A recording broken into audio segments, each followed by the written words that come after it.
Ba-ba-da-da-ba-ba-ba-ba. Well, the day is finally here. The 2020 NFL Draft, a draft like no other, is here. We are officially just 15 minutes away from Roger Goodell opening the draft for business. And man, this is going to be a lot of fun tonight, Bill Riccette. It's a day we've been waiting for a long time, especially in this kind of world.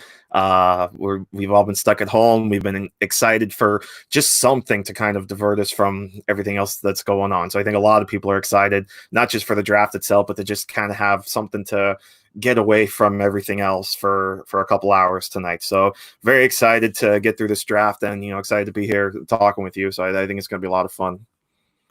Oh, it absolutely is.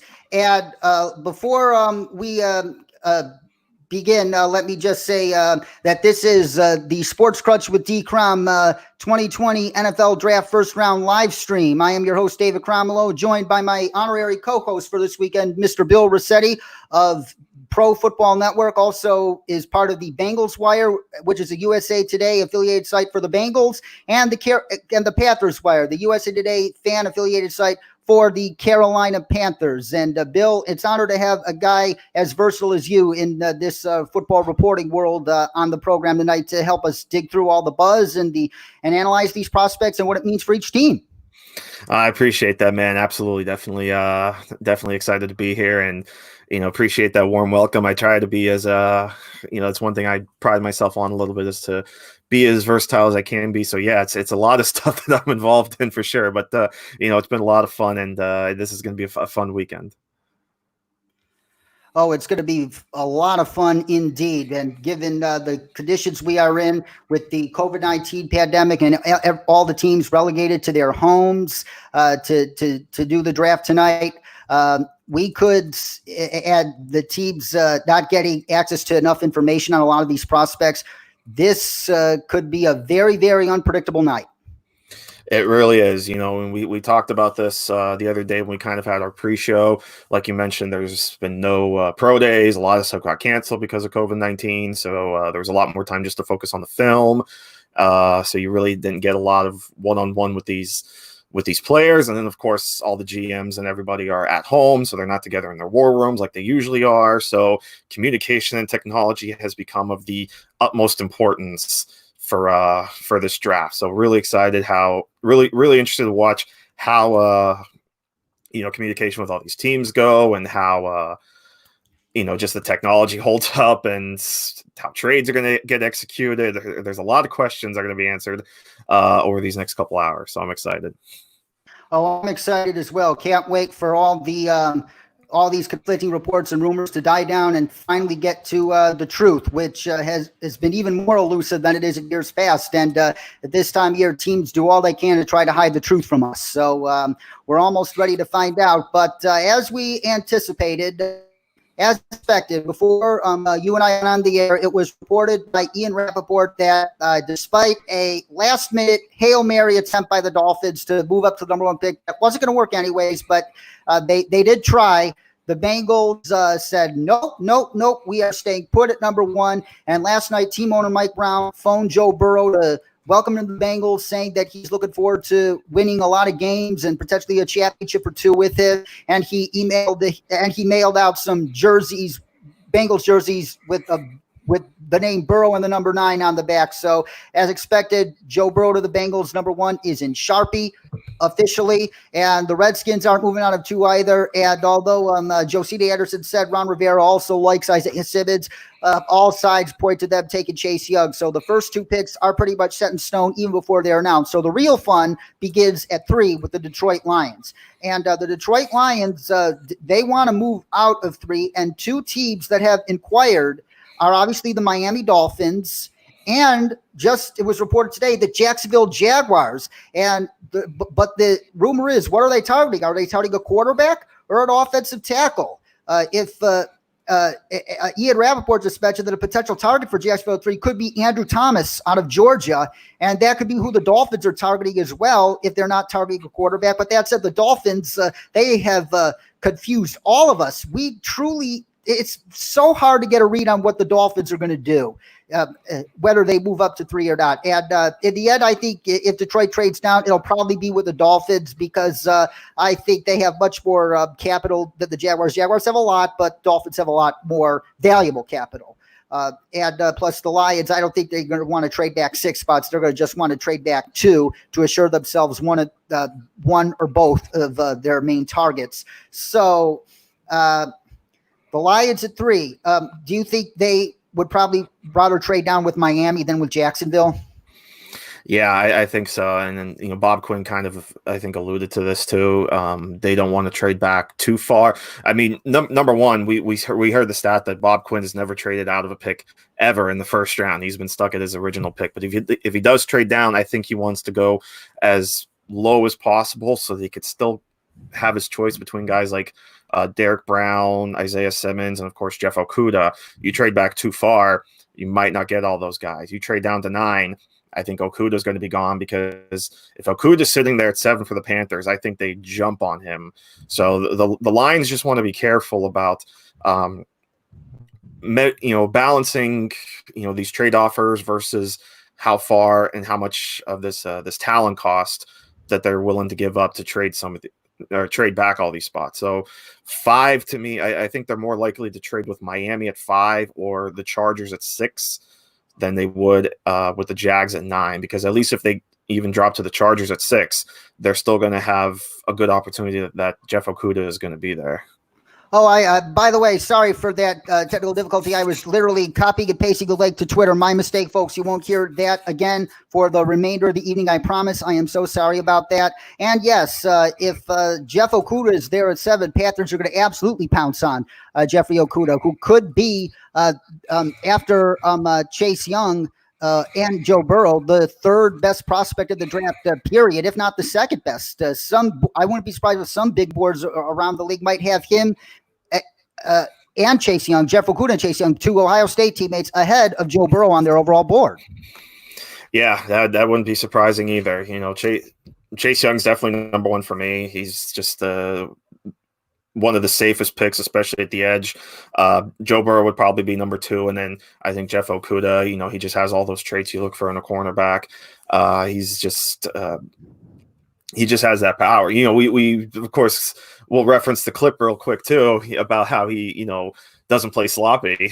So we have that going. He has that going for him. He knows that he never had any pass interference penalties, holding penalties. By the way, I'm proud to say I was standing right next to that kid when he asked that question. I thought that was pretty hilarious. That was quite that was actually the very first question he was asked too. Like he took the podium. The first question he asked was that one, and it's like, ooh, and then I jumped in and started asking him about KJ Hamler. Yes. And the big headline of tonight's class, or at least the first round, is it really going to be the wide receivers? It might not even be the quarterbacks. The offensive tackle position is going to be the most in-demand position in this first round.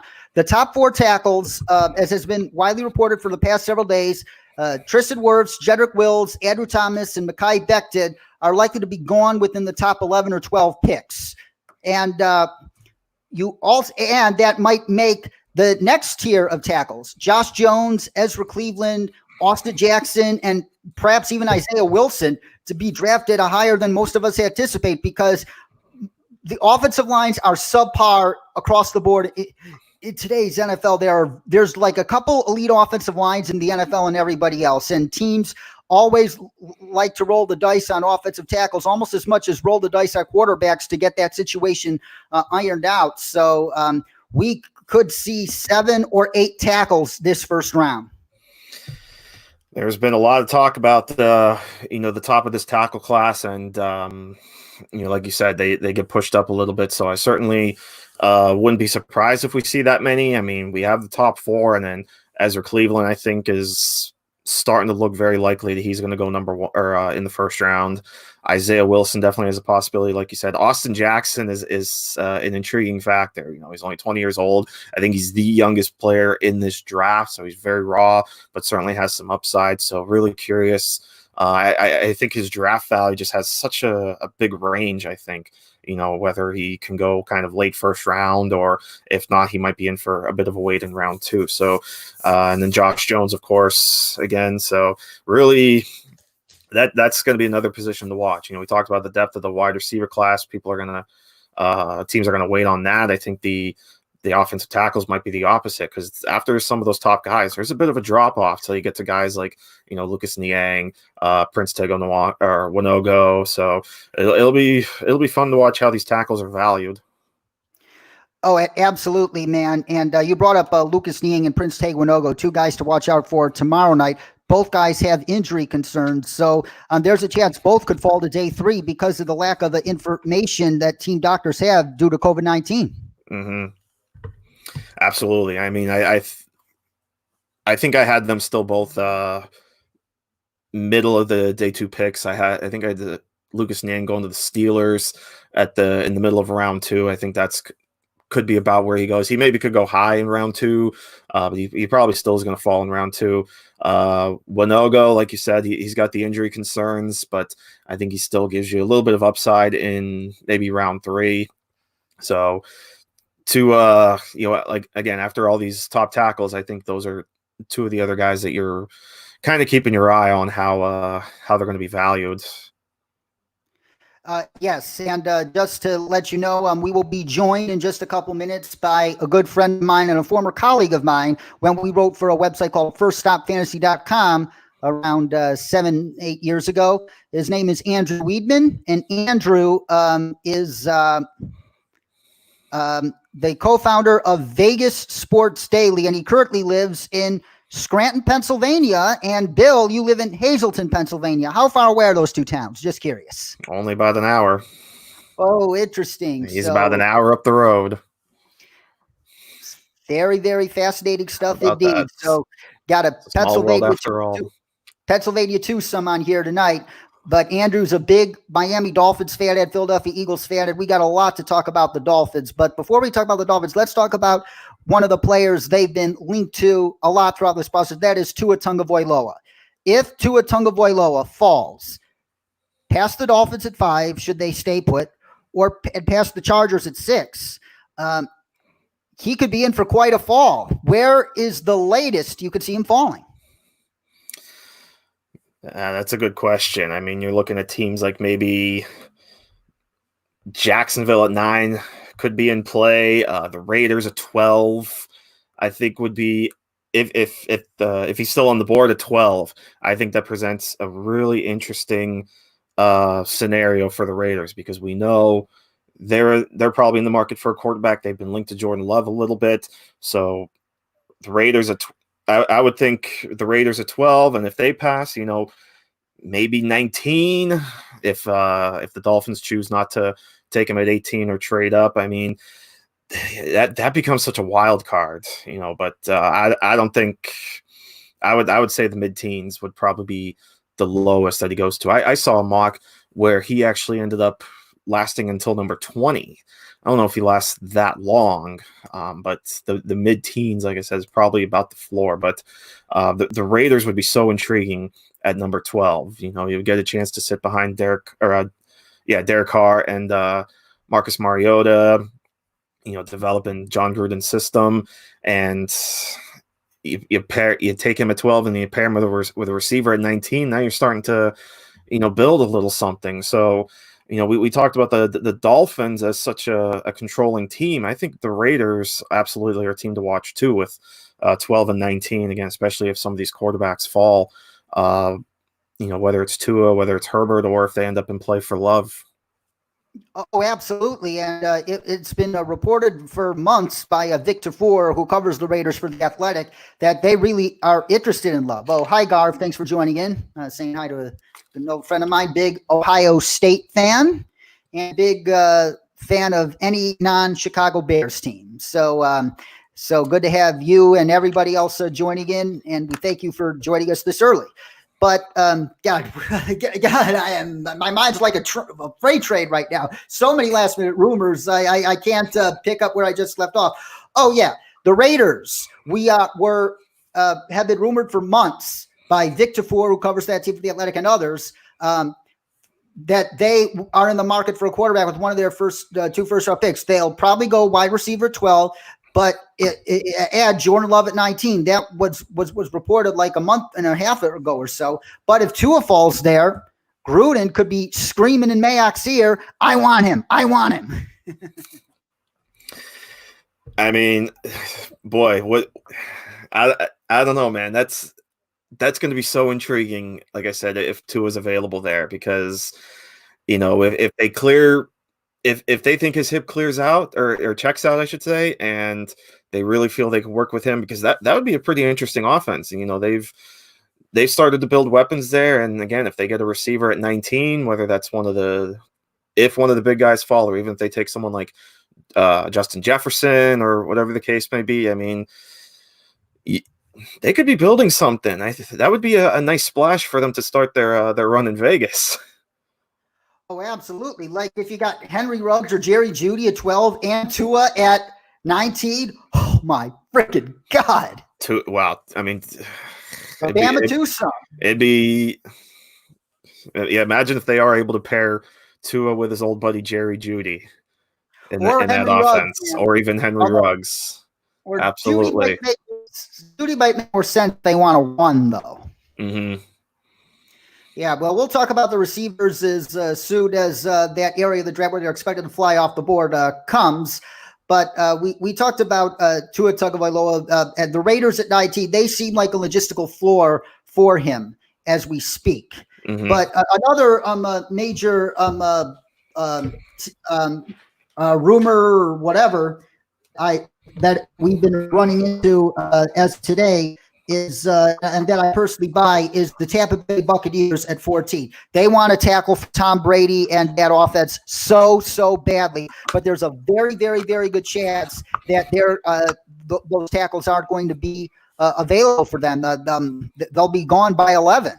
So if that happens, look for them to do all they can to try to trade out, or as Albert Breer himself noted today, they could surprise us by taking even somebody like Justin Jefferson at 14 to be their slot receiver. Yeah, they have a lot of tight ends, and it doesn't look like they're trading O.J. Howard, but Bruce Arians wants to run his offense just as much as Brady wants to run his, so they're going to probably have to find a number 3. So that Justin Jefferson, you could expect to hear him go a lot earlier than many mocks are projecting. He could go as early as 14 to Tampa if they decide to stay put. No tackles are left.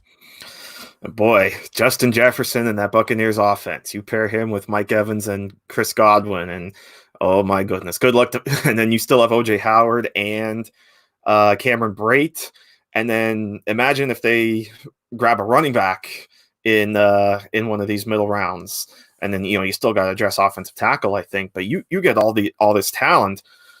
Whew. Good luck defending that, especially in the NFC South. I would feel real bad for the Carolina Panthers because, for one, that defense would get absolutely shredded by that Buccaneers offense. Man, that would be a sight to see if they somehow land Jefferson. So yeah, we can't rule out that possibility. We can't rule that out at all. Based on rumor about Jerry Jeudy and the fact that David Chow, the former Chargers team doctor who goes by the Twitter handle @ProFootballDoc, tweeted out that he personally thinks that the meniscus surgery that Jeudy underwent in 2018 puts him at increased risk for arthritis later in his career. Would it be surprising if Justin Jefferson goes before Jerry Jeudy? I would be surprised. I think we're all obviously in a pretty good consensus who the top 3 receivers are. So it would definitely, obviously we could never say never, but I would certainly be surprised if Justin Jefferson is one of the top 3 receivers taken over one of the consensus top 3, but you never know. Oh, you never know indeed. And that does make sense because Justin Jefferson does seem to be more limited as a slot receiver. But don't you think his value in the late teens, early 20s is okay? I would love Justin Jefferson at that value. Look, I've said for a while, I think if the Eagles, like a team like the Eagles, sit at 21 and grab a guy like Justin Jefferson, I think you have to be really great with that. Or really any of the teams, Minnesota 22 or 25. New England at 23. There's a lot of teams in that late teens, kind of early to, even through the 20s that would love to have a guy like Justin Jefferson. So that's I think where your sweet spot is going to be. I think he's got a real good range somewhere like maybe the 15 to like 30 range. I think somewhere in there is probably where you're going to Yes, see Justin Jefferson. Albert Breer says 14 to 22 could be his range. He doesn't think he's going to last past the Minnesota Vikings at 22, and I think having him and Adam Thielen in an offense with a quarterback like Kirk Cousins actually makes quite a bit of sense. Mm-hmm. Yeah, I like the fit in Minnesota. They obviously need somebody, and I think he would be a really nice compliment to Adam Thielen. They've got to try to take that next step forward, and replacing Stephon Diggs obviously is that first step. And I think it would be a dynamic offense. You have those guys, and then you still have you hope Dalvin Cook stays healthy. So I'd be intrigued by the fit in Minnesota of Justin Jefferson. So if he doesn't land in Philly, I think Minnesota would be a real nice spot. I think there's a lot of spots he fits in. Jacksonville would be a good spot. They need weapon. You got to get weapons for Gardner Minshew or whoever the future quarterback is going to be. So like I said, there's a bunch of teams in kind of that 15 to 25 range that could really benefit with a guy like Jefferson. Oh, absolutely. And Roger Goodell making a moving speech to honor our heroes right now and officially opening the draft for business. So let's get ready. The first two picks are predictable, as we alluded to, but it's officially open for business very shortly. And it's like we said. A moment of silence. Goodell wants a moment of silence for our healthcare workers.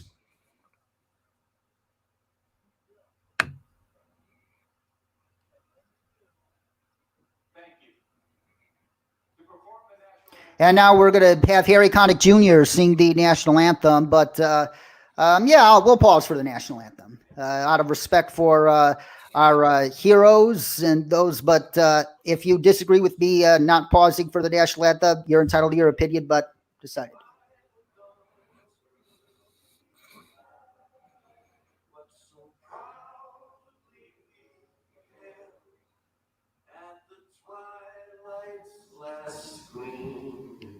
Whose broad stripes and bright stars through the perilous fight, for the ramparts we watched were so gallantly strewn, and rockets red glare, the bombs bursting in air, gave proof through the night that our flag was still there. Oh, say does that star-spangled banner yet wave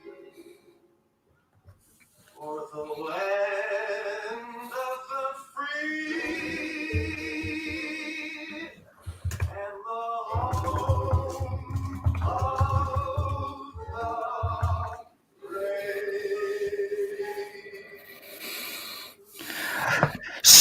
Stirring rendition of the Star-Spangled Banner by Harry Connick Jr. with all the moving images of our healthcare workers and first responders, true heroes all. This NFL draft is for all of you, even though it's meant for some of us to get a respite from this COVID-19 pandemic. This draft is first and foremost meant to honor our frontline workers in this crisis. And if you want to help the frontline workers in this crisis, tweet that with the hashtag or post on any social media platform with the hashtag #BooTheCommish, because every time you use that hashtag, Bud Light will donate at least $1 up to $500,000 to COVID-19 relief efforts to help out those significantly impacted by this deadly virus. And let's give a big round of applause for our healthcare heroes, everybody. Please do whatever you can. Yes, this is very tasteful for the NFL to continue with the draft on as a diversion, but also strike the right balance and using this to help out those that are keeping us all safe as we weather the worst pandemic since 1918. I mean, I've healthcare workers, essential workers like grocery store workers. Thank you to all you guys for basically keeping us sane and keeping us going through all this time. So absolutely. Oh, totally. And by the way, our other guest, Andrew Weedman, is having difficulty logging in apparently, and if he can't go tonight, here he comes. It's a welcome. Hey, what's up, man? Hey, Andrew, welcome in. How you doing, man? Not bad. I can't get the camera to work, but I got. That's okay. got my That's mic okay. audio. That's okay. As long as we can hear your voice, that's all right. Now, Andrew Weedman, ladies and gentlemen, a former colleague of mine, the co-founder of the Las Vegas Sports Network. Is that correct? Vegas Sports Daily. Vegas Sports Daily. Yes, sir. Nice. What made you want to start a publication with that kind of title? Well, we got Vegas Sports there. I think they're on the rise. Obviously big move. The Raiders just moved there. First season is the Las Vegas Raiders. We had the Vegas Golden Knights. They started up. The Las Vegas Aces have been very big in the WNBA. So Vegas sports are taking off. I have colleagues that live in Vegas that are, kind of spearheading this. I got my buddy Mike Dixon. Was actually just outside the Bellagio today, down the Las Vegas Strip, and man, it's completely empty. It's insane. The draft was going to be held in Vegas. We had plans, credentials and everything to go to. I was going to be at the draft. Oh man, sorry. Yeah, I was supposed to be at the draft. We had credentials and everything, and then, it got canceled. So that's it's kind of unfortunate. But Vegas Sports Daily. We have daily, and me. I don't. It is focused on Vegas sports specifically. But me, I'm a fan of, everything. So, we have coverage for everything. But, we're dedicated to Vegas because it's a growing sports industry out there, which it really hasn't been lately. In the recent past, it's picking up. We're trying to spearhead it and try to get ahead of the game. And, we're getting views, we're getting clicks. So, it's a work in progress, but, it's a good publication. Yes, this is the Sports Crutch with D. Crom 2020 NFL Draft first round live web stream. This is my second time doing a live stream during the draft. Took a little hiatus last year, but glad to be back in the fold. And I'm pleased to be joined once again by Bill Riccette of the Pro Football Network and Andrew Weedman of Vegas Sports Daily. And Andrew, you are a big Miami Dolphins fan. And the Dolphins have confused the hell out of each and every one of us. Nobody knows what they're going to do. Some people say they'll trade up to 3, but it'll be for a tackle. No, other people say, nope, they're trading up for Tua. Some people say, nope, they'll stay at 5, but they take Herbert. Gun to your head, what do you think they do? I think the whole thing's a smokescreen, man. I think the whole trading up, that's all a smokescreen. They're staying put at number 5. They're taking Tua. It makes the most sense. There's no point. This tackle class is so deep, man. There's, the top 8-9 guys off the board are in the tackle position. They're all pretty similar in their skill sets and their abilities. So there's no way they trade up. They're staying put at 5. They're getting Tua. They got to get their quarterback. And I understand. With there's concern with Tua, the injury concern, no doubt about it. That big hip injury, that's definitely a concern. So there's the durability concerns, but he's got the skill set, man. He's an NFL caliber quarterback, and he's going to be a franchise level guy for 10 plus years. So they're staying put at 5, man. I'm telling you. All right, we shall see if you are right soon enough. And nice moving video by Dr. Anthony Fauci. And if we can, let's give Dr. Fauci a big round of applause for helping lead our country through this crisis with his expertise, doing everything he possibly can to protect us all and to make us get through this crisis as smoothly as humanly possible. And tonight is to honor people like Dr. Fauci and all healthcare workers. Thank you, NFL, for making this a central theme of this year's NFL draft, because if it wasn't, the draft shouldn't have been held right now. Oh, yeah, 100%. Yeah, so Andrew thinks the Dolphins stay put at 5 and take Tua. What do you think, Bill? I think they end up staying at 5, too. It could be Tua. I had Herbert in my final mock. Mm-hmm. Either way, I think ultimately it's going to be a quarterback here at number 5. I just feel like they're they're not going to need to trade up. They don't really need to give up assets. Okay, so say they watch the Chargers trade up to number 3 to get one of the guys. Well, they'll just sit at number 5 and take whoever the Chargers didn't. To me, it's kind of, it becomes kind of unnecessary that they need to trade up. Sit at 5 and take your quarterback. I think if they're going to make a trade up tonight, it's going to be from 18 for an offensive tackle. Oh, yeah, especially if they're targeting Cleveland at 10 for the final tackle, final of those 4 tackles, if they fly off the board that quickly as expected. And Roger Goodell is speaking right now. I want to hear what he's saying first.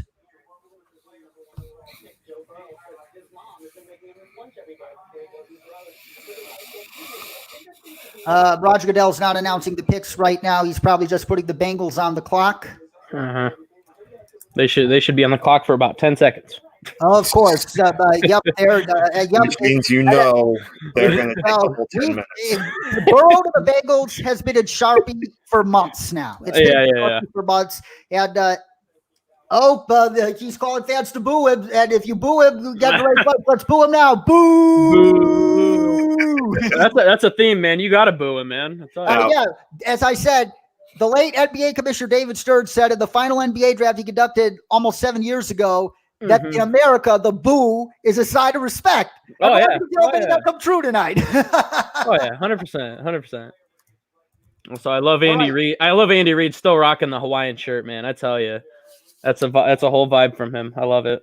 No, I will say this too about the length of the picks. Bagels are now on the clock as Roger Goodell brings in Bagels fans from virtual locations as we see Zach Taylor and Director of Player Personnel Tobin respect homes. And this is, I imagine they have to use up the whole 10 minutes because networks require them to. How do you think they feel about this, having to spend 10 minutes, or how other teams feel about this deep down inside that teams have to use the whole the first, even though they're 120% sure who they're picking, still have to use the 10 minutes for the sake of the network's wishes. Yeah. That's like I was, just about to say, I was watching the 2005 draft earlier today, and oh my gosh, was that painful watching every pick at the top of the draft last the first 15 minutes, from the Niners deciding to take Alex Smith, the Dolphins, Ronnie Brown, Browns, Braylon Edwards, so on and so forth. It's like, listen, we're 90 minutes into this broadcast, and we've gone through 8 picks. Like, oh my gosh. Yeah. Damn. That was hopefully it doesn't take that long tonight due to technical difficulties. That's something to definitely pay attention to. And so the Cincinnati Bengals, now they're on the clock. Let's talk about Joe Burrow, who is the home run surefire pick here. Some people, if you want to nitpick the guy, they say, oh, he's just a one-year wonder. I personally don't think so. Do any of you think he's a one-year wonder? Starting with you, Andrew. No, I think he's always had, the skill there. He never really got a chance early on, going through the transfer protocol. But you could look at that, you could say 1 year wonder, but to me, he's got all of the ability there. The only concern that I have for him is he is going to be a little bit older as a rookie. He's going to be turning 24. I mean, he's already older than, I believe, Lamar Jackson, Kyler Murray, Josh Allen, among others. He's already a little bit older. So once you get a little bit older, you don't start to learn as much, and you're a little bit harder to teach. That's the only really concern I have for him. But 1 year wonder, I don't think so. He had such a good year. Yeah. And a 1 year wonder, that's not a fluke season to me. The season that he had, you can't have that as a fluke season. That's all pure ability and skill. Oh, absolutely. And plus, the thing that really stands out about Burrow, he might not have the strongest arm, but he just processes the field so fast on each play. And it's that level of mental acumen that the Tom Brady's and the Peyton Manning's of the world had. That there are very few people whose minds work that quickly. And the fact that Burrow's mind works that quickly, that sets him up for at least a very long, sustainable, successful career as a perennial Pro Bowler at the very least. Yeah, he kind of reminds me a lot of Tony Romo in a sense, the way that he plays, the way that he reads the field, the decision making that he makes. I think he could end up having a Tony Romo-esque career, which, I mean, no knock to Tony Romo. I mean, that's not a bad career at all. No, it's not. He obviously didn't win any big games, but that's who he reminds me of, and that's to be compared to Tony Romo when you're coming out as a rookie. Like I think he's okay with that comparison. Oh, yeah, Bill, you write about the Bengals for the BengalsWire.com. How good of a situation is he walking into in Cincinnati, given all the weapons they have and the fact that it's just about a couple-hour drive away from his hometown of Athens, Ohio? It was interesting, too. Before we even came on here, I happened to be flipping channels, and I came across NBC News. And they actually did a story on Joe Burrow and how he's giving back to his community. He was calling like essential workers, and I thought that was really cool. So it's like everything's falling into place for this kid. And we, like you mentioned, he's not necessarily going into a bad situation. Yes, they went 2-14, but Zach Taylor, second year in this with this team, I think he's going to start to build his team a little bit more. He's going to, He's got the weapons, right? They brought back AJ Green on the franchise tag. They've got Tyler Boyd, who's really been breaking out. You're still waiting to see. I don't want to label John Ross full on bust, but obviously we're kind of trending into that direction. But it's more injuries though than anything, because when he's been healthy, he's been performing very well. But it's injuries that robbed him, and to me, those people don't count as busts. I think we have to come up for a more appropriate word for those kinds of players, because I don't think he's a bust per se in terms of talent, but it's like it's more of like the availability thing that makes him qualify for a draft pick that did not work out. Yeah, so I mean, we'll have to see how the rest of his years or going forward his future goes, but you still got other talent on that offense too, right? You got a real good running back room.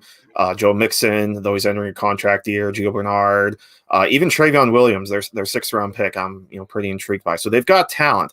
The biggest key on that offense, obviously, is the offensive line.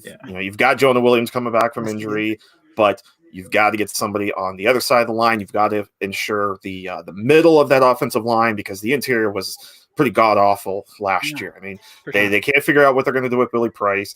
Michael Jordan struggled. They brought back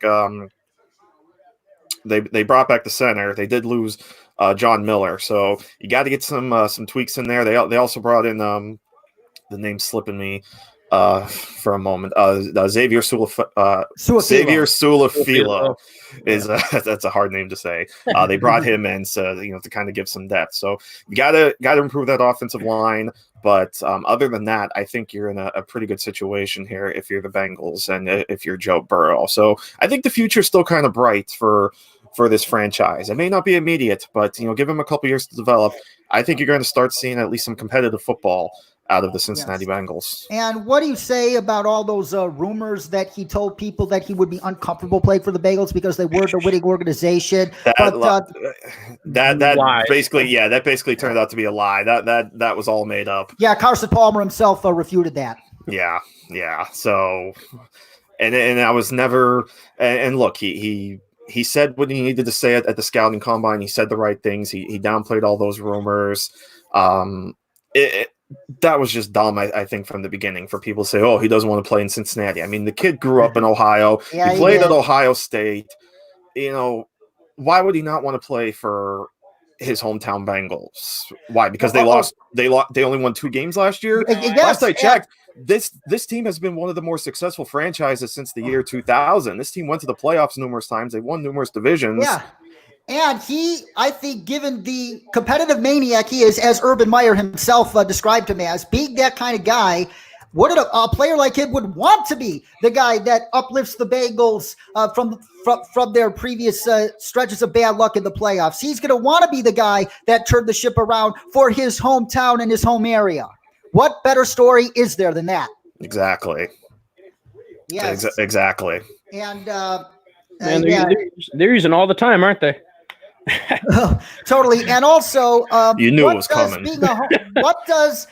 How does playing near your hometown as a professional athlete help you on the field as well as off the field? How does that will that help him mentally speaking, and how will that make him a better player, do you think? Because I think there's something to be said for that. Like you could look to Derrick Rose in his prime and playing for his hometown Bulls. I expect at least that level of success from Joe Burrow playing for the Bengals. I mean, you can even look at LeBron in a sense Of too. course, with the Cleveland. I mean- Shame on me for forgetting you, LeBron. I mean, love you. honestly, like, I mean, he starts up a whole school. Like, you know, I mean, the dude gives back to the Cleveland community. I mean, he was doing it a little bit in Miami, obviously, but he made the bigger impact in Cleveland. And I mean, that's just, you know, I mean, that Joe Burrow could have that effect already. And I think that that's probably what it's ended up being. Oh, absolutely. As you alluded to, Bill, he's already donated a lot of money to COVID-19 relief efforts in Athens, Ohio, and that whole county in particular. And Ohio, and I want to give a big tip of the cap to that to Governor Mike DeWine of that state, who's been a canary in the coal mine in this era of polarized politics, regardless of party. He has stepped up to the plate, and he has handled that situation very well in that state. But, here we go. Joe Burrow is. Roger Goodell just announced the pick, so we didn't have to wait too long at all. Joe Burrow to the Bengals. You see him and his family at his house in the Plains, Ohio, on national television. This could only be the beginning of a great story of the hometown kid changing the course of his hometown professional football franchise for the better. Joe Burrow, I think, as Bill and Andrew have said, I wouldn't be surprised if he ends up running this league with Patrick Mahomes for the next decade. Oh, yeah. Throw Lamar Jackson in there, too. And yeah, I got Lamar and so I do not trust Bill O'Brien as long as he's empowered Houston. I'm afraid Deshaun Watson's the ceiling for that team, even with Deshaun Watson, is severely limited as long as Bill O'Brien's in charge in Houston. Don't you think so? Yeah, Bill O'Brien is, you know, I'm not really sure what goes through his head, but you traded away your, you know, Deshaun Watson showed a lot of promise, and then you trade away his top target, one of the top 3 wide receivers in the league. And get fleeced in doing so. It doesn't make a whole lot of sense to me. They didn't get anything in return for him. It's kind of crazy. All right, the Washington Redskins are now on the clock at pick 2. And by the way, Joe Burrow was born to play football, a football lifer. The son of his father was drafted into the NFL. Hang on, let me pull up the information. His father was drafted in 1976 in the 8th round by the Green Bay Packers. And then his father played in the CFL for 5 seasons and coached in college for 37 years, which includes stops at Iowa, Washington State, Nebraska, and Ohio State. And also, Joe Burrow was an amazing basketball player in high school. Some people try to scream on his athleticism because he's doesn't have the best arm strength. He is crazily sneakily athletic because just look at how he maneuvers the pocket, man. Yeah. Isn't that correct? Oh, yeah, 100%. I mean, that's what I attribute it to Tony Romo a little bit, especially in Romo's earlier years. Obviously, before a lot of his injuries, he was that way too. Well, he didn't look athletic at all, but I mean, he could move in the pocket, you know, step up, get away from defenders when he needed to. And I think that's exactly what Burrow is. I mean, the term sneaky athletic, I like it, but at the same time, he's just athletic. I mean, there's no way about it. Oh, absolutely. And it runs in his family too. Both his older brothers, I believe, played at Nebraska as well. So Joe Burrow, he's got his Bengals cap on as we all expected. Special career awaits him. And now the Washington Redskins are on the clock. The drama doesn't start now. Josina Anderson said that Ron Rivera loves Isaiah Simmons too, but I think you could put in Sharpie that this is going to be Chase Young here. Don't you guys think so? Yeah, 100%. Unless I thought for a while that they were going to be trading back, but I think they're going to stay put, and I think they're going to end up taking Chase Young here. I don't know how you can't. The dude's a once in a lifetime talent, man. I tell you. So I mean, there's no way they're going to trade unless they get a lot of couple selections, a couple of first rounds in the next couple of years. Yes, I think they're going to stay put and take Chase right here. Yeah, they will require the ultimate King's ransom to get them out of 2 and to pass on Chase Young here. And if you look at this past decade, the past decade has been an amazing decade for edge rushers. Von Miller in 2011, drafted 2 overall, became a Super Bowl MVP and looks to be on track to be a Hall of Famer. Khalil Mack in 2014 looks on track to be a Hall of Famer too. The Bosa brothers, Myles Garrett. Where do you think Chase Young compares to the rest of them? And would it surprise you if he has the best career out of all those guys when all is said and done? Man, that's a good question. I mean, he's definitely up there with the Bosa brothers. It remains to be seen how he's going to compare to Khalil Mack, but I think you could definitely make the argument that he's definitely up there with the Bosa brothers. So I'm excited. You know, I think we can assume this is going to be the pick. I'm excited to see how he's going to fit in that offense or in that defense. I mean, you've got him, you've got Montez Sweat, who had a really good 7 sacks. So the Redskins are sneakily building a really good defense here. Unfortunately, yeah. Oh, absolutely. Like I said on my podcast earlier this week, if a man they could be 49ers East Coast with that defensive line with Chase Young and Montez Sweat, and even Ryan Kerrigan should they keep him for the coming season, and Jonathan Allen and Ron Payne inside. Oh my goodness, you are talking about a mouthful. It's pretty crazy. I mean, and like you mentioned earlier, I'm a big Dolphins fan, but I've also grown up an Eagles fan. Dolphins I got more involved in when I started writing for them, but as an Eagles fan, it terrifies me to see this defensive line going against Carson Wentz, who, you know, has his durability concerns. So I mean, they're building up that defense, and that defensive line is going to be scary if they pick Chase Young here. Oh, absolutely would be scary. And sorry, I got a text. Damn computer. Yeah, I mean, you're talking. You're talking Chase Young, you're talking Montez Sweat, Jonathan Allen, Deron Payne, Matt Ioannidis. I mean, I forgot about that's Ioannidis. A lot of talent Man. on that defensive front, and then they quietly have a pretty decent secondary too. Look, I like Fabian Moreau. I think he's a guy that can continue to develop and turn into a pretty good cornerback. So, like I said, the Redskins are quietly building, and now that you have Ron Rivera, they're quietly building a really good defense. Hopefully, Ron Rivera gets to play calling, because Jack Del Rio is known to screw it up way too often and be conservative at the wrong time. So don't you agree? Ron Rivera has to be calling the plays here, not Del Rio. Del Rio just drop the scheme.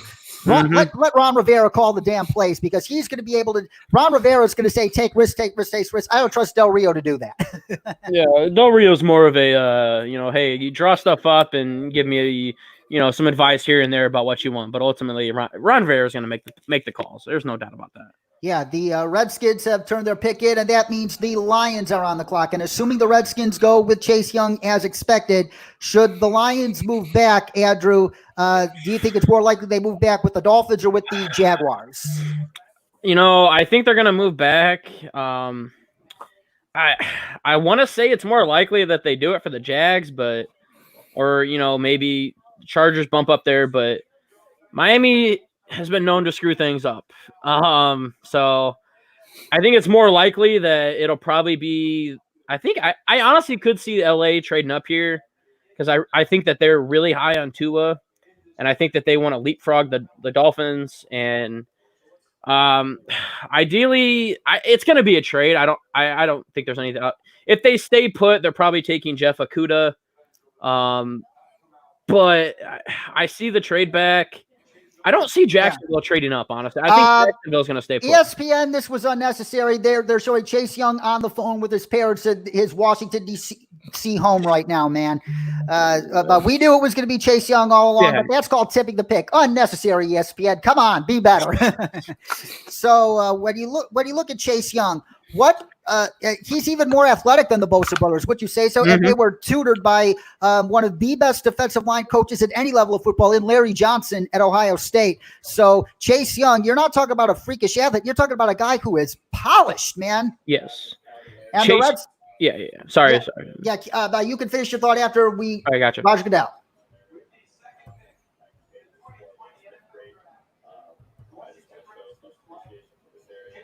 Chase Young it is. Yeah, there we go. All right, finish your thought. Chase Young to the Redskins. What makes him so special? Not only is he freakishly athletic, he's super polished as well. As far as being like extremely polished, but man, he is quick, man. I mean, he has great burst off the edge. I haven't seen a defensive lineman or just pure edge rusher be that quick in a really long time. I mean, there's a lot of good ones that you mentioned like Khalil Mack, Von Miller, but I think Chase Young is quicker than all of them. And I'm going to throw this out there, okay?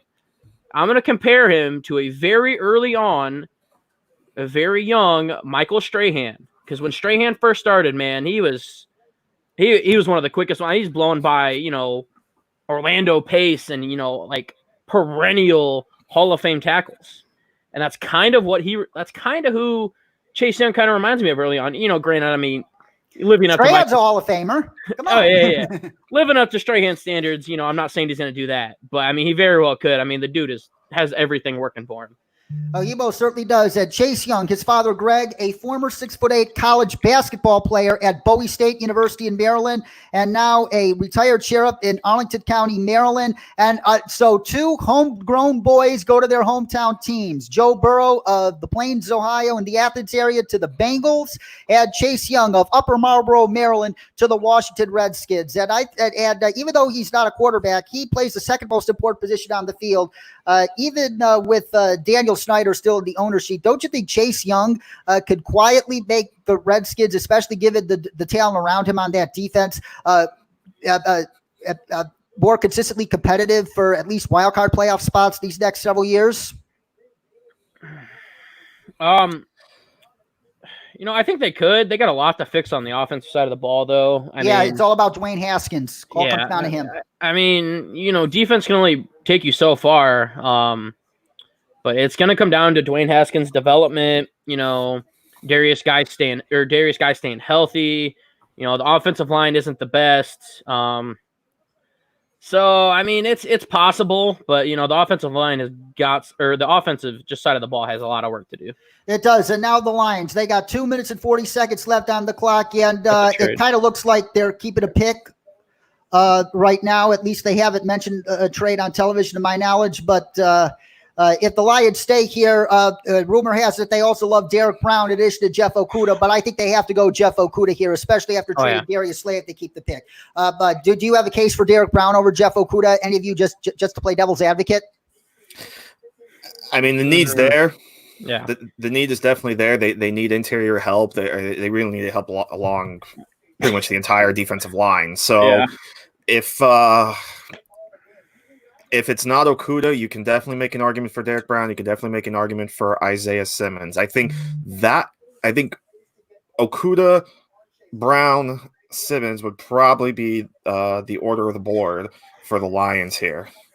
But I could certainly, I would say it's 99.9%.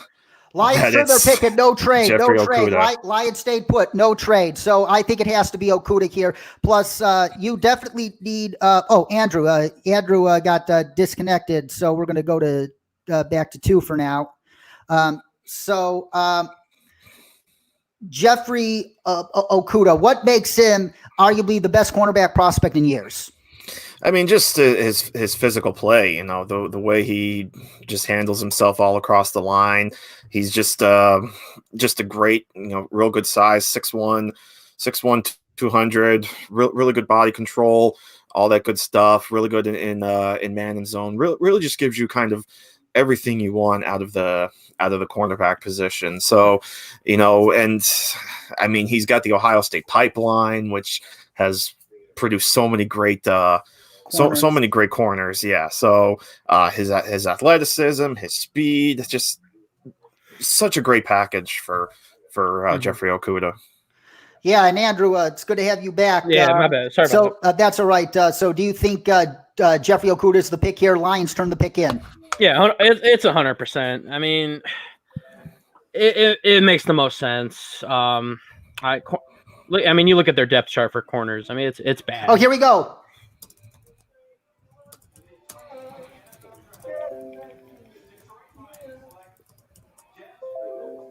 Jeffrey Okudah. Yes, there it is.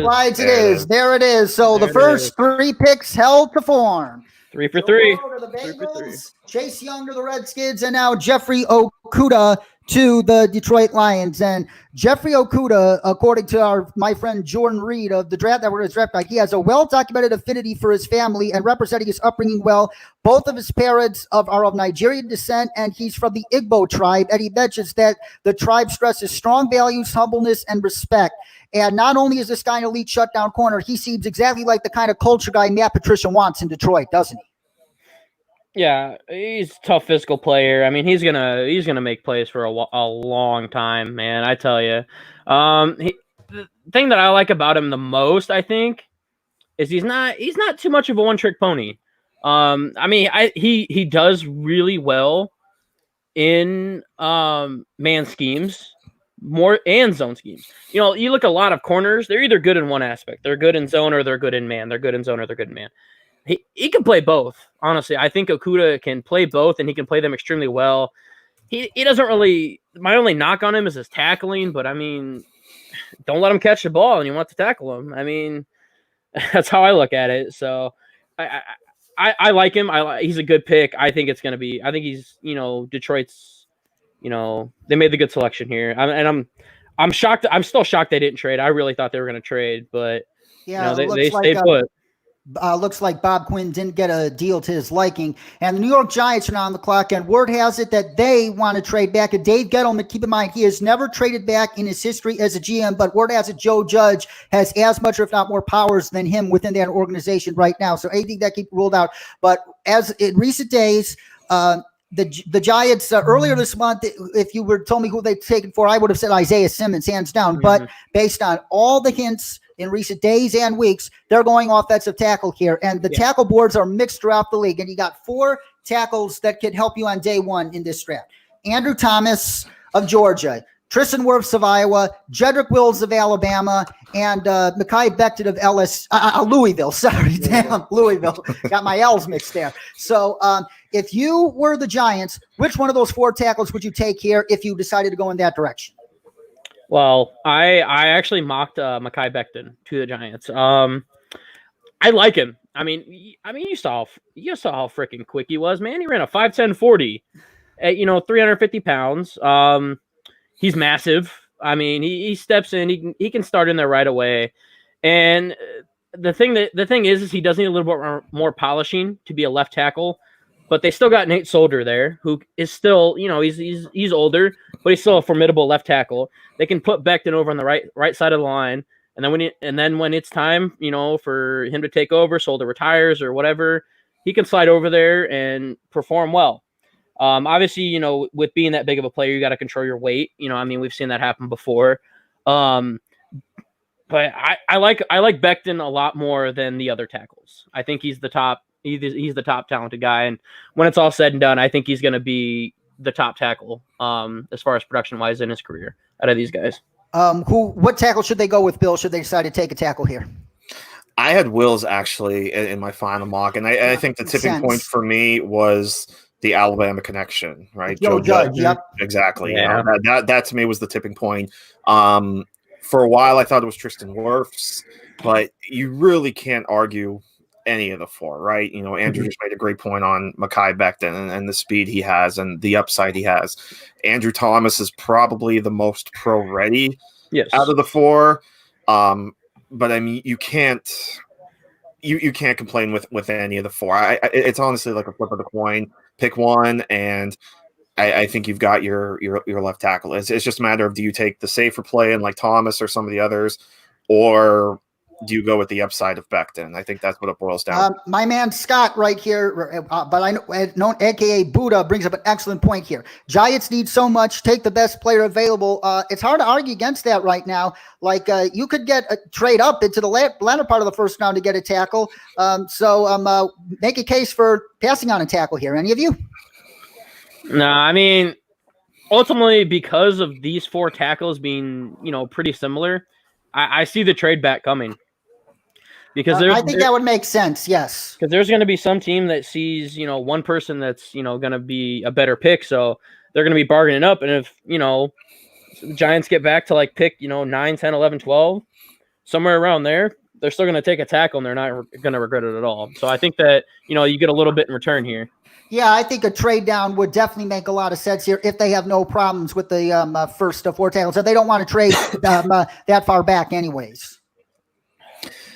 Yeah, that's why I didn't really rule out a trade yet either for the Giants too, because like Andrew mentioned, you could still trade down a couple spots, I think, and still be able to get one of these top guys, right? You could trade back to 6 and I think still be able to get your choice of all 4, because presumably if we're talking a trade for 4, it's probably with either the Dolphins or the Chargers for one of these quarterbacks, and you still get your option. Even if you trade back to say, 9, 10, 11, or whatever you want to take, I think at least one of those tackles is still going to be on the board. So that's why I didn't rule out offensive tackle, but ultimately I decided that they are going to stay because I just don't know if there's going to be any suitors to want to come up for this pick.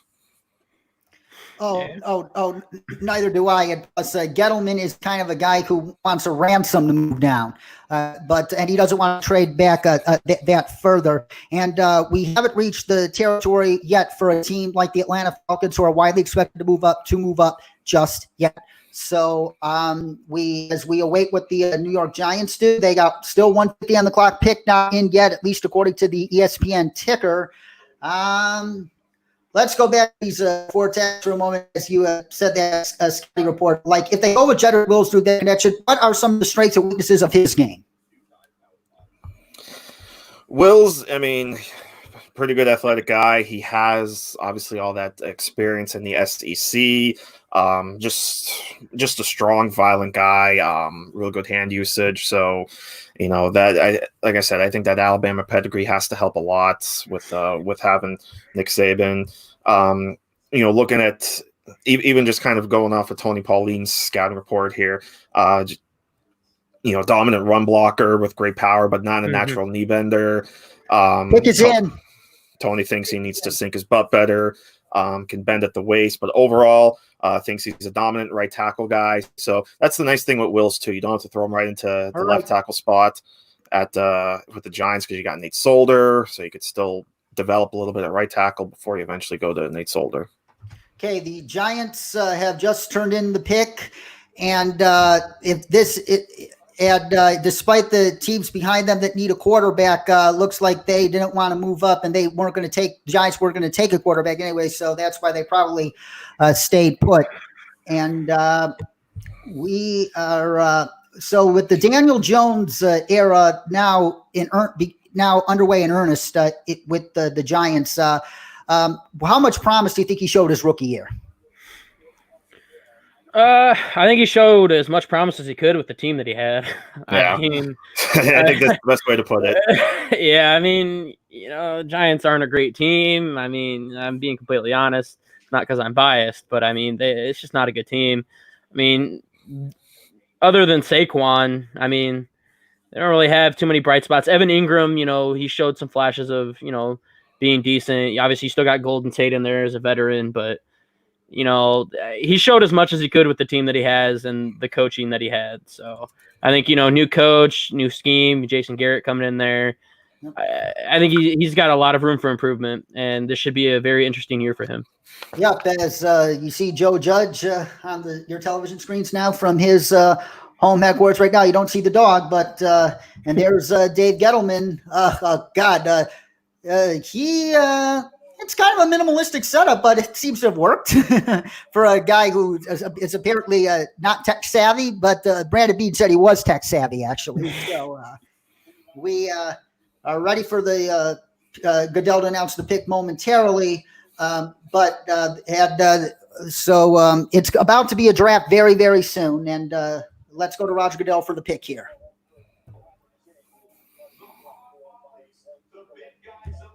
Yep. Looks like it's either Og Molly or Isaiah Simmons. No tipping the picks. No tipping the picks, by the way, Andrew. No. Yeah. No. I haven't seen it yet. Here we go.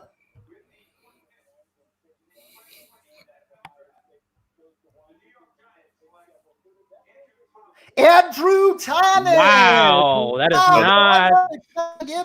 not. So they went the safe route. That is. Tony was talking about Andrew Thomas as a potential pick right here. He went higher than I thought he would because of everything I heard about him.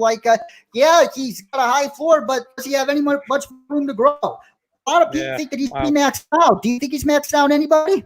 You, Andrew, or Bill? I mean, I had him as the last of the top four to go. So I mean, I'm very surprised right now. I still think he'll still be good. The thing is I do think he's the most pro ready, and I do think he can step into that left tackle spot from day one. But man, I didn't expect it. I thought they were going to go with one of the more athletic-esque people. But I mean, they went with a safe pick. I mean, can't really blame them for that, honestly. Yes. Yeah. And how do you think he fits into the Giants' offensive system under Jason Garrett? Oh, and my man Big here says that he thinks Andrew Thomas is a finesse guy. Do any of you think that's the case? Ooh. Um, It's a good question. yeah, You know, honestly. he's I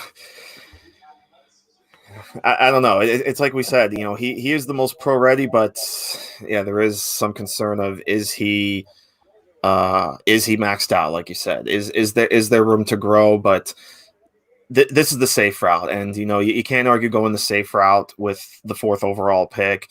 You know, with because this is all about building Daniel Jones. It's about protecting Saquon Barkley. So the Giants, I can understand the pick. Yes, and that Andrew Thomas's family is known for their gargantuan size. He had an uncle who played basketball at Stanford, and another uncle played basketball at Stephen F. Austin, and he quickly went from being oversized and uncoordinated to a highly touted 5-star prospect. God, I'm citing my man Jordan Reed here. And he is a very talented musician. At that, hopefully he could serenade his teammates with some concerts here or there, even during this, especially during this time when they're playing virtually. Don't you see his teammates like talking to him and him playing whatever instrument he's playing? Good piece of entertainment. Or To pass the time during your virtual free time, this teams will probably have when there's no in-person OTAs this spring.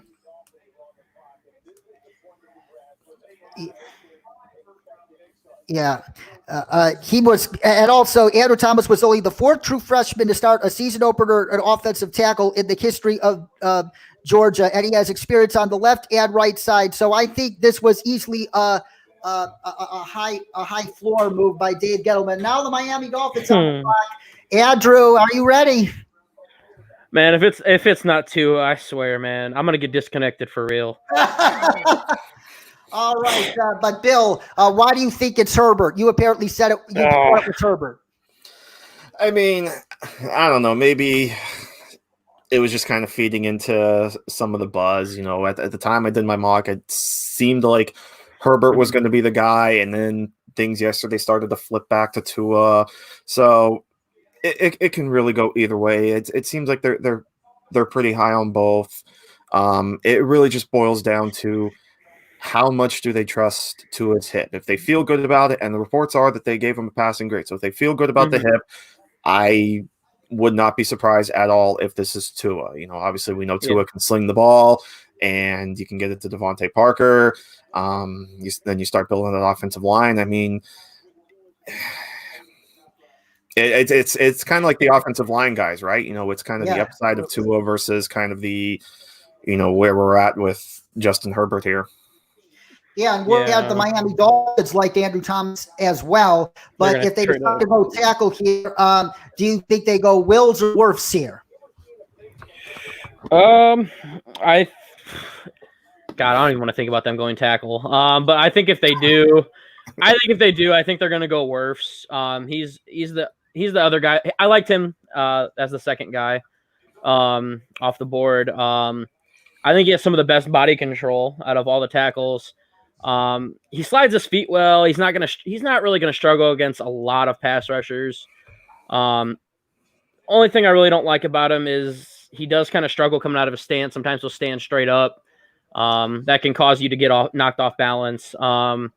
He's also really good in the running game. But I think Wirfs will be a long-term NFL tackle, but man, they're taking Tua.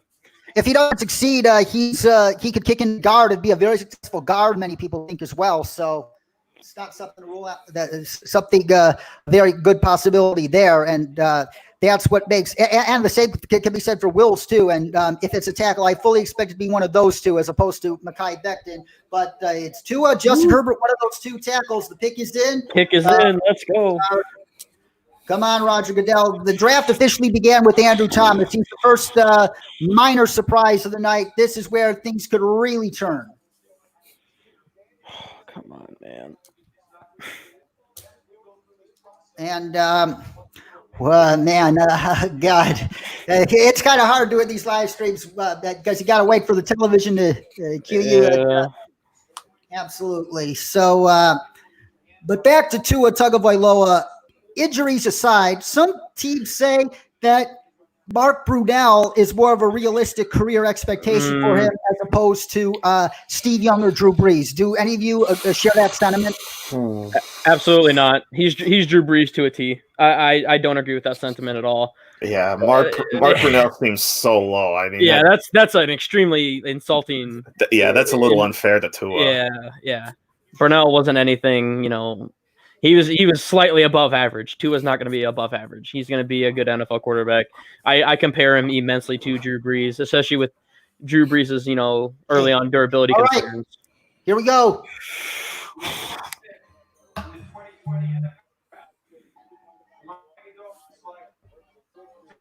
Tua Tagovailoa.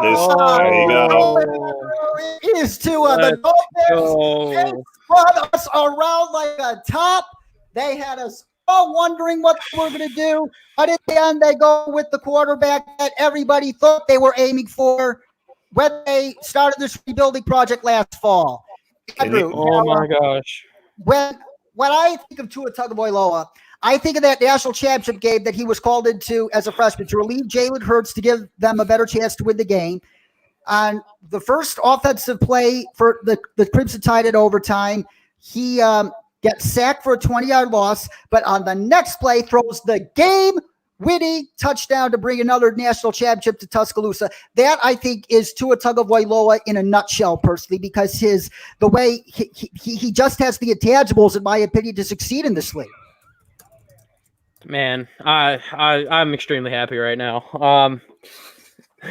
I was expecting them to mess it up, man. I tell you, I was expecting them to hear kicker from California or something. I don't know, man. I could see Kyle Krabs right now with a nice shot of whiskey or whatever he drinks in celebration, because I'm sure Kyle is just as happy. So congrats, Andrew. He and several others were thinking they were going to take Herbert. Listen, I don't dislike Herbert. I'll talk about him a little bit later with, whenever he gets picked, which probably will be the next pick. But I just, there's something about Tua. He wins big games. It's not really something Herbert really did. I mean, he did, but you noticed it with Tua. Especially, he plays in the toughest conference in college football, winning big games, has everything. You throw that hip injury aside, and there's absolutely no question marks with this kid. I agree. That was by far the biggest question on, and it's like we just discussed earlier.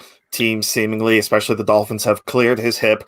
So now you take that big arm, you put it in this offense. You've got, like I said, you start with Devontae Parker, and you've got some other solid guys there.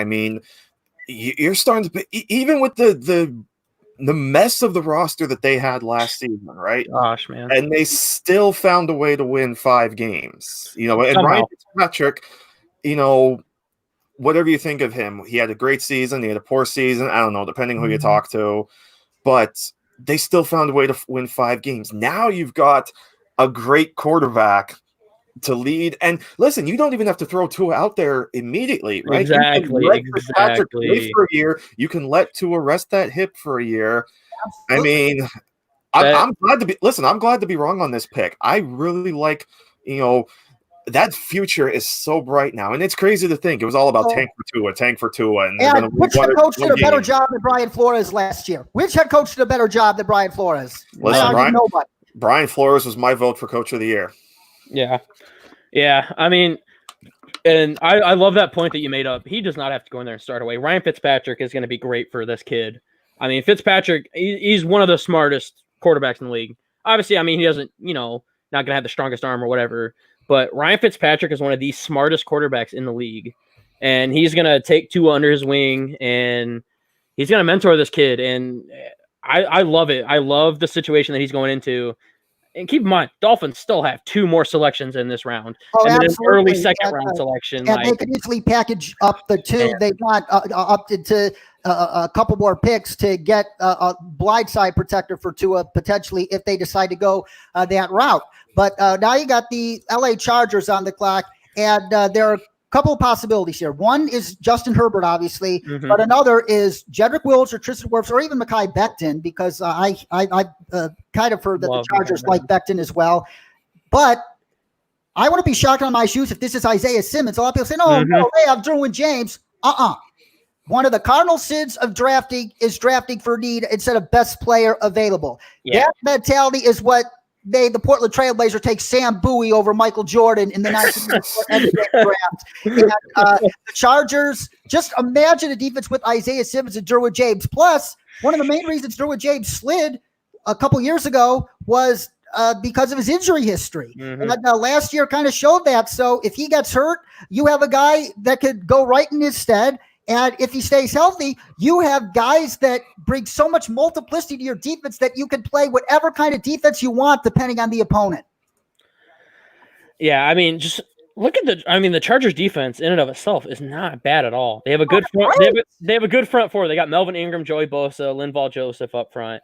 The linebackers, you still have Denzel Perryman leading that. You have a very promising second-year guy in Drew Tranquil. You would think I wouldn't mess up his name, living 20 minutes away from Notre Dame Stadium. You would think I wouldn't be able to mess up his name. I like Nick Vigil. I mean, and then you look at their secondary already: Casey Hayward, Chris Harris. You know all about Chris Harris, Crom, Derwin James. Sliding him into that safety position with those guys, that's gonna be crazy. Absolutely, but which of the Still think two it's tackles Herbert. do you think would make more sense for them? I still prefer Becton. I mean, I think he's a big bruiser out there. Can slide in on the right hand side, take over once Brian Bulaga is ready to call it quits. Yeah, I like Becton here too, because the Chargers now aren't really in a win now mode. I think too. Phillip Rivers is gone, so Tyrod Taylor right now is the guy. I don't really think with Taylor, I don't think this team really is in a position to compete for any championships. So I think you can afford to go for the upside of Mekhi Becton here. So it would not shock me at all if this is the pick here. Would it shock you if Herbert's the pick? No, not at all either. I'm fine with either of those selections. You need that future at the court. Listen, as much as Anthony Lynn and Tom Telesco were talking about Tyrod Taylor, he's not the future. He's a bridge at this point. You've got to get somebody for 2-3 years and down the line. So Herbert, it's got to be either Herbert, maybe Becton, or maybe Simmons, but I would probably lean Herbert. Yeah. Interesting. Back to Tua Tagovailoa for a moment. His full name, Tuaniga Manololepola Tagovailoa. And that's his name. And he is a graduate of St. Louis High School and several notable NFL alum from that high school. Legendary Bears center Olin Kreutz and Tim Chang and Marcus Mariota. So hopefully Tua stays healthy and is able to provide another illustrious NFL career from alumni from that high school. So, and you mentioned the Dolphins offense. Would it surprise you if they took another wide receiver with one of their next 2 first-round picks? It wouldn't. In my mock that I did, I actually have them taking 2 offensive linemen. Oh, here we go. Roger Bell about to All right, let's do it. Let's do it.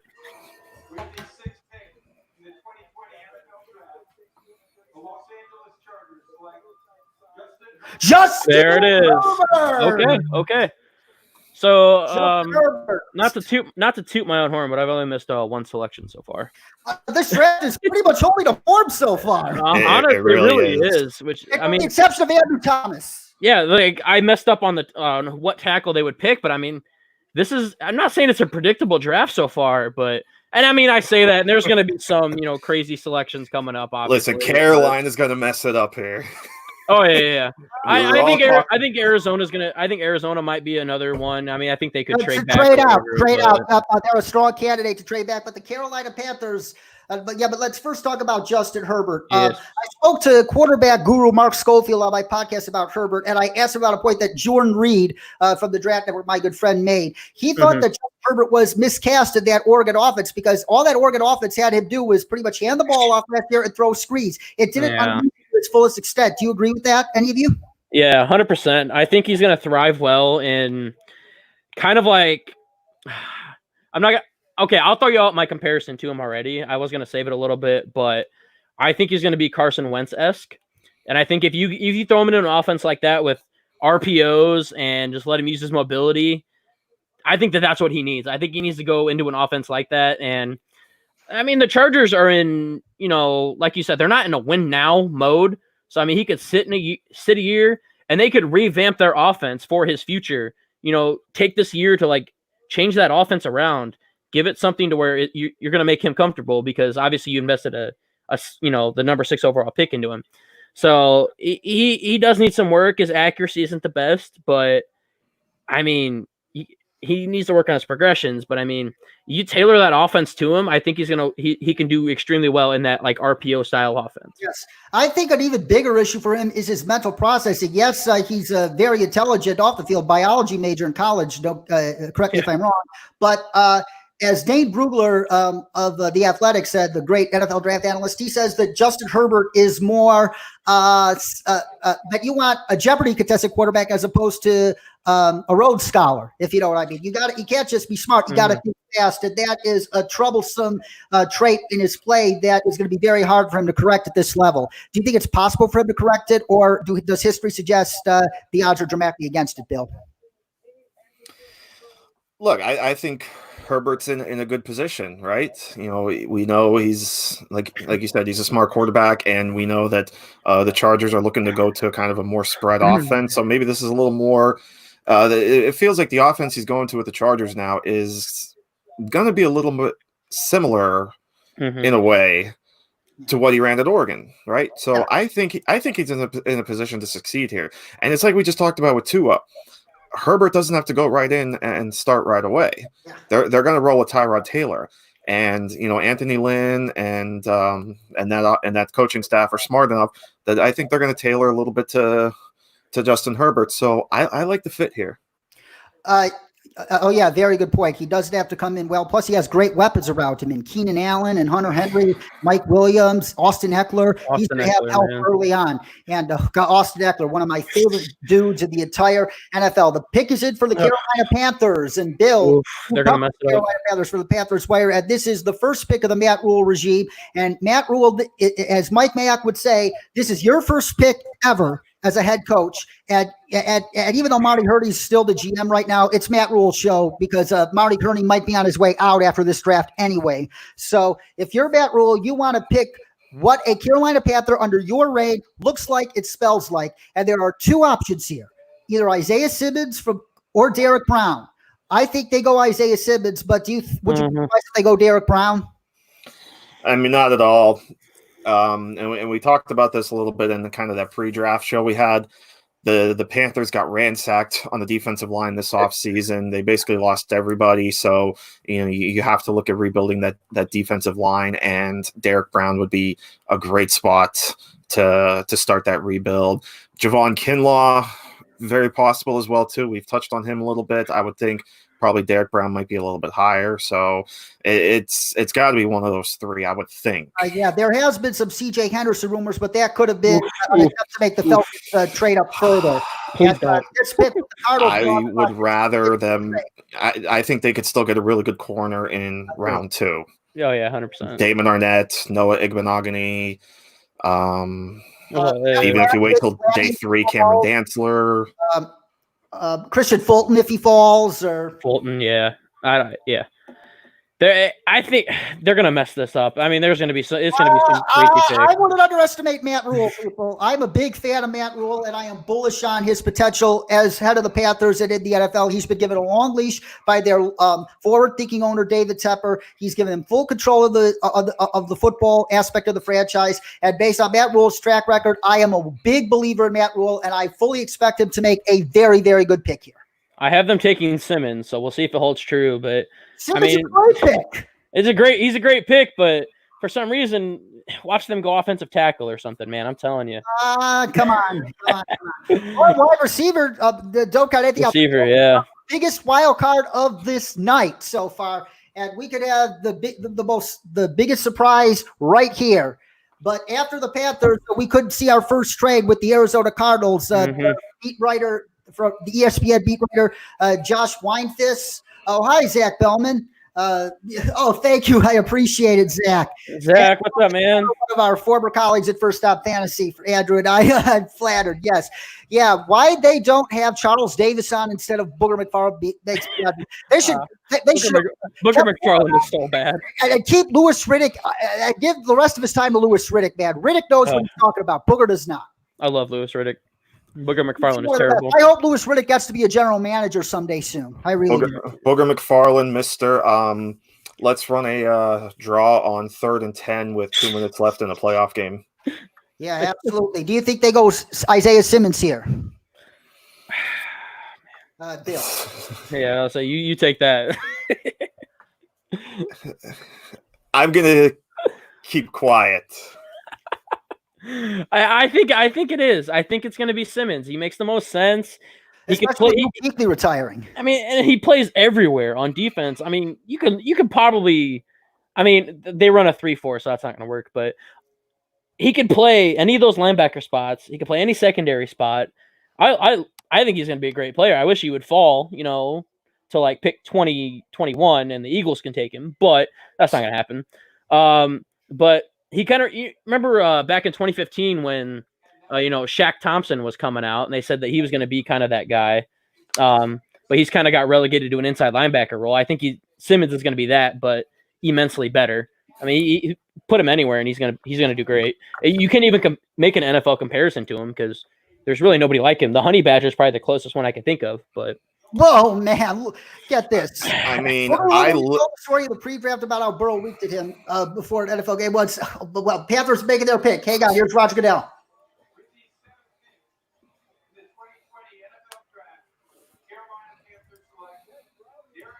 Derek Brown. All right. And I'll say this. This is why I kept quiet because I saw the pick before you asked me. Okay. That's why I didn't want to, because I didn't want to spoil it for you guys. So I had seen it because I was glancing on Twitter and I saw it was Derek Brown. Hey man, you gotta stay off Twitter, man. They ruin stuff on there, man. At least you adhere to my rules of no tipping picks. So yeah, you didn't tip the pick, but you gotta stay off Twitter, man. That ruins everything. Especially Jason Lockhan-Fora ruins everything for me, man. He always tweeting stuff. Yeah, turn off Twitter, please, Bill, to avoid that.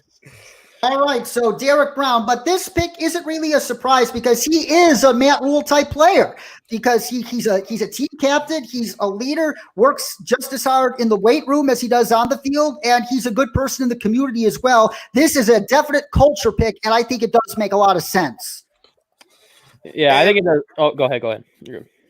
And the Arizona Cardinals are still on the clock. The Falcons, if they keep this pick here, they got to go either Isaiah Simmons or one of the tackles. And Isaiah Simmons would make perfect sense for the Cardinals because they drafted a similarly versatile prospect in Hassan Reddick 3 years ago.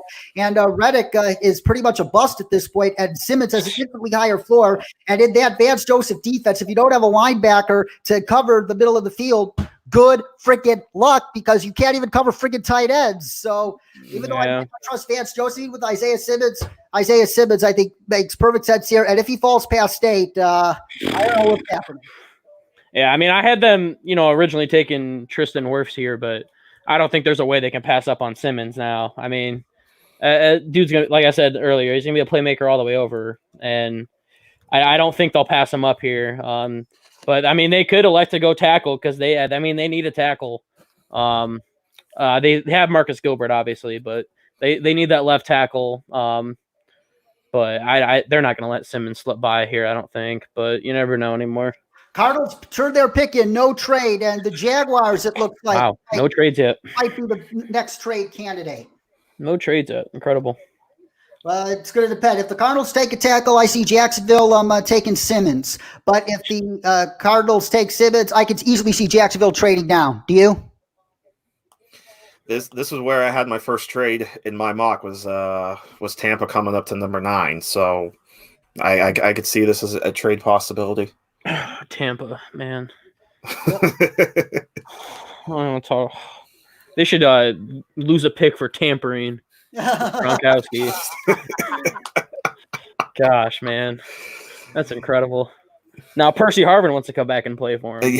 Yeah, really. Come on. Oh, is that Drew Rosenhaus at Derek Brown's house? Jeez, man. Definitely seems like somebody from his agency wearing that shirt.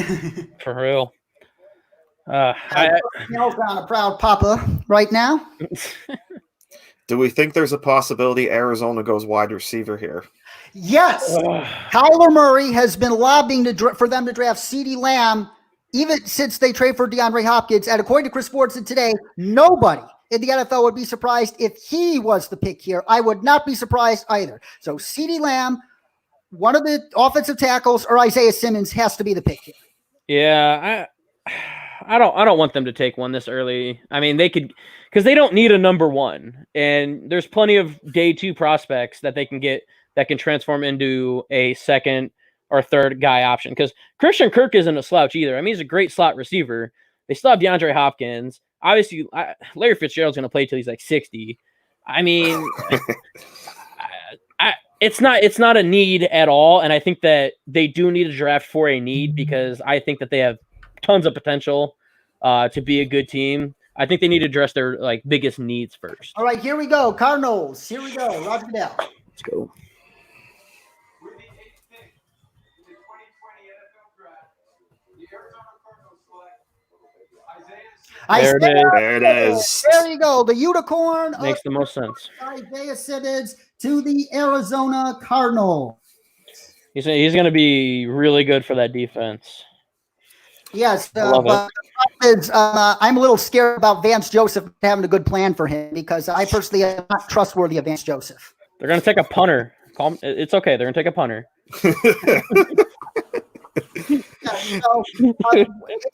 But Isaiah Simmons, as some personnel director was quoted by Albert Pierre on the record saying that you have to have a very good plan in place for him. Like as Bill, you and I were talking on Saturday, you don't want to pigeonhole him to you don't want to put too much on his plate early on, but you don't want to pigeonhole him to just one position room as much because what he does best is line up at multiple spots. You have to find a balance between that to help him succeed. Exactly. Yeah, I think you got to play to his strengths, right? You got to just let him kind of do his thing.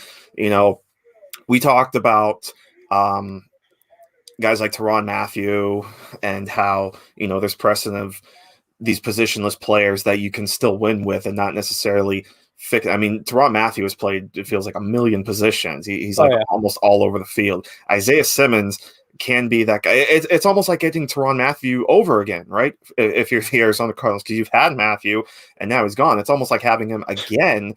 Different coaching staff than when Mathieu was there. So really intrigued, but yeah, you know, you have that a guy like Simmons behind. You know, Chandler Jones is still one of the best defensive ends in this in the league. You know, so you still have him terrorizing other offenses, and you got Isaiah Simmons out there in coverage. Now all of a sudden, you could start to build a roster that can, you know, start to compete in this division. Now, obviously, you know, like Andrew alluded to, we've got to fortify that offensive line. You've got DJ Humphries, but who do you really have opposite him? So you have to think the Cardinals are at least going to look to address that in round 2. But absolutely, it just came down to the fact that I think they just thought the value at number 8 here was just too good to pass up. I agree. Isaiah Simmons really is a generational player. Now the Jacksonville, if you keep this pick, word has it they love C.J. Henderson and they have interest in Javon Kinlaw. But I think this would be a great pick for one of the first 3 receivers to come off for them to get somebody opposite DJ Chark to help Gardner Minshew out. Yes. Tackle. They could use a tackle too, and lots of things make sense here for the Jaguars. Yeah, I mean, originally I had them taking Derek Brown, but obviously, you know, it didn't work out. But initially, my second selection for them was C.J. Henderson. So I see that as well because I mean, their defense. I mean, if I'm being completely honest, it's not good. I mean. Other than I think, you know, like Miles Jack. I mean, who else and Josh Allen? If you believe that's their entire defense, man. But if you believe in Gardner Minshew, you need to get him some help, either with a tackle or a receiver. Yeah, the Jaguars have turned their pick in. No trades so far. Wow. John Elway has been proven right. They're less trades than expected. Yeah, I'm really shocked. That they turned that picking pretty decently quick too. Yeah, how about Yeah, this? Nine picks in. We haven't had CeeDee the Lamb trade or yet. Henry Ruggs makes sense here. I've heard those two link to him. That took link to that. Yeah, it might be Kinlaw here too. I mean, it's I can say for the first time that I don't know what they're going to do. Yeah. I really don't, because they have so many options that they need. I mean, they need a tackle, they need receiver help. I mean, they need defensive help on every position. I mean, but it's clear that they're not going to be building to win. They're going to be building to rebuild. But I don't know. I don't know what they're going to do, man. I mean, it's normally I can give you a name about who they're going to pick, but this is the first time I'm actually genuinely stumped on what they're going to do. Yeah, Browns were rumored to want to trade out of 10, but with 3 tackles potentially available, I might not. I see him staying put. Yeah, potentially 3 if the Jaguars don't take one.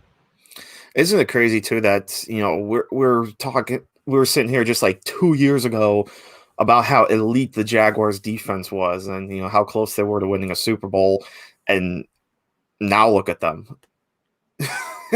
Yeah, it's almost embarrassing. Yeah, so many picks make sense for him here. CJ Henderson makes sense. One of the 3 receivers makes sense. One of the 3 remaining tackles makes sense. If they're not scared about Javon Kinlaw's medicals, so they're afraid about the Falcons potentially climbing up for him, he makes sense. Absolutely, yeah. Like Andrew said, this is starting to become the first true wild card of this draft. Absolutely. We've held the form so far. We really have. There really hasn't been a lot of drama. I mean, yeah, Panthers Twitter seems to be a little surprised that they took Derek Brown over Isaiah Simmons, but I totally understand the pick. I've obviously harped for weeks on the podcast. There were 3 guys that we were zeroing in on as the Panthers' possible pick. It was Derek Brown, it was Isaiah Simmons, it was Javon Kinlaw. So at least for most of these teams so far, we've zeroed in on about like 2 or 3 players that it could be. But we're sitting here with the Jaguars, and we've got a handful of players that it can be, and we have no idea what direction they're going to go. So this is going to be such a fascinating pick.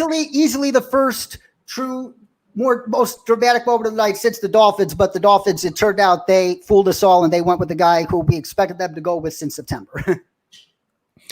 Yeah, funny how things work, huh? It was all about tank for Tua, and then they ended up winning 5 games, but in the end they end up with the guy that this whole process started with a long time ago. I'm ignoring Twitter at all costs right now. I'm ignoring my phone. All right. Looks like we're back to the program here, and the Jaguars are about to make their pick. Who would you pick if you were Jacksonville? Very quickly, Andrew, then Bill. Say who you would pick and why. Do we still have Andrew? Andrew, we still got you. You go, Bill. I would probably say I'm back. All right, go ahead, Andrew. Yeah. I'm taking a tackle, 100%. I'm gonna take. I'm probably going Jedrick Wills here. I just think it makes the most sense. I mean, there's a lot of need on defense, but I think Crom. I like your taking care of Minshew, so I'm gonna go tackle here. Yeah, tackle or receiver. I would say I would probably lean CJ Henderson. I don't know. They could also fill that corner spot, I think, at number 20. Ironically, the pick they got for trading a corner. So Wirfs or Judy could be 2 of the options here. Yeah. I don't know. The good thing is whoever they pick is probably going to be a good selection. That's Absolutely. why it's only got their pick of the litter here. That's the only good thing about it being a wild card is they probably really can't make a bad pick right here. We're about to go to Commissioner Goodell shortly.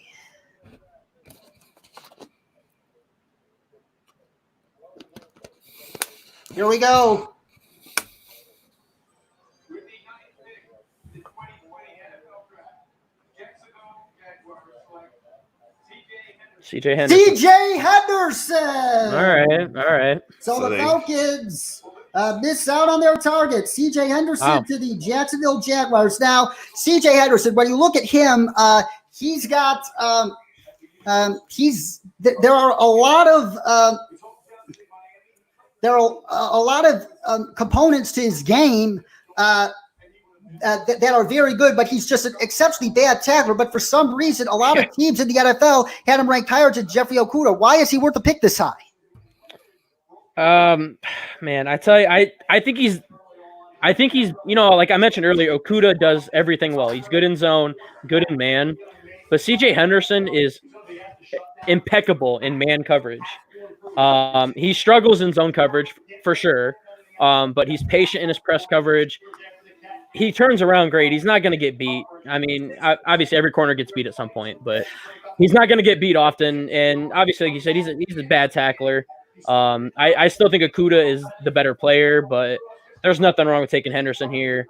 I mean, he fix his own issues, get his mentality right, and he's going to be a good corner in the league. Oh, he most definitely is. The Browns have turned their picket. It has to be a tackle here, doesn't it? Yeah. Oh, yeah. Yeah, 100%. So which one of the three, Wirfs, Wills, or Becton, would you take for that left spot opposite Jack Conklin to give Baker Mayfield the protection he so sorely lacked last year? Man, I want to say Becton, but I think it's going to end up being Wills here. I'm going to say Wirfs. Wirfs, okay.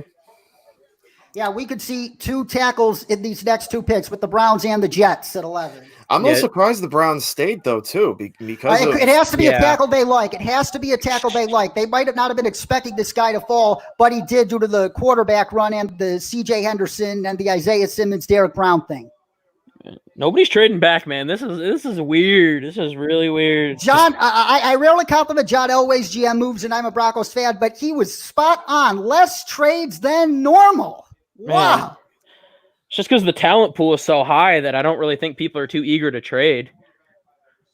But that's incredible. It's quite different than just the recent years that we've had. There's been trades like crazy. Man, there's definitely going to be tackles next two picks, though. Let's see what. I am so excited to help introduce the first-round draft pick for my hometown, Cleveland Browns. The wait is finally over. Thank you to the NFL for your support. All right, come on. I love this moment. Cancer has been hard. I cannot say it without saying you. The doctors and staff are amazing, and they have taken such good care of me. And now back to you for the Browns pick. All right. All right. Come back down. Here we go, Roger Goodell. Thank you, Fletcher. We are so happy to see that you're home and doing well. God bless St. Jude's research and everything the NFL does for them. Jude, in the fight that found with cancer, and we're all in your corner, Fletcher. Yeah, get well soon, Fletcher. We're rooting for you. Here we go. With the 10th pick in the 2020 NFL Draft, Cleveland Browns select Jedrick Wills. Jedrick Wills. There we go. You called it. Called Jedrick Wills. And the beauty of Jedrick Wills, as I said, not only can he play left tackle opposite Jack Conklin, he could slide into guard too if he fails a tackle. So this is a very high floor pick by Andrew Berry and company. And Baker Mayfield has to be hopping up and down big time right now. Oh, and, yeah. I think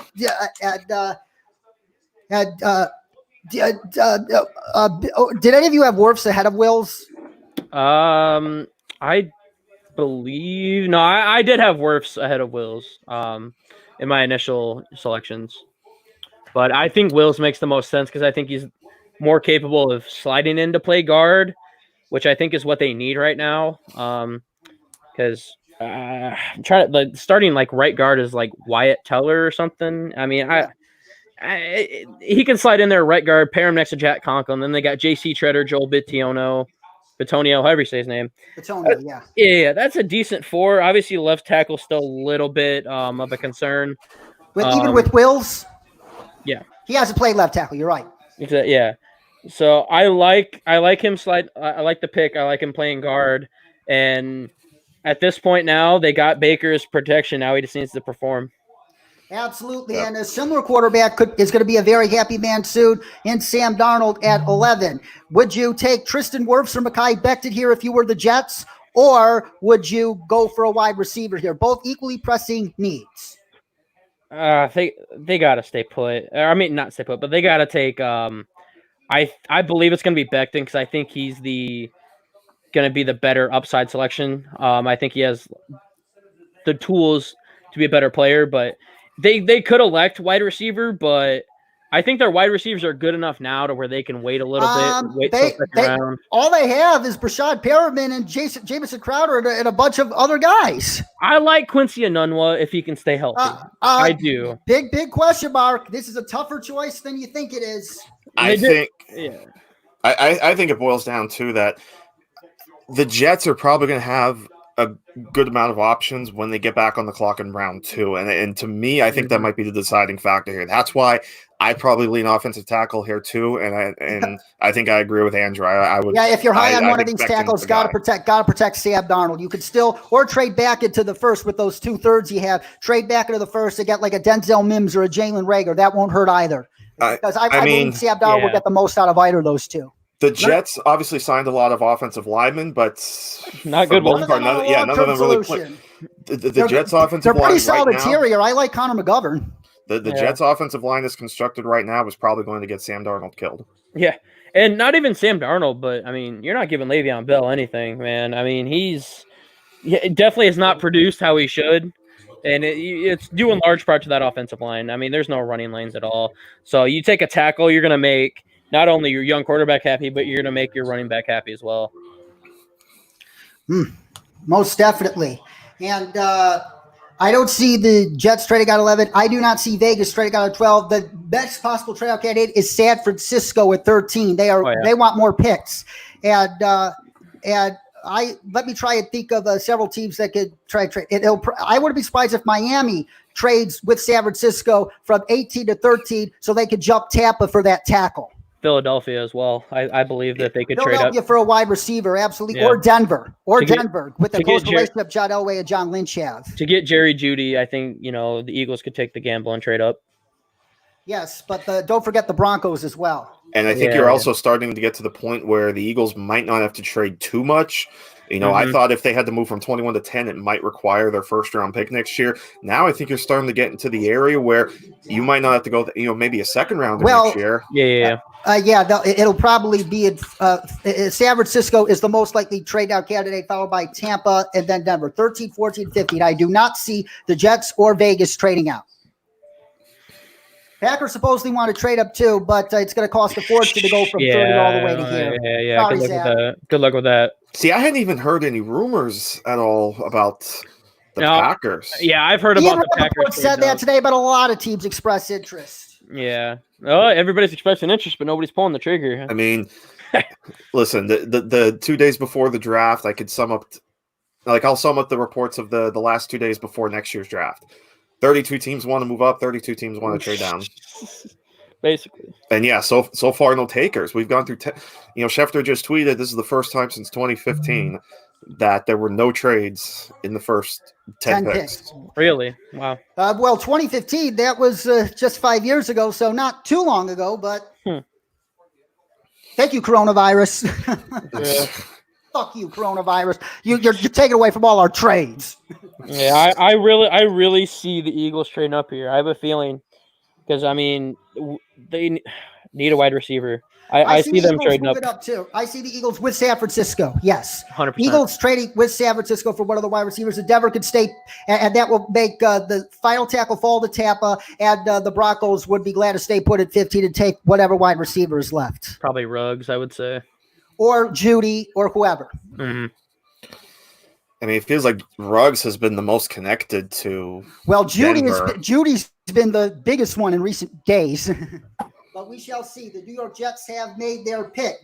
Did a tackle they love fall to them, or do they help Sam Darnold in the passing game? We shall see very, very soon.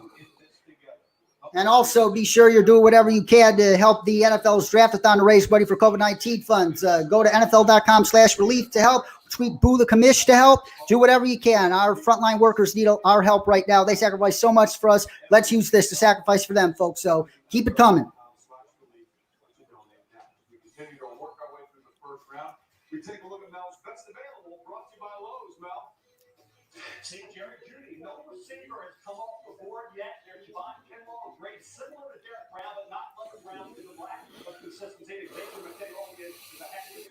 All right, Mel Kiper. All right, speculate all you want, but we got to get rolling here, Mel.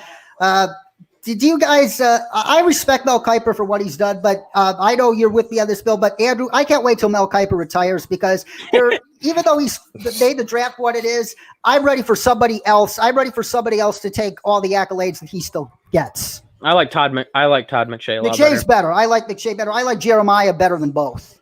Yeah. Daniel Jeremiah is a good one as well. Yeah, especially because he's a former scout, worked under Ozzie Newsome in Baltimore. He's a guy that knows the process inside and out. That's the guy who you want in a position he's in right now. All right, the Jets turned their pick in. It's gonna be a tackle. Or it could be a receiver. It's 50. Trade yet. The last time we didn't have a trade in the top 10 picks, as we look at Henry Ruggs, I'm waiting to hear his name called. Last time we hadn't had a trade this late in the first round was 2015. Judy or Lamb, I believe, are the receivers they like the most. The Jets, that is. But if they like Wirfs, if they're high on either Wirfs or Becton, we shall see. I don't know. I have a feeling they're gonna go with the upside here. With Becton, you mean? Yeah. I think they're gonna take the upside. Here we go.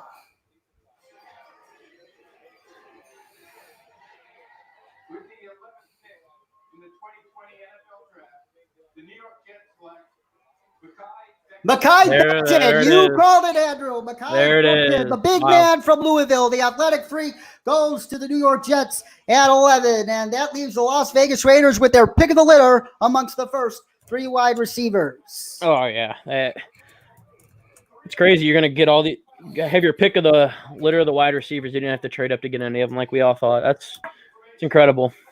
Whoops, nope. Becton. Wirfs is still on the board. I accidentally crossed Wirfs' name off instead of Becton. Yeah, it's like we talked about with some of these other teams and comparing like the safer pick versus the upside. That the Jets, they just need all the talent they can get, right? And Becton just kind of gives you that huge power and so much upside. And it's like we talked about with Le'Veon Bell. It's going to help open those running lanes. This at least gives the Jets offense a little bit of hope. And like I said, now I think you turn around and you can get one of those receivers because somebody's going to fall. I mean, look, we're 11 picks in and no receiver is gone. So the receivers are falling a little bit. So good guys are going to be available in round 2. And I mean, you have to think that's the direction the Jets are going to go in round 2. Oh, most definitely. Or trade up using that ammo they have with those 2/3 back into the first to take like a Denzel Mims, a Jalen Reagor, Justin Jefferson. Absolutely, you can't rule that out. Look, I mean, I think a lot of those wide receivers fit. I'm really intrigued with where KJ Hamler is going to go. Well, let's talk about him more tomorrow. Let's talk about Becton again. Some people say Becton's too raw to play from day one. Do you think there's a good chance George Fant's going to be starting ahead of him whenever the first game of the season is for the Jets? Yeah, they could put George Fant in there, but then after week 1, he's going to get benched because he's terrible. But but I don't think he's too raw. And as you mentioned, we've alluded to a lot. The Jets aren't playing to win right now, I don't think. They still have a lot of pieces. I don't really think they're playing to win right now. They're playing to build up a little bit. They got a couple more pieces. But Becton has the ability to play extremely well. I don't think he's too raw or whatever. I think he's going to start from day one on the right, mostly probably on the right side of the line. But as long as he can keep his weight under control and probably polish off his footwork, there's no reason why he shouldn't be starting from day one. All right, the Las Vegas Raiders pick is in. There's a strong case to be made for each of the top 3 receivers: CeeDee Lamb, Henry Ruggs, Jerry Jeudy. Make your case for which ones the Raiders should take. Who do you think, Andrew? I like Jerry Jeudy because I believe that out of all the rest, most of them rely on their speed. But the Raiders already have Zay Jones and Tyrell Williams, who are pure speed burners. They're going to stretch the field. Jeudy gives them that guy that is going to run the interior routes, run the rough routes, catch the ball in traffic. He does struggle with drops a little bit, kind of reminiscent to Amari Cooper, but I think I think he fits their offense more. What about you, Bill? I'm going to say Lamb. I feel like they might think he's the better guy. I could be wrong. I feel like Lamb's been connected to the Raiders quite a bit, and he just gives that dynamic playmaking ability for, whoever the quarterback is going to be. So Lamb's my pick. He most certainly is. And another trade-out partner for the 49ers, the Falcons, if they want to jump the Bucks for that tackle, they're another candidate, but the Eagles as well. So, or the Ravens to take that receiver, as we alluded to. The Baltimore Ravens, they were one of the teams that inquired on DeAndre Hopkins. They got 2 seconds, 2/3. They could package them to move all the way up to 13. That's more than enough. So the Ravens, I think, could be the team to watch in a trade up here. I could see that as well, yeah. Very, very possible. Man. It could be similar to kind of that, when the Falcons traded up for Julio, yeah. For Julio Jones, they feel like that's that one piece that this team needs to get over the hump, right? I mean, they're coming off a 14-2 season, so it's not like we're talking about them as a rebuilding team. This is a team that's right there on the doorstep. Yeah, the window's open. They just got to take advantage of it, and it could be a good wide receiver. The history of the Las Vegas Raiders about to be announced by Roger Goodell. There are many first evers that are part of this draft, including the first ever official draft selection by the Las Vegas Raiders. I've got it right here. So with the 12th pick of the 2020 NFL Draft, the Las Vegas Raiders select Henry Ruggs. Wow. Over Looks Lamb like and Judy. Tony Pauline called it, and everybody thought Ruggs would be the first pick. Incredible. Over Judy and CD. That's wild. That's believable. He's Tyreek Hill 2.0. Yeah, I know, but I just don't think they need a Tyreek Hill type player on their offense. But he dictates coverages. He puts you in a bind. And plus, he doesn't have to be your number one option. But Darren Waller, he's going to free him up. Yeah, but I think that Tyrell Williams and Zay Jones were going to do that already. Stretch the field. Not saying like they're not great receivers, but they are those field stretchers that you need. And I just think an over the middle type guy would have been better. But I'm not an NFL GM, so this pick has Al Davis. Al Davis. God rest his soul, that's exactly what Tony Pauline reported last night. Tony Pauline reported last night that if if John Gruden is way, Ruggs would be the pick, and Ruggs is the pick. That's, they called it, but that's incredible. I did not see that. Yeah, speed kills. Yeah. They probably looked at the Chiefs by saying, "Oh, they're in our division. They got a guy like Tyreek Hill. We want a clone to be able to put up pound for pound with them." Absolutely. It's like I said, it's all about this team needing playmakers, and boy, he's a playmaker. He's a playmaker. He absolutely is. I get people that were complaining about, Ruggs was kind of like the second fiddle, third fiddle, whatever you have, but still, the guy has playmaking ability. He has speed. He's going to burn you downfield. So I'm seeing people that are absolutely stunned that Ruggs is picked. I'm like, listen, I'm not as shocked that Ruggs is like I said, wide receiver taken. There was an equally strong case for either of these three to be the top wide receiver taken, wasn't there? 100%, absolutely. Yeah. Niners still on the clock, but 4 minutes 50 seconds left. Plenty of time to work out a deal. They had to be trading here, unless they fall in love with one of these receivers. If they completely fell in love with one of these other two receivers, with Lamb or Judy, yes. Yeah, I think they're trading back. I think they are too. Question is now they want more picks because after tonight they have no more picks until round 5. They want to move down badly. Yeah. Yeah, because they got that 13th, and then they have the 31st pick as well, I believe. So, they get a couple more early second round picks, maybe. They'll be fine. Yeah, I do not expect them to be picking at 31. Like, I mean, Yeah. If they, yeah. if they trade, I don't know. If they stay put, they're not trading at, or they're not taking at 31. But I mean, I agree. if they trade here, they're taking at 31. They don't have any glaring needs. Wide receiver, they need another receiver opposite Debo, and if they think Lamb or Judy could provide that, then do it. Yeah, I mean they're definitely in a good spot here. It's incredible. You know, Kinlaw's possible too. Oh, looks like the Atlanta Falcons are trading up. Based on the graphic I saw, the Atlanta Falcons have moved up. I think this is for Tristan Wirfs. Finally, our first trade. Think it's going to be for Tristan Wirfs. Yeah.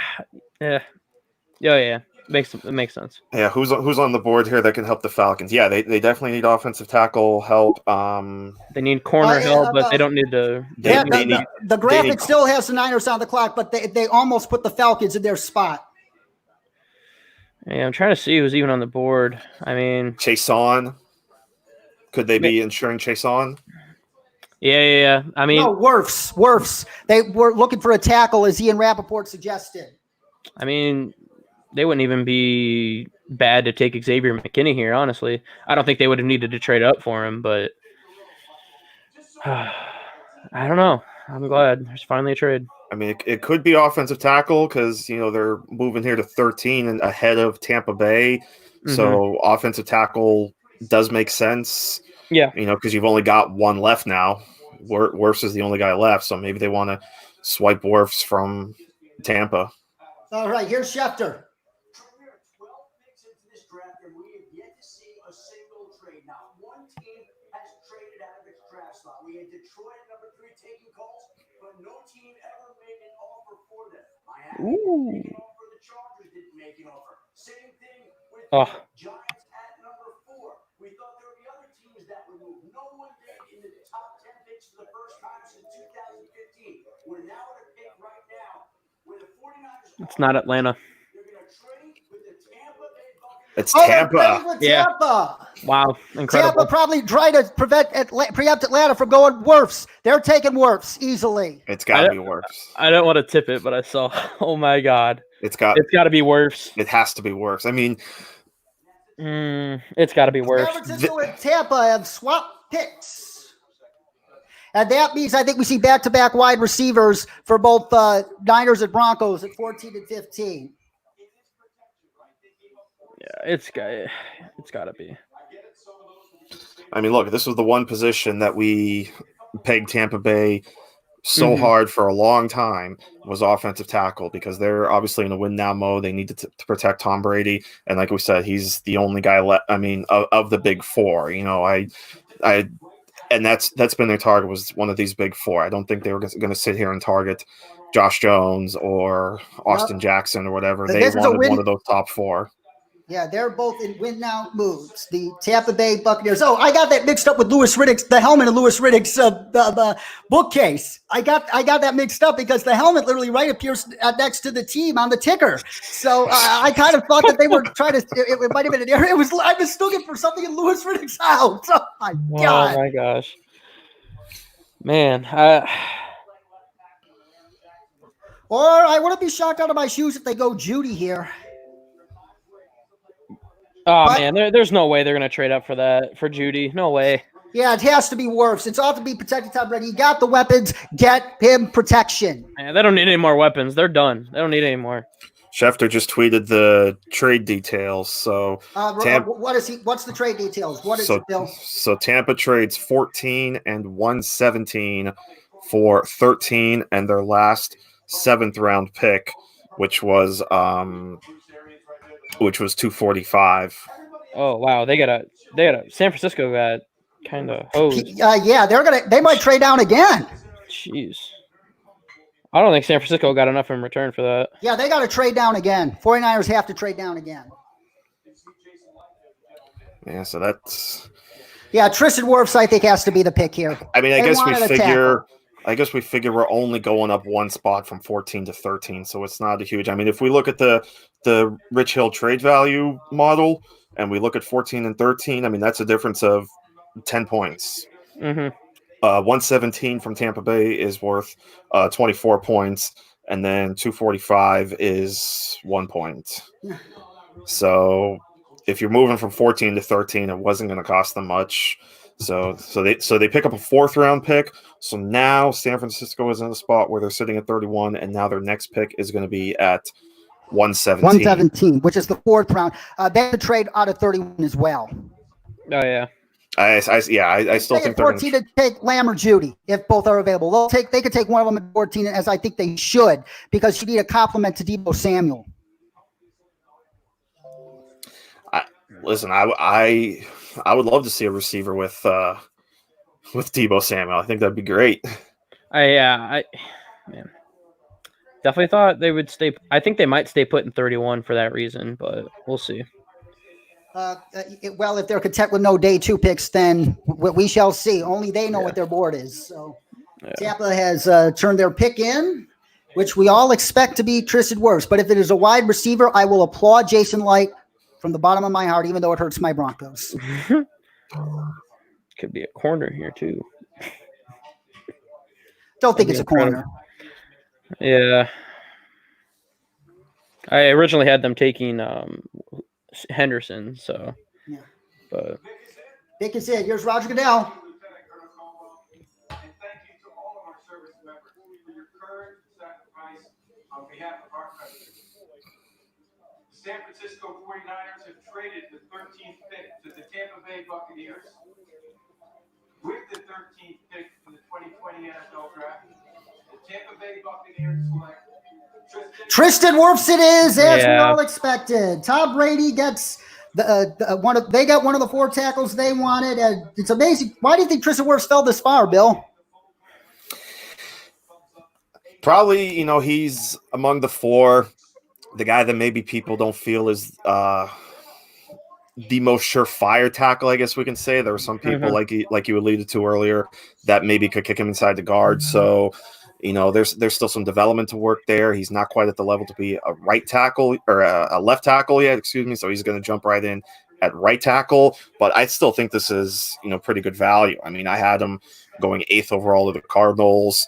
I know a lot of people had him kind of top 10 on the board. So to get him at 13, and really it only cost them a 4th round pick, and they still get a 7th in return. So to effectively drop back 3 rounds to get your protection for Tom Brady. So now the plan is set in motion. Right now, if we're the Buccaneers, we did what we set out to do. We got the protection for Tom Brady. We're in the win now mode. Now it's really just kind of filling in those other pieces. Whether that's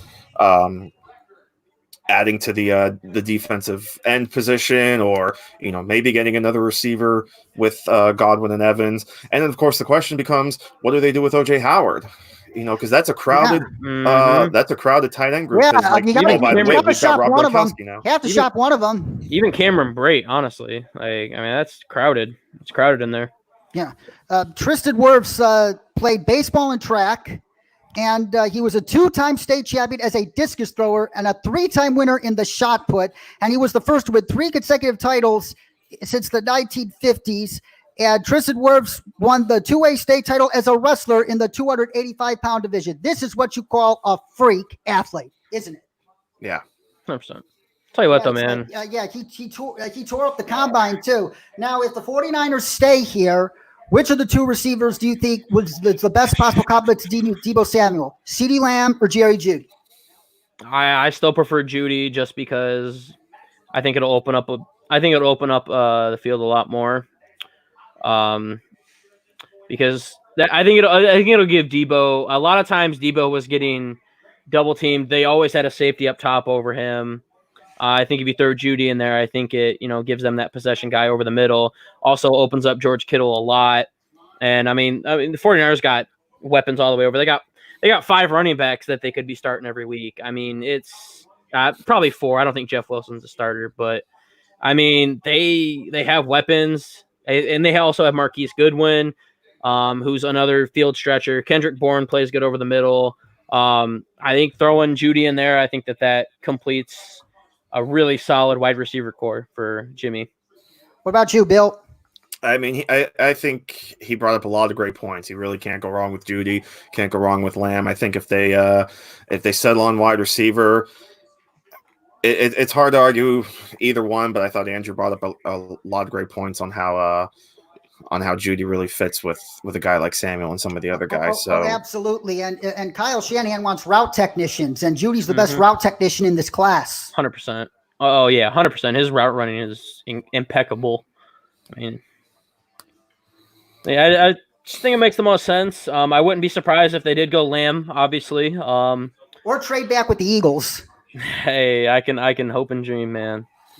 We don't really have a whole lot of picks to barter with, but I can dream. Now you got the Broncos, another wide receiver needed team at 15. If the Niners do go with Judy here, do you think the Broncos should trade back and take Justin Jefferson or somebody like that later instead of CeeDee Lamb? Do you think he's too similar to Cortland Sutton, or do you think he complements Sutton good enough? I think he'll complement him good enough because I think Sutton. Sorry. I think Sutton can play over the middle extremely well, and I think Lamb can kind of be like turned into the burner. So I think they'll complement each other very well. I don't really see the need to trade back. Yeah, and plus Lamb's yardage after the catch ability is much better than that Sutton. He's more of a run after the catch guy. Sutton, although Sutton could be a top 10 receiver, let's get right out loud, but those two make a lot of sense for a guy like Drew Lock. Yeah, Drew Lock's going to need, and another thing is they're both extremely, CeeDee Lamb is very sure-handed, which you're going to need that with a young quarterback. He's going to need somebody he can trust. So, I mean, I would think they're going to stay put here.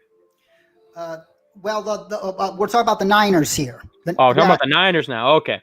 Gotcha. We're talking about the Broncos. Yeah. Like if the Niners do take Judy, do the Broncos take Lamb or trade back? No, I mean, they'll still take Lamb. I think Drew Lock will need somebody that he can count on, and he's very sure-handed. So I think. Plus, you could double dip on wide receiver. You could take a speed guy like a John Hightower on late day 2 to put in the middle of Cortland Sutton and CeeDee Lamb. Should the Niners go with Judy? But both the Niners and Broncos have to be very happy right now, and neither of these teams can go wrong with either of these two receivers. Yeah, if you're the Niners and the Broncos, you definitely have to be feeling really good about how the board fell out. I don't think a lot of us really expected that only one wide receiver was going to be off the board in the top 13 picks. So this is a good spot for those teams, whether they want to stay and take these picks or if they feel they can get a trade offer. But I mean, it's pretty crazy that we're 14 Broncos, picks in. If I'm the Broncos, I'd have to be blown away by a trade offer to move out of 15 right now. Niners still on the clock. Picks out in, but they got 54 seconds. Better hurry up. Hurry up. I mean, they're deciding between the two.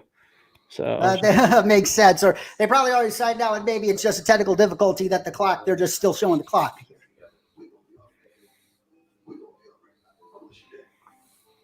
All right, you got 35 seconds, Niners. Do do do do do do do do do do do do do do do do do.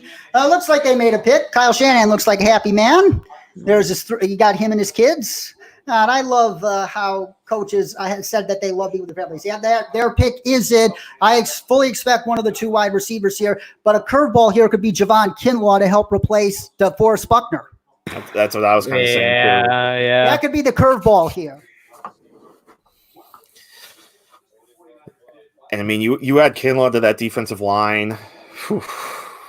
Eric Armstead, Solomon Thomas, Nick Bosa, Kinlaw. Oh my goodness. Yeah, but either Lamb or Judy, I think, would make more sense here. They need a compliment to Debo.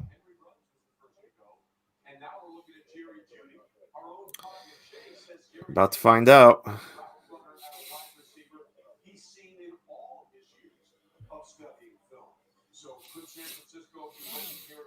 Hopefully. I think they're going wide receiver here. Do you, Andrew? Yeah, they're going wide receiver. I don't see them taking Kinlaw. I mean, it wouldn't shock me, but it's definitely wide receiver here. Yeah, it has to be. You have to. You need a third weapon in the passing game. You got George Kittle. You got Debo Samuel. Now you need that third weapon. I agree. I think it's going to be receiver here. Yeah, and, Judy might make the most sense for Shanahan, but I wouldn't be shocked out of my shoes if it's Lamb either.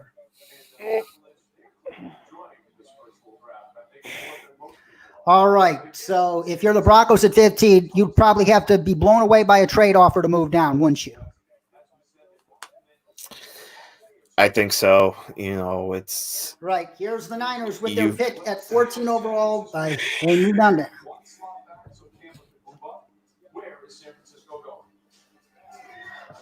Here we go.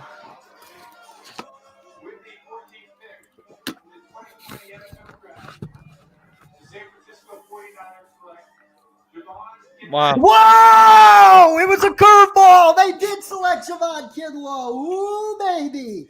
Javon Kinlaw, one of the most inspiring stories in this draft class. The 49ers take him to replace DeForest Buckner, who they traded away for to Indy for the 13th overall pick. Now, Javon Kinlaw, this is a guy who grew up homeless, started off at JUCO. Now, there were some medical concerns about him, and there are some concerns that his stats didn't match the production in college, but why do you think this is a good pick for the 49ers, Andrew? Broncos have to be smiling right now. I mean, just look at their defense now, man. I mean, we just read off the names, but Eric Armstead, Solomon Thomas, Javon Kinlaw, Nick Bosa. You have D Ford as another edge rusher. I mean, the secondary is really good. I mean, gosh, man. I mean, either way, it would have been good. I would have been happy with taking a wide receiver as well, giving Jimmy another option. But I think we've alluded to it. They could do that at pick 31 if they stay put, or if they trade back. There's still plenty of day 2 that they can select. But I like the pick because that defense is really scary right now. Yeah, what do you think, Bill? And Andrew hit the nail on the head. Look, DeForest Buckner had a fantastic season, and they were able to ship him off for a first-round pick, and they turned that first-round pick into one of the most athletic defensive tackles we've had in this class. I mean, you can argue Kinlaw was pretty much right up there with Derek Brown, just so explosive, and you add him to a line now with all this other talent. I mean, oh my goodness, these offensive linemen are on these other teams are still going to be scared out of their shoes. I mean, it doesn't even feel like they've lost everything. Yes. You swap out DeForest Buckner, you get Javon Kinlaw. And I think the biggest reason why they traded down with Tampa is because I think Atlanta was prepared to take Kinlaw had the Niners hadn't. That's very possible. That was probably Tampa just protecting themselves against, one of their targets. Like we said, he was the only Big Four offensive tackle left, and it only cost them a 4th-round pick. So not a bad move at all. This certainly isn't. This certainly is not the Bears moving up one spot for Mitchell Trubisky at all. I think this is a solid move by the Buccaneers, and it worked out for all parties involved. Now you're the Broncos. You've got CeeDee Lamb and Jerry Jeudy staring you right in the face for help for your young quarterback. Which one of those two would you take if you were the Broncos and John Elway right now? Talk about a dream scenario. Broncos didn't have to move up, and they get their pick of Lamb or Jeudy at 15. Man, I don't know. I like both of them. I think they're both will equally complement Sutton. I've still said from the start that I prefer Jeudy as well, but I could also see pick is in. They didn't trade back. Has to be a wide receiver here, unless if it's 100%. Kenneth Murray, I'm going to throw us in. Do you think it's a receiver here? 100%. It's 100% a receiver. I think it's a receiver. Yeah. Keep in mind, John Elway has never drafted somebody from the University of Alabama. This could break the spell. Which is really incredible that he hasn't. Yeah, many. He's had interest in a lot, but the fact that he never takes battle players is a myth. Even if he takes Lamb here, you shouldn't say that because I'm sure they're equally considering both. Yeah, 100%.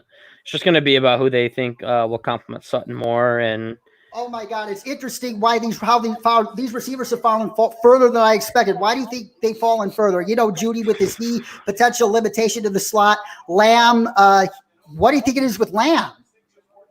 Well, I don't know. That's hard to figure out because, we thought Lamb was such a great playmaker. I would have had him as my wide receiver 1, but boy, like I said, I'm still surprised that we're 14 picks in and we've only had one wide receiver. Yeah. Even with the depth of this class, we knew that it was so Yeah. top heavy that we thought they would at least two of them would probably be gone by, like, say, pick 13. Now we're on pick 15, and only one of them has gone. Now we're expecting it to be two out of the top 15, but still. Wow. I think that that's the reason, is because this class is so deep.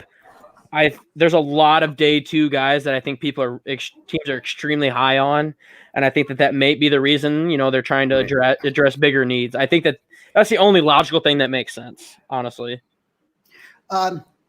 Yeah, they must love the depth of this class, but some people believe there's only like 4 or 5 starters here. Justin Jefferson could be a curveball here, but I love Justin Jefferson. That said, John Elway looks happy. Not having to move up, he gets the pick of the litter of the 2 remaining top 3 wide receivers, but we shall see. Is it Jerry Jeudy? Is it CeeDee Lamb? Or is it Justin Jefferson? Or is it a punter? Damn. It's Steve Wardle.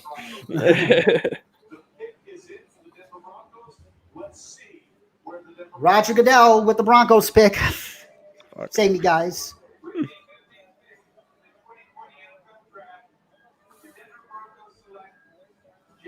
Jerry Jeudy to the Denver There you go. Broncos. John Elway has finally drafted a member of the Alabama Crimson Tide, Jerry Jeudy. And a big shout out to a special friend of mine who might be watching. She's a big Broncos fan and also a graduate of the University of Alabama, and what a healthcare hero. This was for you, Jerry Jeudy to the Denver Broncos. So how well do you think Jerry Jeudy compliments Courtland Sutton? Do you like his fit in this offense? I do. I think that, either wherever Jeudy went, I think he was going to be a good fit, because he's the best route runner in the entire class. Sure-handed, catches the ball well. I mean, he's going to be good for Drew Lock. I genuinely feel that. I think Drew Lock's going to be extremely happy right now. And Jerry Jeudy, he had a younger sister that died. He dedicates his playing career to him. Jerry Jeudy, there are some concerns that he's a slot-only guy. Do any of you think he's a slot-only guy, or do you think he can play the boundary opposite Courtland Sutton in Denver? Oh, he can play outside. Yeah. Absolutely. I think with him being such a good route runner, he can definitely play the outside. What do you think, Dave? Broncos got number one idea in the draft. Jim? You could make an argument that either 3 of these won, but there are concerns with all of them. With Ruggs, can he be a true one? With Lamb, is his route running. With Jeudy, his medical history, some people think he's at higher risk for arthritis down the road due to that meniscus procedure he underwent when he was still at Alabama. But but I would. And is he physical enough? Can he play outside? And some people say he's just a better version of Calvin Ridley. I don't know. But that said, it couldn't have fallen better for the Broncos. At least they didn't have to trade up. And I think they viewed Judy's skill set as more of a better complement to Courtland Sutton than CeeDee Lamb's. They wanted more of a pure separator, and Jeudy was the best separator of the bunch. This pick makes sense. Does it make sense at all? Yeah, I think he's more of an Amari Cooper type guy, which I think, if you're an Amari Cooper type player, that's great. Obviously, Jeudy does struggle with drops. That's the biggest knock that I have on him. But you can't knock the pick at all. Broncos hit a home run here. Got a top wide receiver without having to trade up. Absolutely. This was kind of best case scenario for the Broncos. We've talked so much about. We thought the Broncos would have had to trade up to ensure that they get one of these receivers. I had them trading up to 7 to get Ruggs in my final mock. So I thought they'd have to move up a couple spots, but I did not think that they would have their choice of Jerry Jeudy and CeeDee Lamb here at 15. They couldn't have gone wrong with either of them, could they? Absolutely not. Absolutely not. This was a win-win for them. It's like you guys said. I guess it was just come down to who they valued more, and I think Jeudy and Courtland Sutton are going to be a tremendous duo for Drew Lock. With the Falcons on the clock here, with Javon Kinlaw and C.J. Henderson gone. Yeah, I don't know what they're going to do. K'Lavon Chaisson makes sense here. Since Carlos McKinley, I don't think has panned out that well. Chaisson would be a great edge provide a pretty solid edge rushing tandem opposite Dante Fowler Jr. here. I'm gonna throw out another name too. I mocked this person to Atlanta, but I look at I'm going corner here, but I'm not going with Christian Fulton. I'm actually going with Jeff Gladney here from TCU. I think he's the pick here for them. They obviously you need some help in the trenches, but you really don't have a selection there right now. I think they're going to be reaching. But I like Gladney's man coverage skills. He's got quick footwork. He's got loose hips. I like him here. But I'm not 100% on him. I mean, there could go a lot of different ways here. Listen, I love Jeff Gladney. He's, there was obviously so much concern or so much conversation and debate on who's cornerback 3, right? Who's the guy after CJ Henderson? You can make a strong argument for Jeff Gladney. Mm-hmm. You look at this play, especially if you look at the game against Baylor. I mean, him and Denzel Mims just went at it, and they had, oh my God! Do you guys if I do a little dance right now? Hang on, because I'm a Broncos fan. Do you mind that, guys? So let me during this commercial break have do a little dance here. Come on. We want to see the dance. There you go. There you go. Celebrate. You deserve it. That was a great pick for the great selection for the Broncos.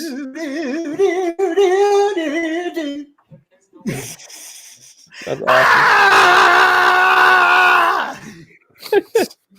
That's great.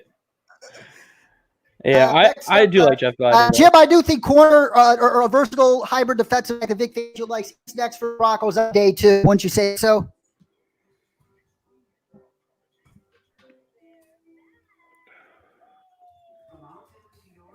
I'm sorry. Say that again. Yeah. Yeah. What would you say? Sorry. What? What did I? Oh, God damn! I lost my train of thought. Oh, I was talking to my friend Jim, who just saw that he said next up defensive back for the Broncos. I think so. I think that's the direction they go on day 2. Either a quarter or a hybrid defensive back like a Jeremy Chin or somebody like that. Jeremy Chin, Steve Atwater's nephew, by the way. Did you guys know that?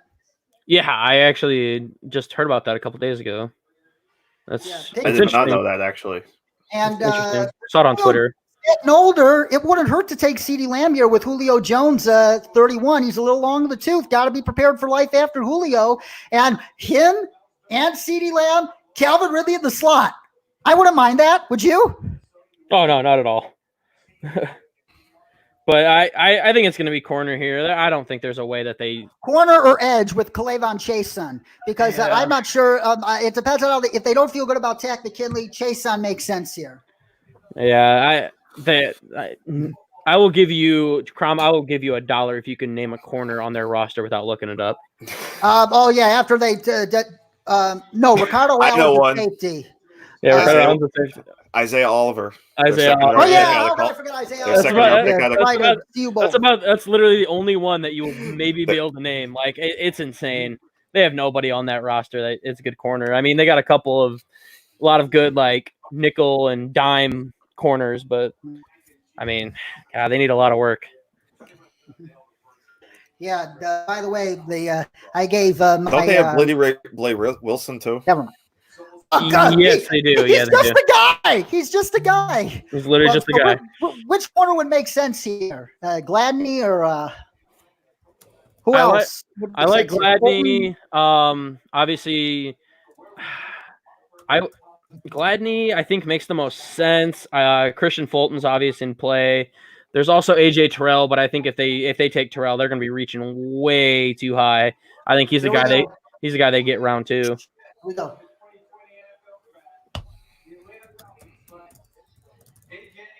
Hey, oh my God! You said it. Did you read it on Twitter? Did you read it on Twitter, Andrew? No, I thought he was going to be a day 2 guy. But yeah, well, there was a lot of buzz of him being selected in this area. I thought it was going to be Gladney. There's no way it should have been Terrell. I think they reached a little too high. It was Terrell. Oh my goodness gracious. I think they reached I think they reached on that one. Terrell, number 48 on Dane Brugler's board. Definitely a reach by his standards. Yeah, I think that's a reach. I like Gladney and Christian a lot better than 6. Kuiper had him as a late second rounder. yeah. This is clearly a reach pick. Don't you think this is the most head scratching pick of the night so far? It is to me. I mean, Gladney is there. Christian Fulton's there. Yeah. I even have Trayvon Diggs ahead of Terrell. Honestly, I mean that's a reach. I mean they could have gotten him. He was a day 2 guy, second round. I don't like it. I don't like it. This is the first pick that I really don't like. Yeah. Oh my goodness! With the Raiders on the clock at 19, they could go with CeeDee Lamb and Henry Ruggs. Oh my God! Oh my God! Oh my God! That's criminal. Not fair. That's Fuck! criminal. It's not fair. Now it's the dreaded Dallas Cowgirls on the clock. Jerry Jones could take CeeDee Lamb for all we know. Yes, they got Amari Cooper and Gallup, but Gallup's more of a slot. Lamb is a perfect complement to Cooper. I have them taking Xavier McKinney. I think they need a safety. Yeah, that would make sense too, but you can't discount CeeDee Lamb here, can you? No, I can't. For the Eagles' sake, I hope that it's not CeeDee Lamb because I'm gonna cry. Or the Dolphins could take him for all we know. I'm gonna cry if Dallas gets him because Eagles' secondary is so bad. We can't afford that. Cannot afford to have to do that. But apparently, Jerry Jones is sitting in his own private place, telling the scouts to not bother him. So, I mean, who knows? Who knows what the hell he's gonna do? Yep. God, who knows? Maybe he'll bring Tony Romo back. Yeah, I can't wait to see this pick. This I don't know what Dallas is gonna do. Yeah. With Jerry Jones running the show, you never know what Dallas is gonna do. Honestly, I really hope it's not CeeDee Lamb. Man. Oh my God. I'm gonna cry. Cooper, Gallup, and CeeDee Lamb is gonna be a nightmare if that happens. Good luck defending that. That's gonna be a nightmare. Oh, look at the Broncos, how they picked. They said Judge Judy. Welcome to Broncos country, Jerry Judy. Oh my God, and even better, me being Jewish as well. He wears the Star of David because his friends call him Jew. And that's why I like to make a joke with a new lyric added to the Hanukkah song. You know, Jerry Judy, not a Jew. All right, so if it's not CeeDee Lamb or Xavier McKinney, Kayvon Chason makes a lot of sense here. They need another edge to go opposite DeMarcus Lawrence here. Yeah, I could see that as well. Yeah, because I think they have like Tyrone Crawford. I think they also just got Gerald McCoy. They got Dontari Poe. I mean, that defensive line is pretty solid. If you add another edge rusher in there, man, I'm kind of sweating a little bit now. CeeDee Lamb's a Texas native, though. Don't sleep on him here.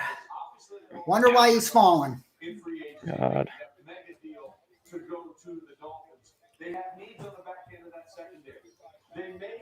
Maybe a trade back here too. I don't know. Dallas was a trade back. Now, and that brings up a good point too, because could they trade back thinking that they could get a guy like Cesar Ruiz? Yeah. You know, because they do need a center. So absolutely. I didn't even think about that. That did not. That's a great point. That did not cross my head at all. I actually have Ruiz coming up pretty quick in my mock. Oh, Ruiz, that's another player Dallas loves, especially with the Travis Frederick retirement. That's nothing to discount. Exactly, and the way Dallas just churns out offensive linemen, right? They're always it feels like they're always drafting offensive linemen. So it would not be surprising at all if Ruiz is here. Ruiz, McKinney, Chason, Lamb. I think it's one of those four. It's gonna be. Man, I wish they would just lock it in already, man. I'm ready to hear it. I'm ready to hear what I'm going to hate. CeeDee Lamb, he's anxiously checking his phone. I don't think the pick is him, though, based on that shot, although you never know. Cowboys have turned in their pick. Dolphins, I think they could take CeeDee Lamb or trade back if they think they can get the tackle they want a little later. Man, if they could get CeeDee Lamb in that spot, that's going to be incredible. That's going to be an incredible win for them. The Dolphins, could you see them going CeeDee Lamb if the Cowboys pass on him? They could, but I still think they need to get an offensive lineman. But which could mean they could trade back if they don't want to take Cesar Ruiz that early. Man, that would be a tough spot to pass on, though, wouldn't it? To a throw into CeeDee Lamb. Oh man, Oof. That would be a match made in heaven. Do they feel they can get an offensive lineman at 26, which they probably could? I think Thomas would be there. I think Thomas could be there. Josh Jones could be there. Isaiah Wilson, or not Thomas. I did this when I was tweeting at Mina Kimes, confusing Andrew Thomas for Austin Jackson. Yeah, Ezra Cleveland is another. I mean, that might be a little bit of a reach. They could probably get him second round. I do like Cesar Ruiz though for them. I like Cesar Ruiz here. Could Ezra Cleveland end up being the big smoke screen like what's his name from the Texans a couple years ago, the old quarterback? All the hype of him getting a first-round pick and he completely falls out. Tom Savage, yes. Oh God, I forgot about Tom Savage. Now I don't think Cleveland's obviously going to fall all the way out to like round 4. But there's obviously been all this hype over the last few days with Ezra Cleveland. To announce the Cowboys pick.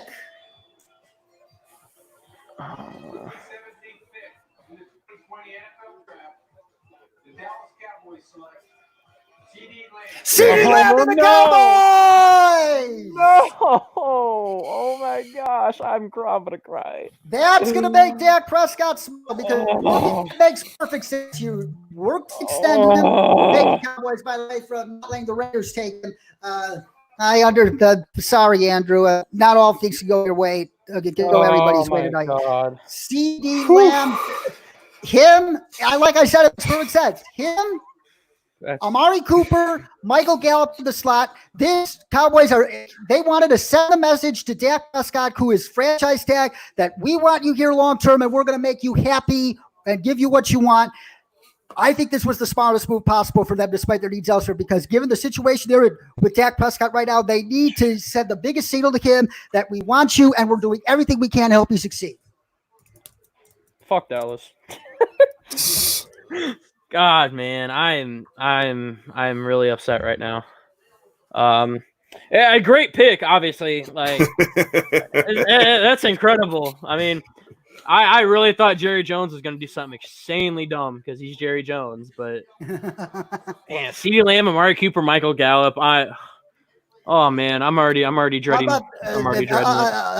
Tampa Bay, you got company for best receiving core in the NFL. Yeah, honestly, that's an incredible trio. Man, I don't like that at all. The only thing that Dallas is lacking now is a tight end on that offensive side of the ball. Because Blake Jarwin isn't a true number one, but that's another story. Yeah, really.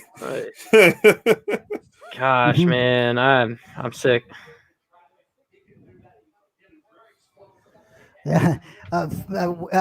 Alabama invaded the AFC West with Ruggs to Vegas and Judy to the Broncos.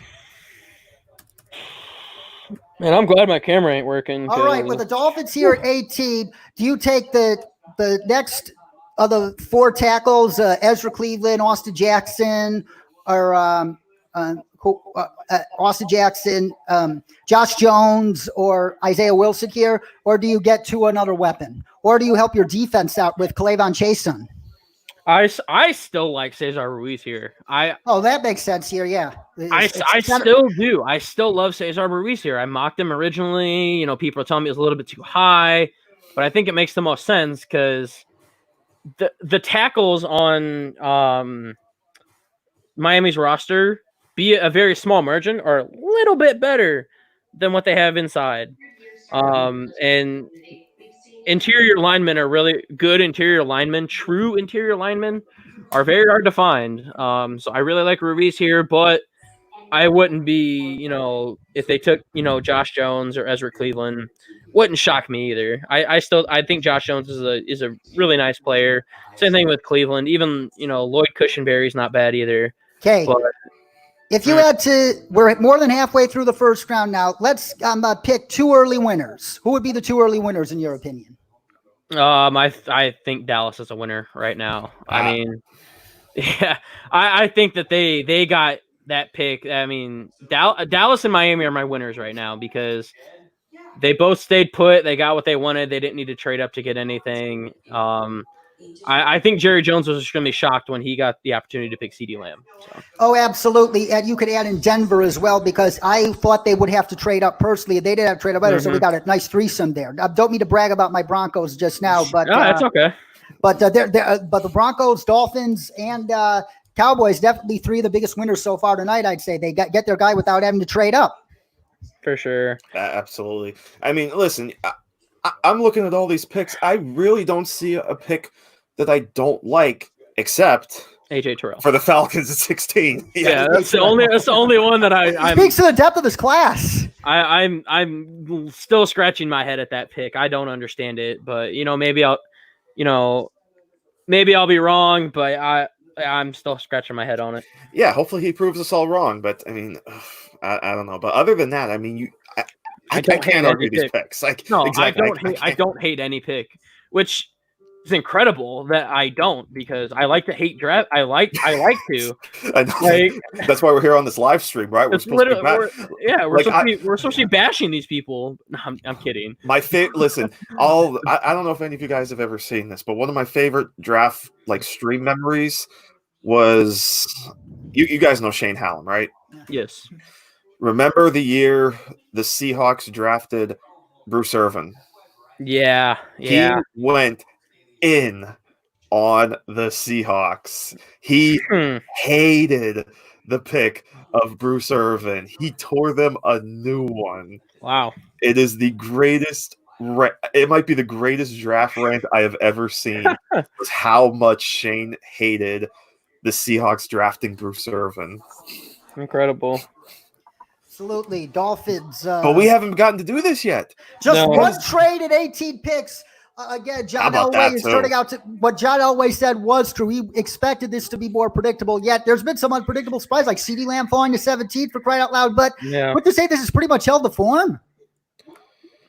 I think it has, because I think everybody's picked the position of need that I thought they would. Even though the AJ Terrell pick was completely god awful, they needed a corner, so they took who they think is the best corner that was left. So I think everything's pretty much held the form as to what we all expected. I don't think there's been any oh my gosh, why did you select this position? So I think everything's worked out without only the one trade. Yeah. And so the rest of the NFC East secondaries have to have their heads spinning right now with the Cowboys getting CeeDee Lamb. Sorry, no, Andrew, I won't kick a man when he's down. Sorry about that. It's all good, man. It starts. Oh man, I wanted the Eagles to take, probably Justin Jefferson here, but they may need to look at the secondary now after this selection, because or Jalen Reagor from TCU, because he's expected to go higher than people think. And if they want a long-term heir to Deshaun Jackson, Reagor, I think, is the next best guy after Ruggs that can provide that. Mm-hmm. Yeah, I mean, I wanted them to. I think they might need to go corner here now, or with their next. I mean, who knows what's going to happen? But yeah, well, Dolphins at 18. Who's the pick here?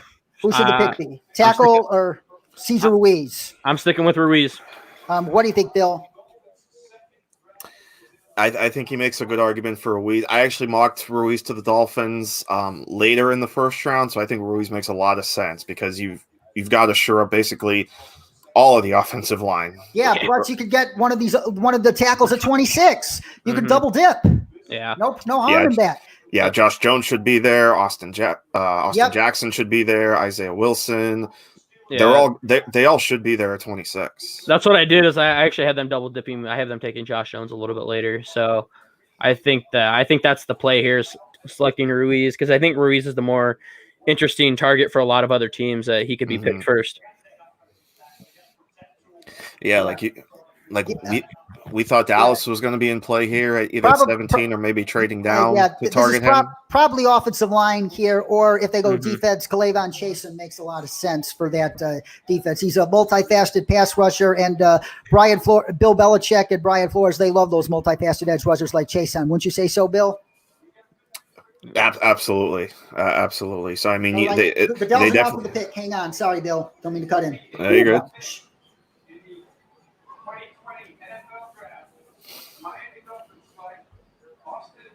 Austin Jackson. What? The run on the Wow. second group of tackles has begun in earnest. Okay. Austin So Jackson.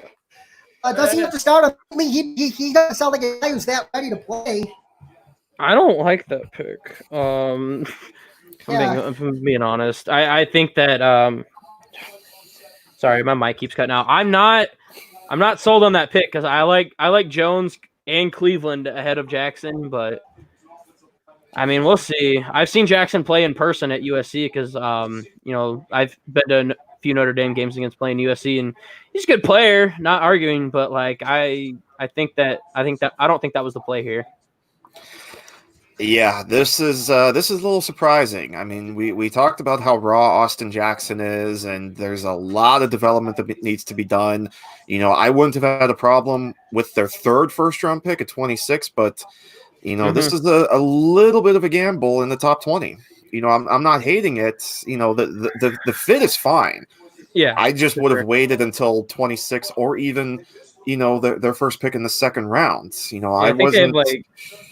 I think they picked 39. I think. Yeah. I think he would have been there. I think he would have been there. Like He could have. That's kind of like when they took Jawan James a couple years ago and they reached on him. I think that's a similar pick right here. That's interesting. Like, it fits the need, so you can't knock it too much. But I don't Exactly. I don't think it was the right person for it. I don't hate it as much as AJ Terrell, but I don't like it either.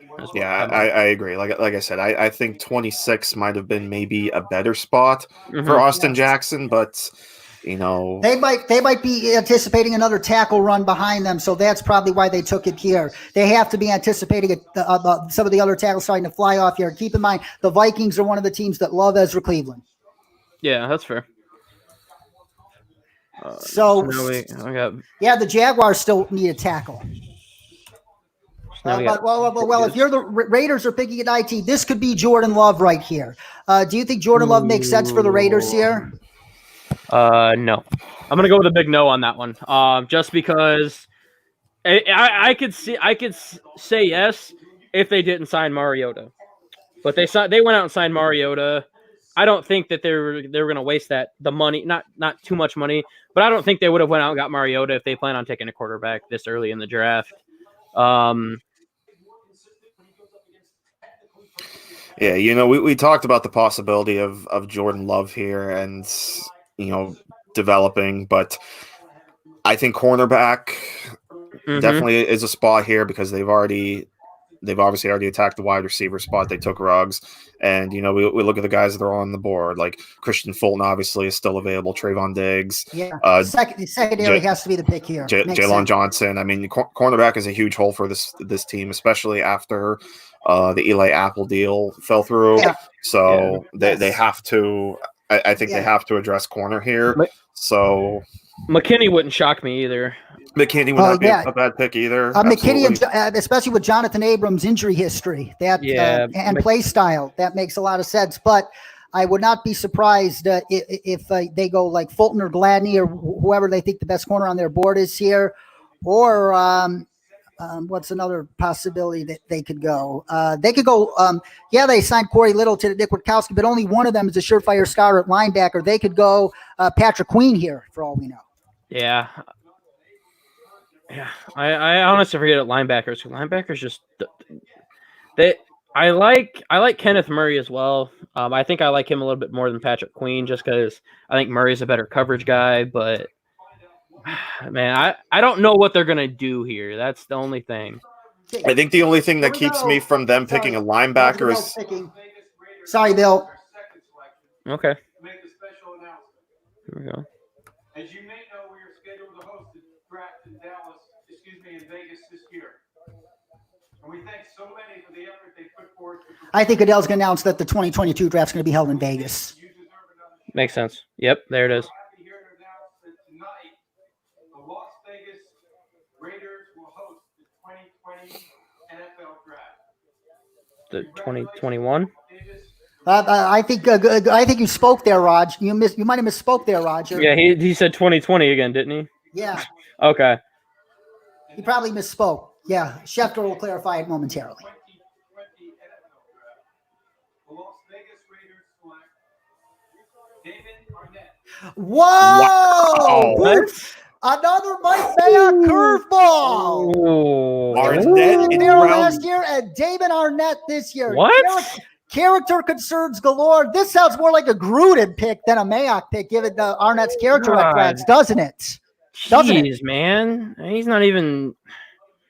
He's a round 3 guy. Come on now. What the heck? This now takes the cake as the Yeah. strangest pick in round 1. Yeah. Listen, I like Damon Arnett in round 3. Yeah, exactly. Round 3. That's yeah. This, like maybe even round 2. I would have been okay in round 2. Not in round 1. Yeah. I never thought. Yes. And Wow. And back to don't mean to monopolize the conversation here, but back to my point. Mike Mayock provides strong character guys, and Cleveland Farrell, that was a Mayock pick. But given Arnett's character red flags, I think this sounds more like a Gruden pick because Gruden likes to take high risk guys. Mayock doesn't sound like that kind of guy. Yeah. I don't know. I don't like it at all. Easily the most head scratching pick of the night by far, I'm even stunned. more so than Austin Jackson at 18. I'm stunned. Yeah. All right, Jaguars at 20. They could go many different ways here. They could take one of the next crop of tackles, Josh Jones or Ezra Cleveland, or they could take Justin Jefferson and somebody who knows the Jaguars quite well. He goes by the Twitter handle E_Dilla. He said that the Jaguars loved Justin Jefferson as an option here at 20. Do you think Justin Jefferson makes sense to be paired up with fellow LSU Tiger DJ Chark in Jacksonville? You think I cried when CeeDee Lamb got taken? If they take Justin Jefferson away from the Eagles, I will legitimately cry even more. But I don't know. I think they're staying. I think they're gonna address all the offense. I think they're addressing that. Round 2, round 3. I like McKinney here as well. I actually like McKinney a lot here. I like him. I also like Grant Delpit a lot here. I think safety's the pick here. I'm not doubting that Jefferson would be a good fit. I think they're gonna wait. Yeah. We went with CJ Henderson round 1. I agree. I didn't think offensive tackle was as huge of a need. I thought they were okay with guys like, as I'm trying to blank on the two, but I could see offensive tackle being the play here. Cleveland or Jones. It could be Cleveland or Jones. Maybe they go edge here. Maybe they go AJ Epinesa. Maybe they go Gross Matos here. Get somebody with Josh Allen. A potential curveball here if they want to D-tackle Ross Blacklock from TCU. That'd be a really big curveball. That would be a curveball. I like Blacklock, but I don't know if he's a top 20 guy. Unbelievable. One trade in the top 20, and the Jaguars pick is already in. Wow. Also, can we just talk about the fact that Skip Bayless is a child? Oh, he's the freaking worst. Did you see? So he tweeted. He tweeted. He said, "Suck on that, Eagles. We just took the guy you badly wanted. You've sure done that. You've sure done that enough." Now that's kicking the baby when he's harmed, and you never do that, Skip Bayless. I beat myself up for doing that earlier, but Skip Bayless, you held my beer. I don't. That man. He is not even a journalist. He is the ultimate sensationalist, and I think he is a powerful symbol of what's wrong with sports journalism today. But that's just me. He's a troll. He's a troll. He's just a straight troll. That's all it is. Yeah. I don't even follow him. I don't even deal with him. I don't either. But people retweet and like his stuff, so then it pops up on my timeline. I'm like, exactly. By the way, Cam Robinson, Jawan Taylor, those are the names I meant to say earlier. Oh yeah. Okay. Yes, and, Josh Jones might make sense on the left side to kick Cam Robinson in the guard. Yeah, I don't know. I think it's got to be safety here, man. I'm sure of it, but or a corner like Fulton or Gladney. I'm thinking safety. I think it's going to be either McKinney or Delpit. CJ Henderson, silly me. God damn it, this night has gone by so fast. Hey, I was going to call you out on it, but it's okay. I don't know. Yeah, I mean, you look at the depth chart right now at safety for them. You've got It's Gerard bad. Wilson, you got Ronnie Harrison, Andrew Wingard. So there's definitely room for a little bit of room for improvement there. So Xavier McKinney certainly would make sense, or Grant Delpit. I'm really curious too, like if some of these other safeties are going to sneak into the first round, guys like Antoine Winfield, Jeremy Chin. I love Antoine Winfield. Oh, Jeremy, I do too. absolutely. Don't be surprised if Jeremy Chin sneaks in the late round by somebody trading up for him. I love Antoine Winfield. I'd be good. I also like we're talking about safeties. A really good guy, small school guy by the small school of Lenore Rhine. Kyle yeah. Duggar, Kyle Duggar. Love Kyle Duggar. Oh man. He was fantastic at the Senior Bowl. Oh yeah. Oh my gosh. One of You the best know- senior performances we've seen. Incredible. And obviously that was where he made a name for himself, because that's where a lot of us really got our first exposure for him. Because I mean, Who knows Lenore Ryan? Like what is that? exactly. Like, where am I going to find Lenore Ryan tape? I still don't know. I still don't know. But yeah, I mean, I became a huge fan of his when I got down to the Senior Bowl and got a chance to watch him. You know, he definitely created a lot of buzz for himself. So I'm really intrigued where he's going to go. But so yeah, getting back to what you were saying, Andrew, like safety definitely is a possibility here. Pass rusher too. I don't know. They could definitely use another pass rusher opposite Josh Allen. I mean, you look at what they got, because I mean, yeah, for now they have Yannick Ngakoue, but he's not playing. yeah. He's not playing at all. He's Trade him. in an argument with But- Tony Khan. Yeah, you're getting in an argument with the owner on Twitter. You're not helping your draft stock or your trade stock there, buddy. Like, just shut your mouth and wait for them to trade you. Like, it's so annoying. With all of you, as we continue to weave our way through the first round of the Yeah, I can see it's pass rusher or corner here. I'm leaning towards corner. Clavon Chason. All right, we'll see. Really hope it's corner or safety.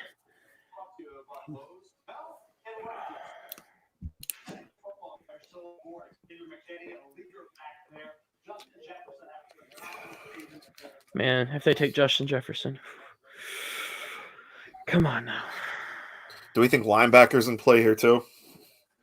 Yeah, I see Now, it. granted, but they did just give that big contract to Joe Scobert. yeah, which I don't know why, but Yeah, I mean, yeah. Kind of a player, people tell me. yeah. All right, looks like Roger Goodell coming up. Jacksonville Jaguars select Lavon Chason. All right, you Caleb- called it. There you go, Crom. That probably means you got to send Yannick Ngakoue packing for a future first at least. Yeah, this Oh yeah, he's this- gone. further shows that Ngakoue is out. They're your future. That means Yannick Ngakoue gone. And it still gives you a good pass rush duo, right? I mean, Josh Allen had 10.5 sacks last season. Chason was incredible in the college football playoff. So now you've still got two great pass rushers, even after you get rid of Ngakoue. So you're still building a solid front. You know, you still got to work on the secondary a little bit, which they did with CJ Henderson. Like we said, we can improve the cornerback position a little bit, but we're starting to build the pieces again of a good defense in Jacksonville. So I like this pick of Chason. Yeah, I mean, I like it. It fills the obvious need that's there, since Ngakoue wasn't coming back regardless. So it fills the need. I like it. And I thought they were gonna go safety. I'm surprised. Xavier McKinney is falling really far. This is the Ariel Zierlein NFL.com expected to be drafted. But that said, your Eagles on the clock, Andrew. Do they take Justin Jefferson? Do they take Xavier McKinney to replace Malcolm Jenkins? See, that instantly just popped into my head, thinking now, like, wow, okay, McKinney's there to replace Jenkins, who we never should have let walk in the first place. But I don't think it's going to – the way that I'm leaning, the way that I would lead is you take your corner here because you really need it now that Dallas is, stockpiling receivers. So you take your corner, you wait till day 2 to get your wide receiver. There's a lot of good day 2 wide receivers, Michael Pittman, Donovan Peoples-Jones. There's a lot of solid day 2 guys you can get. Brandon Ayuk is still on the board. T. Higgins is on the board. Laviska Shenault. Like, there's so many day 2 guys that are good wide receivers. So I think they're gonna address the secondary regardless, whether it be corner or safety. With Xavier McKinney. I don't know. I actually don't know what they're gonna do. I would prefer it to be Christian Fulton right here, or Jeff Gladney, but Yeah, I'm not sure. we've been talking all this time about Justin Jefferson, but the way the board's falling, and obviously with the needs, that was actually the first name that popped into my head, or the first two names that popped into my head too, were Christian Fulton and Jeff Gladney. I think Eagles fans would be extremely happy with either one of them. Two really great corners. We've already touched on them a bit, so I would be totally fine with those. And then, like you said, come back in the second round, get whatever receivers there. If say Ayuk happens to fall there, or KJ Hamler, whoever's there, Mm-hmm. you're going to have good receivers to pick from in round 2. You mentioned Michael Pittman as well, so Yeah, Michael Pittman is a really good guy. I watched him play as well at USC. Watched him torch, Notre Dame is a lot. But Eagles Twitter is going crazy, saying if it's not Justin Jefferson, they're all going to riot. But, Oh my God! hey, and you know how Philly is. They will riot. Of course. But I mean, everybody wants the wide receiver here. I just think it's going to make more logical sense to take a corner. I agree. Pick is in though, so we'll see. Brandon, Jalen Rager would make sense here, as I said. Elliott, one of the Eagles beat players, I forget his last name. Elliott Shores Park. Shores Park. Elliott Shores Park. Yeah. He said he said Jefferson or Rager. That was a tweet he said today, for what it's worth. They were unable to move up, which they were, as most other teams. The Ravens, Saints, them wanted to move up for one of the big 3. Yeah, Howie Roseman does some interesting things, so I'm always, shocked at what he does, but I don't know. It could go either way. It's either going to be a corner or receiver. I hope that it's a corner, and if it's a receiver, it's either just Jefferson or Ayuk. I don't like really anybody else at this spot right now. Maybe Denzel Mims. I like the bigger body receiver. Maybe T. Higgins, but I don't like anybody else. I wouldn't be too thrilled if it's T. Higgins. I'm just. It's Howie Roseman, man. I mean, yeah. I wouldn't. If they're gonna take a receiver and if it's not Ayuk or Jefferson, I'm gonna be upset. I like Shenault as well, but I don't think he's a day 1 guy. Man, I have no idea what they're gonna do.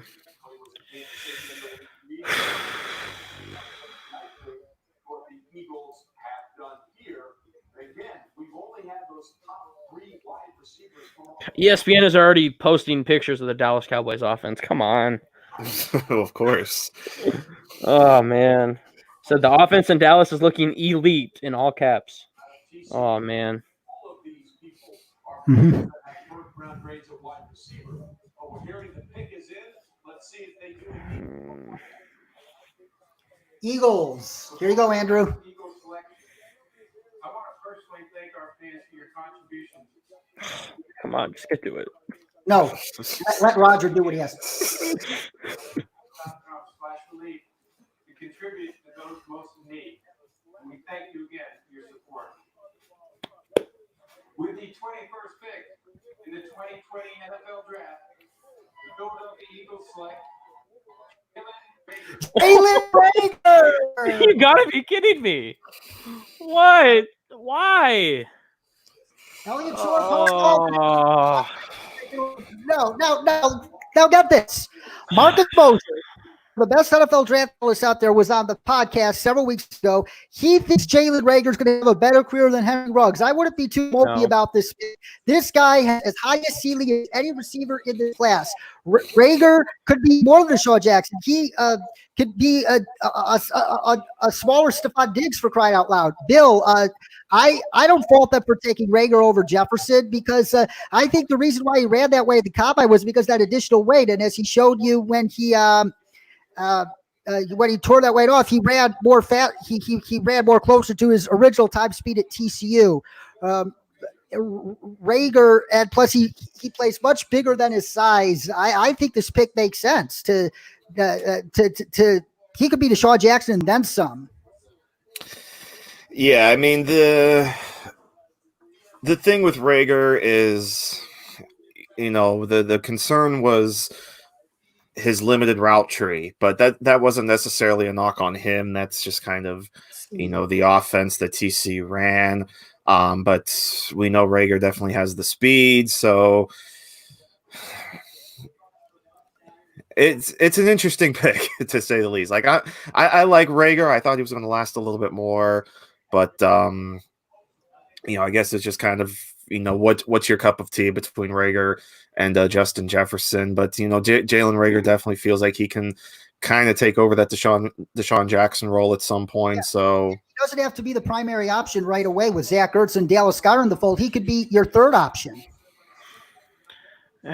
Yeah, I don't know. I've had a little bit of time to process it. I don't hate it as much as I initially did, but the biggest thing is I didn't want a speed guy. I wanted a reliable, in between the tackles kind of guy. I didn't want a speed guy. Rager to me is just, he's pure speed. He can eventually develop into that role. He's not a bad jump ball guy, but I wanted somebody that could take Alshon Jeffrey's role, not necessarily take Deshaun Jackson's role. Yeah, well, Justin Jefferson is amazing at contested catches, but there's doubt whether he can play the boundary or not. So I don't think he would have slid into that role at all. Man, I don't know. I look at Jefferson's year that he had, man. He caught over 100 passes, had 1,500 yards. Granted, he was catching balls from Joe Burrow, but he was a good route runner. He wasn't good at deep routes, but I still think Jefferson would have been the better pick. I learned to love Jalen Rager, obviously, because he's an Eagle now. So, but it's still a little bit of a head scratcher to me. To many. And now the Vikings, their pick is at Albert Breer himself reported today that people around the league felt that this was Justin Jefferson's floor. As Bill, you, I believe, said earlier that Justin Jefferson makes a ton of sense for the Minnesota Vikings. Do you think so, Andrew? To compliment Adam Thielen, or is he a little too much of a carbon copy of Adam Thielen? No, it definitely makes a lot of sense. At this point, they need any wide receiver they can get, because Ola BC Johnson is not going to be a good number 2 wide receiver. Neither is Tajay Sharp, Chad Beebe. And if you guys don't know who this is their depth chart right now. Well, I know if people watching don't know who these are, like, that's literally their depth chart right now. So yeah, I think Kirk Cousins probably needs a little bit of help here. Definitely. I think Justin Jefferson, we all know how I feel about him. I also kind of had them looking at corner a little bit as well. But I think that I think Jefferson will be the pick here.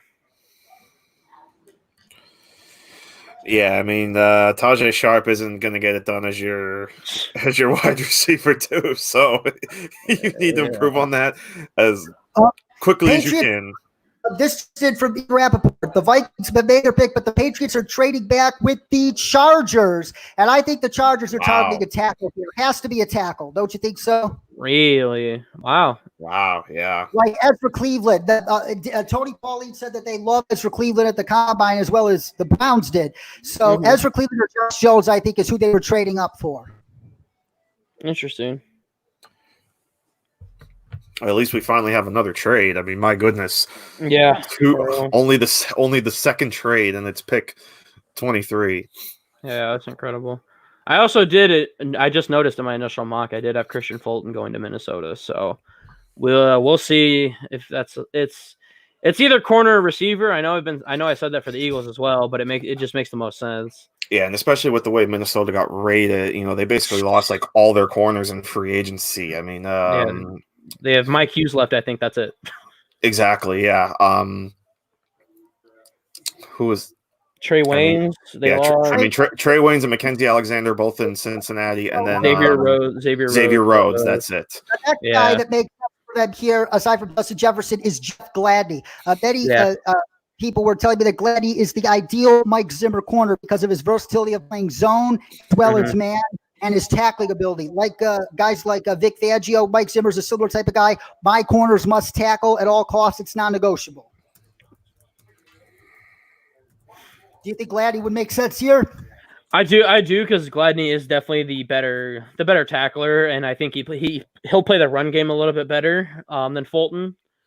So I think if that's I don't know too much. I don't know a whole lot about Mike Zimmer, but if that's something that he's about, then obviously Gladney makes a lot more sense here because he can tackle. He can come up and play the run game as well. And I think that's why I'd mock to Minnesota with their second pick in my final was Jeff Gladney. So.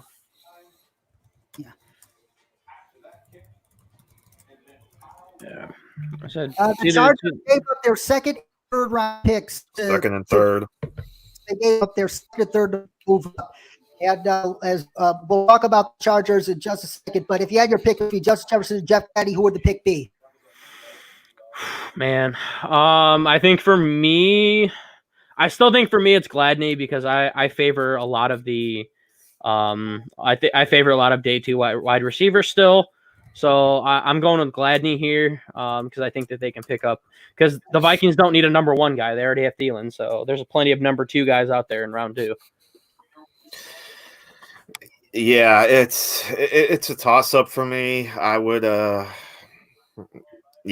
would maybe go Gladney first to ensure the corner because even if you do miss out on Jefferson, you still have plenty of other options at the wide receiver spot here. But I think they're in a good position that their picks are so close together that I think they'll be able to grab one and the other will probably be there for them at 25. Oh, yeah, double dip. Yeah. Here we go.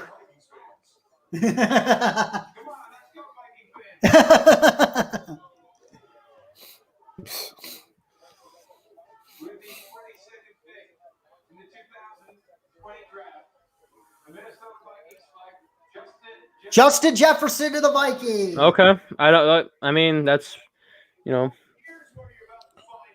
think they're going to end up double dipping at 25 for sure. Double dipping wide receiver, you mean? No, not double dipping. They're going to take a corner because initially what I had them doing was taking a corner, and then I had them taking at 25. I had them taking Brandon Ayuk. So I think that they're going to now just switch flip it and then take a corner at 25. Yeah. So the New England Patriots trade the pick to the Chargers. You think this is for one of the tackles to because we have Block, who's age right tackle, and I don't know who the left tackle is since they just got rid of Rollo Cook. It's Sam Ted, Michael Schofield. Hell freaking no. I think it has to be a tackle here. Yeah, it's got to be a tackle. I mean, they have Balaga, I think. But I mean, he's getting up there. Could also, I don't see Cesar Ruiz coming here just because I think that their interior is fine. It's definitely going to be a tackle here. It makes the most sense. Yeah, so now I think so too. We're seeing what many people predicted. We're seeing a lot of teams trading back up into the first to take the second wave of tackles, or maybe one of these defensive backs or interior offensive linemen like Cesar Ruiz or even Lloyd Cushenberry III. So I like Cushenberry a lot, actually. What do you think about Cushenberry? Do you think picking him in the first round would be a reach, Bill?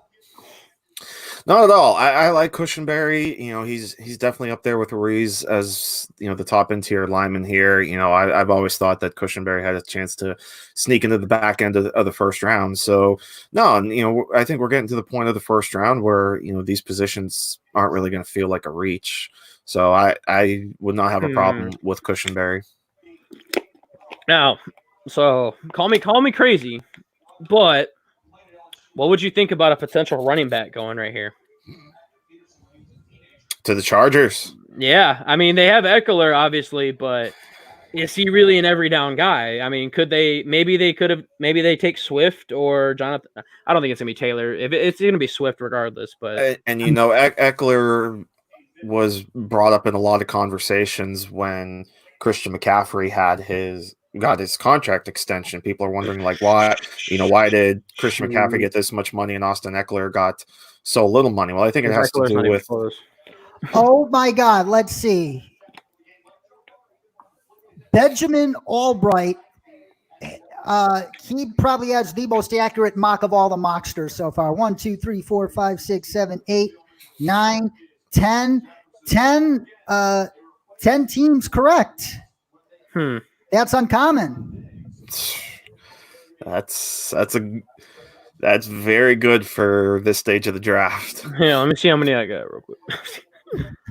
Yeah, Benjamin, one of the best NFL insiders out there, by the way, Pro Football Network, and a very good friend of mine. Shout out to you, Ben. Thanks for everything you do. All right, so Chargers, if you have your pick of Ezra Cleveland or Josh Jones or Isaiah Wilson here, which tackle are you taking? I think I like Ezra a little bit better, but it's not much. I think Ezra, Cleveland, and Jones are extremely similar, and I think either one of them they're going to be pretty much pretty close. I like Cleveland's a little bit bigger. He's a little bit taller. I don't know. I think they're both pretty close. Yeah, sad. Plus, if the Vikings interested Ezra Cleveland was legit, they probably jumped the Vikings for Ezra Cleveland. So wouldn't be surprised he's the pick here at all. Oh, pick not yet in. Chargers. Wow. Their time, man. Hopefully it's not a technical difficulty. But Bill, which of those two tackles, Ezra Cleveland or Josh Jones, would you take here if you were Tom Telesco? I like Josh Jones, but it's very close. You know, it's a flip of the coin. I mean, Ezra had that. He had that surge as we were getting closer to the draft here. He really wowed a lot of people at the Combine, but Josh Jones really impressed a lot of people at the Senior Bowl. It's a tough call. I would probably lean Josh Jones, but I wouldn't fault them if it's Ezra Cleveland. Yeah, two similar tackles. Garrett Bowles, 2017, Andre Dillard last year went around this area of the draft, so it makes sense to draft either one of those guys who are a bit of a project right now, aren't they? I mean, look, we're already talking about Andre Dillard as there. He was rumored to be trade bait. Yeah, he's not getting traded. He's staying put. So I'm kind of looking. I'm looking at Murray! Yeah. Linebacker from Oklahoma. They probably jumped the Saints to take. Oh my God, Kenneth Murray. I like it. I like that a lot. He's a culture builder, but his instincts are very worrisome, aren't they, Bill? Murray's intriguing. Yeah. He's He's a hard worker, so he has. I fully expected to iron out a lot of the rough edges of his game. Yeah, and you're right. I mean, even Tony Pauline and like his scouting report, he mentioned his instincts need to improve a bit, needs to get better angles, but overall, says he has great speed and violence. So, and his coverage ability is pretty decent, but. So this is probably a move that's, like you said, maybe jumping the Saints, jumping the Ravens to ensure that they don't get him. But, if you're the Saints, I think you still have to like the fact that Patrick Queen is still on the board. And that's what I've been pegging for quite some time was Queen to the Saints. But I like Kenneth Murray. They had to get younger. I mean, Thomas Davis was still playing fantastic, but the guy's like 36 years old. He can't do it forever. So eventually they got to get somebody else next to Denzel Perryman. So, I like the fit here. And, in the Gus Bradley defense, I think there's some development here. Yeah, I like the pick as well. I was kind of thinking it right towards the end because I know we were talking about earlier in the draft about how like linebacker is definitely an area of need. I do like Nick Vigil a lot though. Next to Denzel Perryman, but their other, they have Uchenna Nwosu and then Emeke Egbuele. Kaiser White's not bad, but he's more suited for the middle. I like Drew Twinkle as well, but I think Kenneth Murray makes the most sense. He's good in zone coverage, I think, which will definitely help. Kind of like his instincts need work, his footwork needs work. But I don't mind him at all, honestly. I think he plays with a high motor. He's not going to take any plays off. I like him as like kind of like a Miles Jack kind of guy. That's kind of who I compare him to.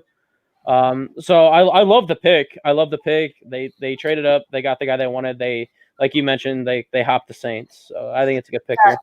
And the Saints, they might be looking at a linebacker themselves here. Patrick Queen, the homestake kid out of LSU, or a guy who's been rising up boards and has been getting a lot of buzz in this part of the first round, these past couple days. Jordan Brooks of Texas Tech.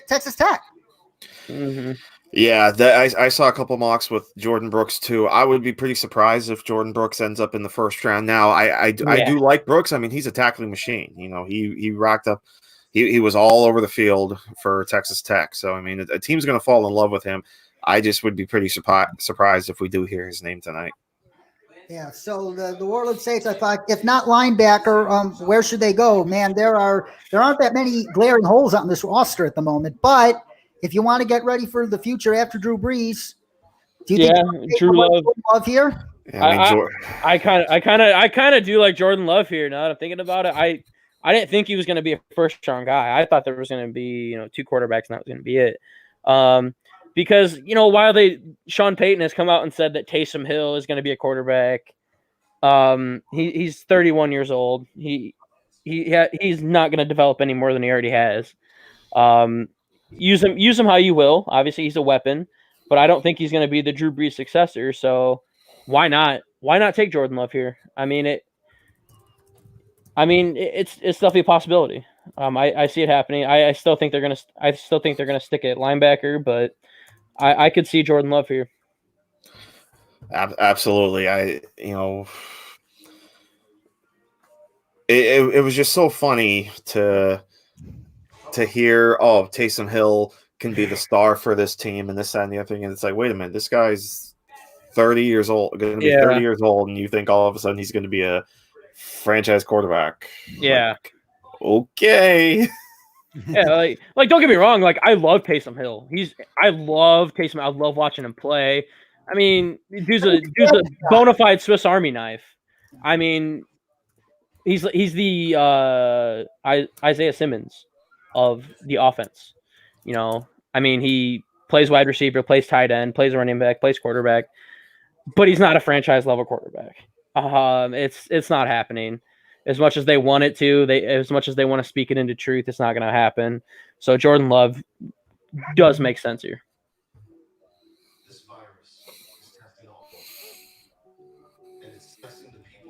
That's about the only two spots I can see them taking. Is either linebacker or quarterback. Because, again, Gladney's still up there, but they don't need a corner. They're fine with corners right now.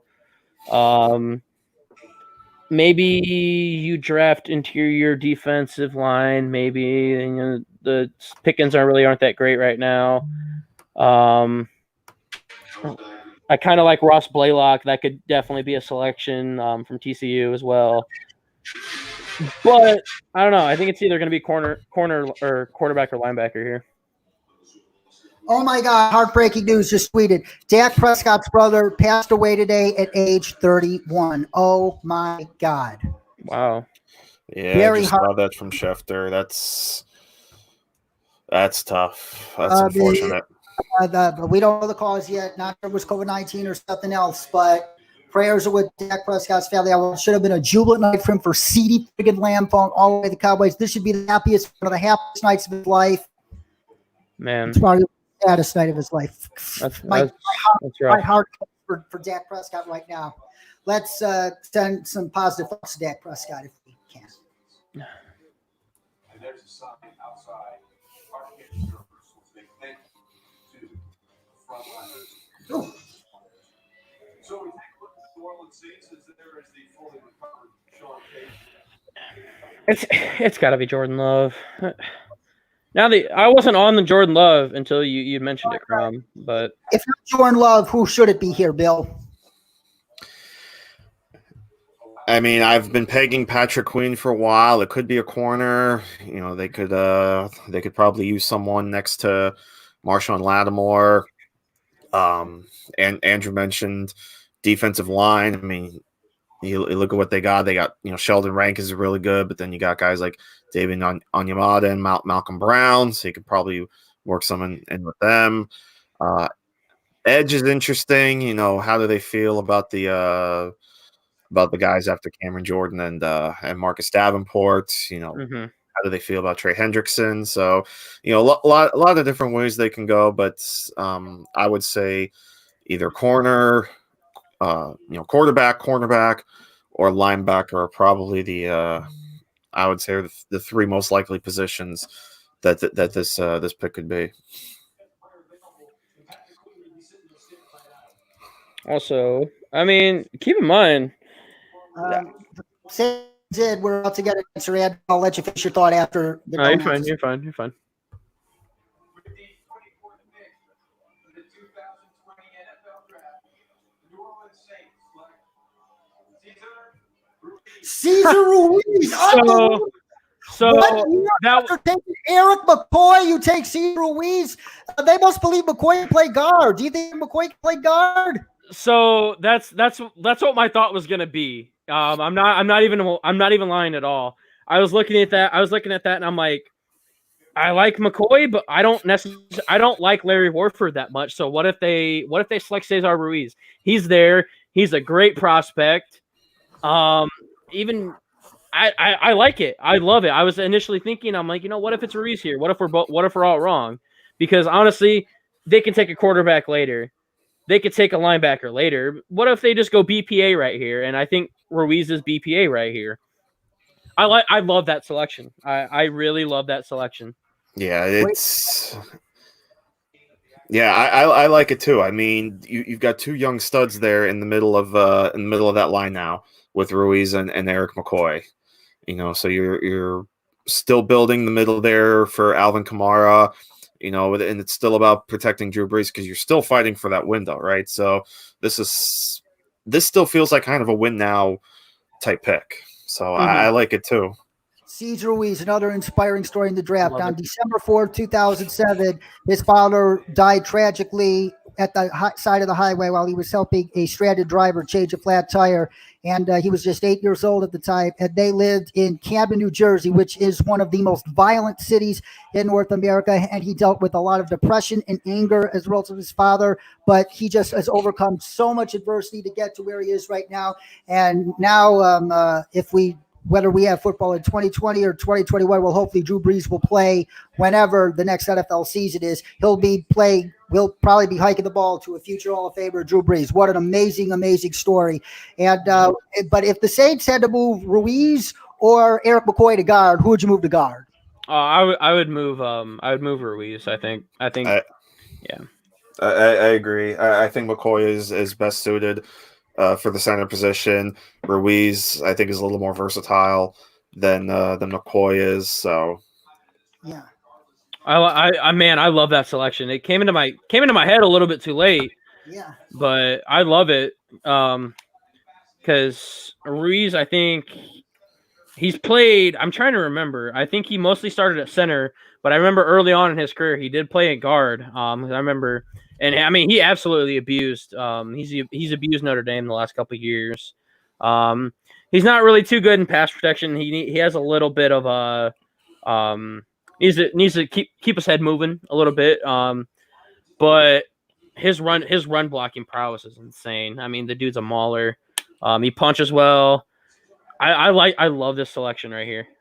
Yeah. Bill, do you think Caesar Ruiz could be as good a guard in the NFL as he was a center at Michigan? Absolutely. Listen, like I said, I really like the versatility of Ruiz. I think he's a real powerful center. I think you've created a really nice interior, right? Because You know, we even talk about a guy like Andrews Pete, who, you know, he struggled when he was on the outside when he was initially drafted, but they kick him inside, and all of a sudden he turns into one of the better guards in the league. It's why he got a 5-year contract. You'll never believe who traded up.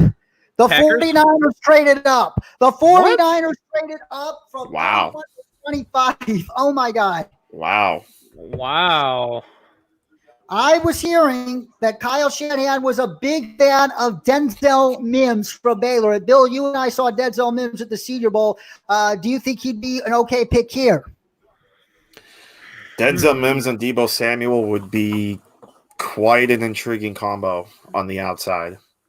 You know, Man. and then I think I actually mocked Denzel Mims to the 49ers in my final mock here. So this would be interesting. Man, I don't know if they really needed to trade up for it, but The 49ers now have no picks again until the 5th round. Oh my God. Talk about a reversal of plans. wow. That's incredible. They have to like one of these. They have to. I don't know. They probably weren't anticipating one of their receivers to be available here. It's Denzel Mims or Brandon Ayuk. Yeah, I like both of them. I like Ayuk a little bit better. But Mims is a guy. He's a good guy. He's a little bit stronger, a little bit taller. I think that'll complement Deebo Samuel really well. I'm just surprised. I'm surprised they traded up for sure. They actually traded 2 extra picks to get this pick. Oh, they traded the pick they got from Tampa and 176. And 176. Oh my God, they don't pick it like forever after this. Oh my. So goodness. now That's incredible. So now the 49ers are back down to 5 picks. They have this pick, and now they don't pick again till 156. And then they've got 210 and 217. 31 trade out of 31. Everybody That's thought incredible. Everybody thought that. That's actually incredible. Definitely did not think that was going to happen. So I see. I'm reading the comments on the stream, the live stream too, about how Zach thinks the Packers could end up trading back as well. I don't really think that that's too crazy either.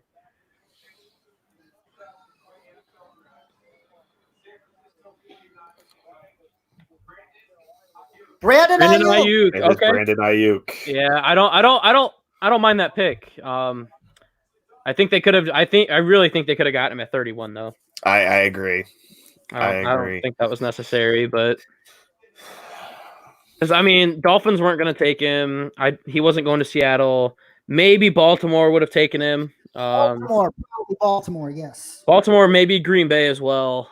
So I mean, maybe, but there's not a whole lot of, separation between these other receivers that are left. I don't think Ayuk is immensely better than anybody else left. So I don't know. They have 6 receivers in the first round. There have been 4 tackles taken so far. We still got 7 more picks to go. So, but we could get 2-3 more tackles in here. But it's been the wide receivers, not the tackles, that have been the story of the first round. Wide receivers, even though they lasted longer than expected, we now have 6 wide receivers off the board compared to just 4 tackles. It just goes to show you can't believe a single damn word you hear before the draft. And there could easily be another 2 wide receivers off the board here. Oh, absolutely. With Baltimore and Green Bay, unless Green Bay does trade back. But I still think Denzel Mims could go. I like Laviska Shenault. I think either of them will be good for the Ravens. So we definitely see at least 1 or 2 more taken here. Yeah, I agree. Denzel Mims for sure, and or Michael Pittman even. Would you be surprised if Pittman again? I wouldn't, because I really like Pittman, but I think it would still be a little bit of a reach. But I wouldn't mind it, because I do enjoy. I like Michael Pittman a lot, but I think it would still be a little bit of a reach here. Yeah, I think for me, there's probably only 1 more receiver left that I would take here in the first round, and that's Mims. All the other guys are starting to get into round 2 value for me. There's obviously not too many guys here with seemingly first round grades. Maybe Mims, Patrick Queen is still on the board, and Patrick Queen I think would be a nice fit in Baltimore. Mhm. You still have some of the corners still on the board. I mean, this could be a safety here for Miami. It could be McKinney. It could be Antoine Winfield. And then, because we've already addressed offensive tackle now for Miami. So now, do we stay up? Do we continue building the offense, or do we flip over to the defense? Do we get that safety? Do we get the edge? What do we do now if we're Miami? Yatorgros Matos, or if they think AJ Epinesa, if Bill Belichick would have liked him, Brian Flores might like him. Those two would make a lot of sense if they do go defense. But if they want a weapon for Tua, Denzel Mims isn't a bad choice here at all. They already got their tackle, or they could go Lloyd Cushenberry here for all we know if they want to a reinforcement. Yeah, I think Cushenberry might be. That's kind of what I was thinking too. Because like I've been saying, like he does need another weapon. I could also maybe see the first tight end taken off the board right here. I do like Mike Gesicki, but Mike Gesicki to me isn't going to be a number one guy. So maybe we see the first tight end taken here, but I mean it's a toss up. I'm not sure what they're going to do here. Yeah, look, there's still a lot of possibilities they can go here. Like I said, edge is a possibility because they've got to start getting some younger guys in there as well. For one, try to erase Charles Harris, who's been a bust at the first round pick. Yeah. So, a lot of ways Miami can go here. Well, I mean, then they switched to a 3-4 defense, which is something new. And they can even go running back here. No way. They just got Jordan Howard. There's no way they're going running back here. Yeah, no, I agree. I think even with that, I think there's still a lot of good running backs you can get. Later on in the draft. I get everyone loves DeAndre Swift, and for good reason, but give me someone like Clyde Edwards-Helaire. Yes. Round 2. J.K. Dobbins even. J.K. Dobbins or Cam Akers in round 3. Oh, that makes a lot more sense. And God, a thought just crossed my mind. If the could the Dolphins? Yeah, they got probably the best corner tandem in the league right now with Xavier Howard and Byron Jones. But would you be surprised if they or they could go Xavier McKinney here? Yeah, Xavier McKinney. I mean, they don't have anything on safety. They have Eric Rowe, but I mean, he's only really playing safety because he didn't work out at corner. So Xavier McKinney is a really big option right here. Mm-hmm. Or Delpit, whichever one. I think either of them. Like Delpit. I don't think Flores would like Delpit because of his tackling abilities, but that's just me. Do you think Flores would go with Delpit, Bill? Or do you think Bill Belichick tree believes tackling's non-negotiable? Oh, they must certainly do it for a safety. Yeah, I mean, that's obviously the big knock with Delpit was his tackling ability. Some even question his effort last season, and that's why I think he may very well fall out of round 2. So if I'm looking at a safety here, it's probably either McKinney or Winfield. Packers are talking to the Dolphins about trading back. That's courtesy of Ian Rappaport right now. So brace yourselves, Dolphins. And the Packers, I wonder why they would be jumping. They could want Mims. Yeah, I didn't think that Packers would be trading up. That's interesting. It's definitely, if they're trading up, it's definitely going to be for Mims. They need some help. I think in my mock, I believe I have it pulled up. I actually had them taking Mims at 30. So it would make sense if they're trading up to get Mims, but I think that would make the most sense. Yeah, that's the only player I could think of that they could that they'd be trading. Jack Bellman. Amen. How are you even a safety prospect if you can't? Gio and Mike Zimmer and all those coaches that believe talent got to go would want you on their coaching staff right now, and I'm not joking. Yeah. I mean, Delpit is a ball hawk. He's pure ball hawk. I mean, he's going to make traded up. They've traded up. Wow. This could be for Jordan Love. Keep in mind, Aaron Rodgers ain't no spring chicken. This could be for Jordan Love. No way. It's Mims 100%. Can you imagine if it's Jordan Love? Oh my goodness. Love.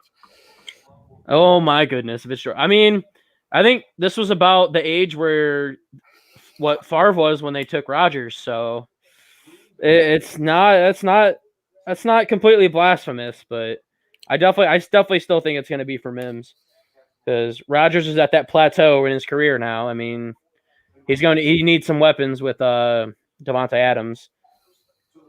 Oh, absolutely. Like Alan Lazard, as much as I love beating him at the Senior Bowl, he doesn't strike me as a legitimate option at all. Denzel Mims, keep in mind, he's a Matt Rule coach player. He works his butt off. And the week he had at the Senior Bowl was astronomical. He is a freak athlete. I think he has the explosion to complement Devontae Adams really, really well. And Green Bay gave up their 4th-round pick to get there. Mm-hmm. So, not too much. Packers fan here. If it's love, I ride alone because of social distancing. Don't blame you. Right alone. Kuiper mentioned Cole Kmet, the tight end from Notre Dame. Yeah, Cole Kmet's amazing, man. Let me tell you about that kid. Oh my goodness. I mean, Ian Book, as much as I love him, being a Notre Dame fan, Cole Kmet bailed him out a lot. He goes up, makes the tough catches, takes a lot of hits, but he takes them. I mean, he's tough and physical. I love Cole Kmet. That would be a good pick here. With the 26th pick in the 2020 NFL Draft, the Green Bay Packers select Jordan Love. Oh my God! Oh my God! You're gonna riot, Bellman. You're gonna riot, buddy. Oh my God! And how ironic! Earlier today, ESPN2 re-aired the 2005 draft when Aaron Rodgers fell, and now here we are, 2020. Jordan Love on the Packers. They can only hope they can catch lightning in a bottle twice, and that's impossible. But that said, Jordan Love, some people have wrongly compared him to Patrick Mahomes because he has those flashes. But do you think this was an okay place to take him? I don't mind it. I would have liked for them to take receiver to help out Rodgers now, but it seems to me like they're focused on their future. And I mean, Rodgers sat for what was it, 2-3 years, I think, before he started. And I think Jordan Love could benefit immensely from that, learning behind Rodgers. This is a very good spot for Jordan and to make it successful. Be able to wait behind Aaron Rodgers for 2 or 3 years. There's no harm done there. This is how the Packers do business, so they deserve the benefit of the doubt here. I like it. The only thing I don't really like is I like the quarterback class next year a little bit better. Maybe they could have done next year because honestly, I think Rodgers has at least probably 4 or 5 more good years in him. Are you sure? He's 37, suffered a lot of injuries. I wouldn't be completely sure, even though we've seen Brady and Breeze do the thing. I want to have a third before we consider this a trend. I mean, that's true. He's 36. He's going to be turning 37 this year. I think he can get to 40, 41. I mean, Favre took a lot of hits too, and I mean, he lasted forever. So, I mean, I'm not gonna hate the pick. But I don't know. I think it's good. I wish they would have taken a receiver though to help out Rodgers now. Yeah, and also Jordan Love. His father was a member of the Bakersfield, California Police Department for nearly 30 years, and just nearly 7 years ago, July of 2013, his father committed suicide, and he, like Cesar Ruiz, helped get through the adversity to get to where he is right now. And I think those kind of intangibles to get through the adversity, because when you scout quarterbacks, you have to scout their brain, whether it's in football or in life. just as much in life as in football. Sorry, I'm mumbling there, but You're you good. get what I'm saying. And I think the Packers kind of vetted that and say, hey, this guy is a tough guy. He knows what it takes to bounce back. And I think it's possible that could have really sold them on him. Oh, yeah, for sure. I mean, I don't like it or I don't hate it. I wish they would have helped out Rodgers, now. But yeah, literally, like Bellman, that comment is actually very true. I have heard people, a lot of people call Jordan Love that he's the most overrated draft prospect, and maybe he just needs a little bit of time, which he's obviously going to be getting. But I hope it's not like, I don't know. Man, it's rough. I'm glad I'm not a Packers fan. Sorry, Bellman. The word I've been constantly using with Jordan Love is the most polarizing. Polarizing? Okay. Yeah, I mean, at least that's how I took it. I mean, look, we know about the 17 interceptions he had last season, but we also know that, of course, he lost a lot of his offense from 2018 to 2019. So it was really just a matter of, were his deficiencies in 19 because of him or because of all the talent he lost? That's what these teams had to figure out. And clearly Green Bay was very comfortable enough with, what happened from 18 to 19 and, his strong film from 18 that they were fine, not just taking him in the first round, but giving up a fourth round pick to get him. Mm-hmm. And that was less than what the Broncos traded up to draft Paxton Lynch 4 years ago. So don't tell me about it. That was just as much a character misevaluation as it was a talent misevaluation, and that's important. So, no, sorry, go ahead. The cheap price they paid up to get him makes it much easier to swallow. So I think this next pick, 100% is going to be an offensive tackle this time. There's no way. Dwayne Brown. If the Seahawks don't trade down like they usually do, if they stay put, I think it's going to be Josh Jones or Ezra Cleveland because Dwayne Brown's no spring chicken. You need protection for Russell Wilson, who's got a good 7-8 years of ball at least left in him. You got to protect him. 100%. 100%. And Cedric Ogbuehi isn't a good right tackle. So I initially, I believe I mocked Isaiah Wilson here from Georgia. He's a textbook right tackle. I don't like him. I don't know. Something about him. He doesn't grade well for me, but yeah. I mean, either. Yep. Yeah. They also need some help inside as well on the interior line, but or a corner would make sense. Like if they would love Jeff Gladney here opposite Shaquille Griffin, that would be excellent. Yeah. Who do they have? Is it Flowers? No, maybe. I don't know. Trey Flowers. Is it Trey Flowers? Okay. Yeah. Okay. Yeah. I don't know. I think they're going to stay. I think it's going to be a tackle. It makes the most sense. Especially since they have a good set of weapons in Seattle right now, especially with picking up Greg Olsen. So now you got two pretty solid wide receivers. You still have a little ragtag running game with Chris Carson and Rashad Penny. So I think tackle makes the most sense here. It does, but these are the Seahawks. They always throw us curveballs, so yeah. And the pick is in, so they're not trading. So nope, they're not. Now there were those little hints that Pete Carroll was dropping throughout the day today, and there's a bunch of people that seem to think that those hints are leading toward the pick being Jonathan Taylor. Really? Oh. I mean, I'm just throwing it out there. I mean, I could see it because I'm not completely sold on Carson being a full, every down back. But his contract. I know, but I'm not sold on him. I don't think he's I don't think he's an every down back. But I think that's a lot of smokescreen too. I don't think that's going to be a thing. I think they especially with the running back pool. Again, like running backs aren't going to be taken early anymore. I mean, that's just how today's game is. If they really aren't sold on, if they really want a running back, wait till round 2 or 3. Yeah, you never take running backs in the first round. Never. No, not anymore. Christian McCaffrey's been the only real, in recent years, been the only real exception to that. But, unless you're taking them top 10, you're not going to take them at all. Zeke, Saquon, McCaffrey. Unless they're taking top 10, you don't need to take them. Okay, looks like they're getting ready to send it over to Roger Goodell.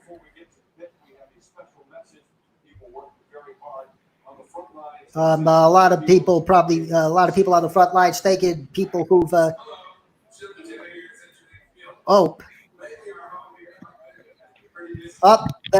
Seahawks, their stadium has turned into a COVID-19 relief center right now. Seattle, one of the more harder hit areas by this pandemic initially. So very appropriate to pay tribute to these folks before the Seahawks make their pick.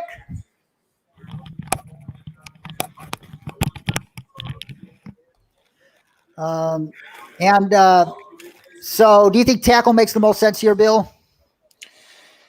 I think edge has to be in play here too. Gross Matos, Epinesa. Oh, here we go. Sorry.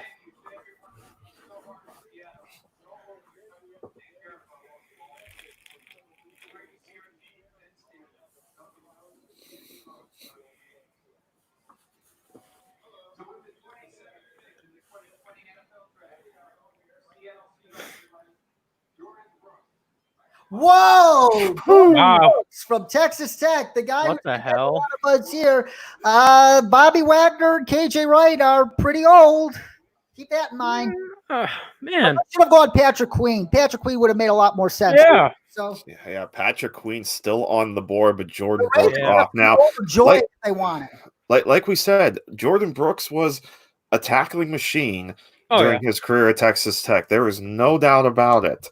But speed is a bit of a question, and angles are a bit of a question. Like I said, this to me, we thought there was a chance he'd be the surprise pick of in the first round, but I'm still stunned, especially with Patrick Queen still on the board. Yeah, I didn't think he was going to be selected ahead of Queen. That's surprising enough of me. There's no denying that Brooks is talented. I mean, like you said, he's a tackling machine, but I don't think he's better the overall prospect than Queen. But yeah, John Schneider, the Seahawks, their first round picks always tend to be head scratchers, don't they? As good as they've drafted in the middle late rounds, their first round picks tend to drive you crazy, don't they? I'm just shocked they went linebacker. I'm really shocked they did. I was initially shocked, but you got to keep in mind, Bobby Wagner and KJ Wright are almost 30 years old. Yep. Yeah. Bobby Wagner's 29. KJ Wright is 30. You're going to need, you got other guys like Shaq Griffin, Cody Barton, and Ben Burke-Irvin on that list as well. So there's not a whole lot behind them, which is why I don't necessarily hate it. Still a little shocked. Yeah, but a vintage Seahawks pick nonetheless. All right, the Baltimore Ravens now on the clock. They were rumored to want to trade up for one of the big three receivers. No case. Do you take Denzel Mims here, or do you take Patrick Queen to be the long-term replacement for C.J. Mosley in the middle of that defense? I think it's Queen. This point in the draft. Yeah, Kenneth Murray has already gone, and the surprise Jordan Brooks has went, and now you got Patrick Queen staring in the face. At Baltimore, you got a proud tradition at that position. You got to pick. He's probably not going to be the next Ray Lewis, but if he could be your stalwart at that position and make a couple Pro Bowls for the next 10 years, he'd be the closest thing to a Ray Lewis you'll ever find, probably ever. Yeah, he's not going to be better than Ray Lewis, but he's going to be better than LJ Ford. He's going to be better than LJ Ford. I was going to say Chris Board and LJ Ford are like two of their top linebackers right now. Yeah. And I mean, LJ Ford is 29. And he's been a practice squad, or not practice squad, but he's been like a special teams guy. He's bounced around a lot the last couple of years. Yeah. Yeah. So, I mean, this has to be the biggest position. And like we just said, Patrick Queen is still on the board. And it feels even more valuable now because Queen's going to be the third linebacker taken instead of the second. Should have been the first. I mean, I think so too. I thought for sure he was going to be the first one taken, and now he's going to be the third. And, you know, and the drop off is quite big between, especially on the inside. I mean, you could argue the next best linebacker is, and again, we're talking, if we're talking inside backers, the next best one is Logan Wilson, which I like Logan Wilson. Don't get me wrong, I like Logan Wilson a lot, but it's a huge talent gap now. Like, I don't mind Zach Bond either of Wisconsin, but Oh, absolutely. I thought of Zach Bond to Baltimore in one of my mocks because not only do the Ravens need help at linebacker, they need more help off the edge because they're not a sure thing they're going to re-sign man Judon, who they have under the franchise tag at the moment. You get a hybrid who could give you a little bit of both at each. So if the Ravens believe Zach Bond could kill two birds with one stone, he could be the pick here for all we know. yeah, because I believe they have the other rusher, I believe, is Jalen Ferguson. So he was a third round or fourth round guy last year. So yeah, the kid out of Louisiana Tech. Yep. Yeah. But Patrick Queen's clearly the best consensus player left on the board here. 100%. He's BPA, of course. Or keep in mind, how are they at safety right now? If they're not happy at safety, they can go Xavier McKinney. I mean, they got Earl Thomas, and then they have Chuck Clark, which Chuck Clark honestly is pretty good for being that, that 6th round pick a couple years ago. Maybe he's made some decent plays, but they resigned, but McKinney still being on the board, I think, is definitely very intriguing, and I think that's definitely a possibility. Patrick, Xavier McKinney, the two most logical picks for Baltimore at this juncture. Because I mean, no safeties taken yet. I mean, we're at pick 28. I mean, that's pretty rare. Mm-hmm. I had McKinney being a top 20 guy at least. Yeah, one. So 4 trades so far, but not where we expected. Not at all. I mean, they probably need interior offensive line help too, but you're not taking one now. There's no value. All the top guys are gone, but Marshall Yanda just retired, so you're going to need guys to kind of to help replace him as well. But like I said, I don't mind Bradley Bozeman though. As far as being, I think it's the right side that they need help on. Like I said, you're not looking at that position now because all the the first round guys are gone. The next best interior guy is probably, you could go Lloyd Cushenberry. So maybe Lloyd Cushenberry wouldn't be bad here. But then after that, you're probably looking at guys like Matt Hennessy of Temple, Tyler Biadasz. What about Biadasz is going to fall a lot because of injury concerns, by the way. That's the expectation. What about Denzel Mims here too?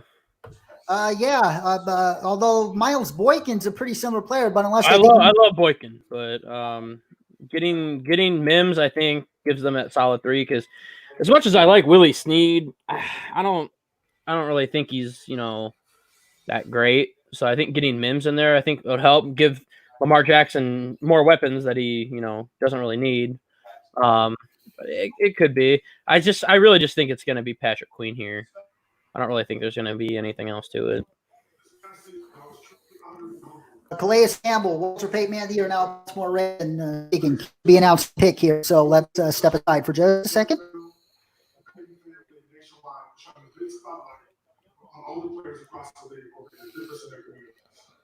I'm excited to be joining the Baltimore Ravens for the next chapter of my NFL career.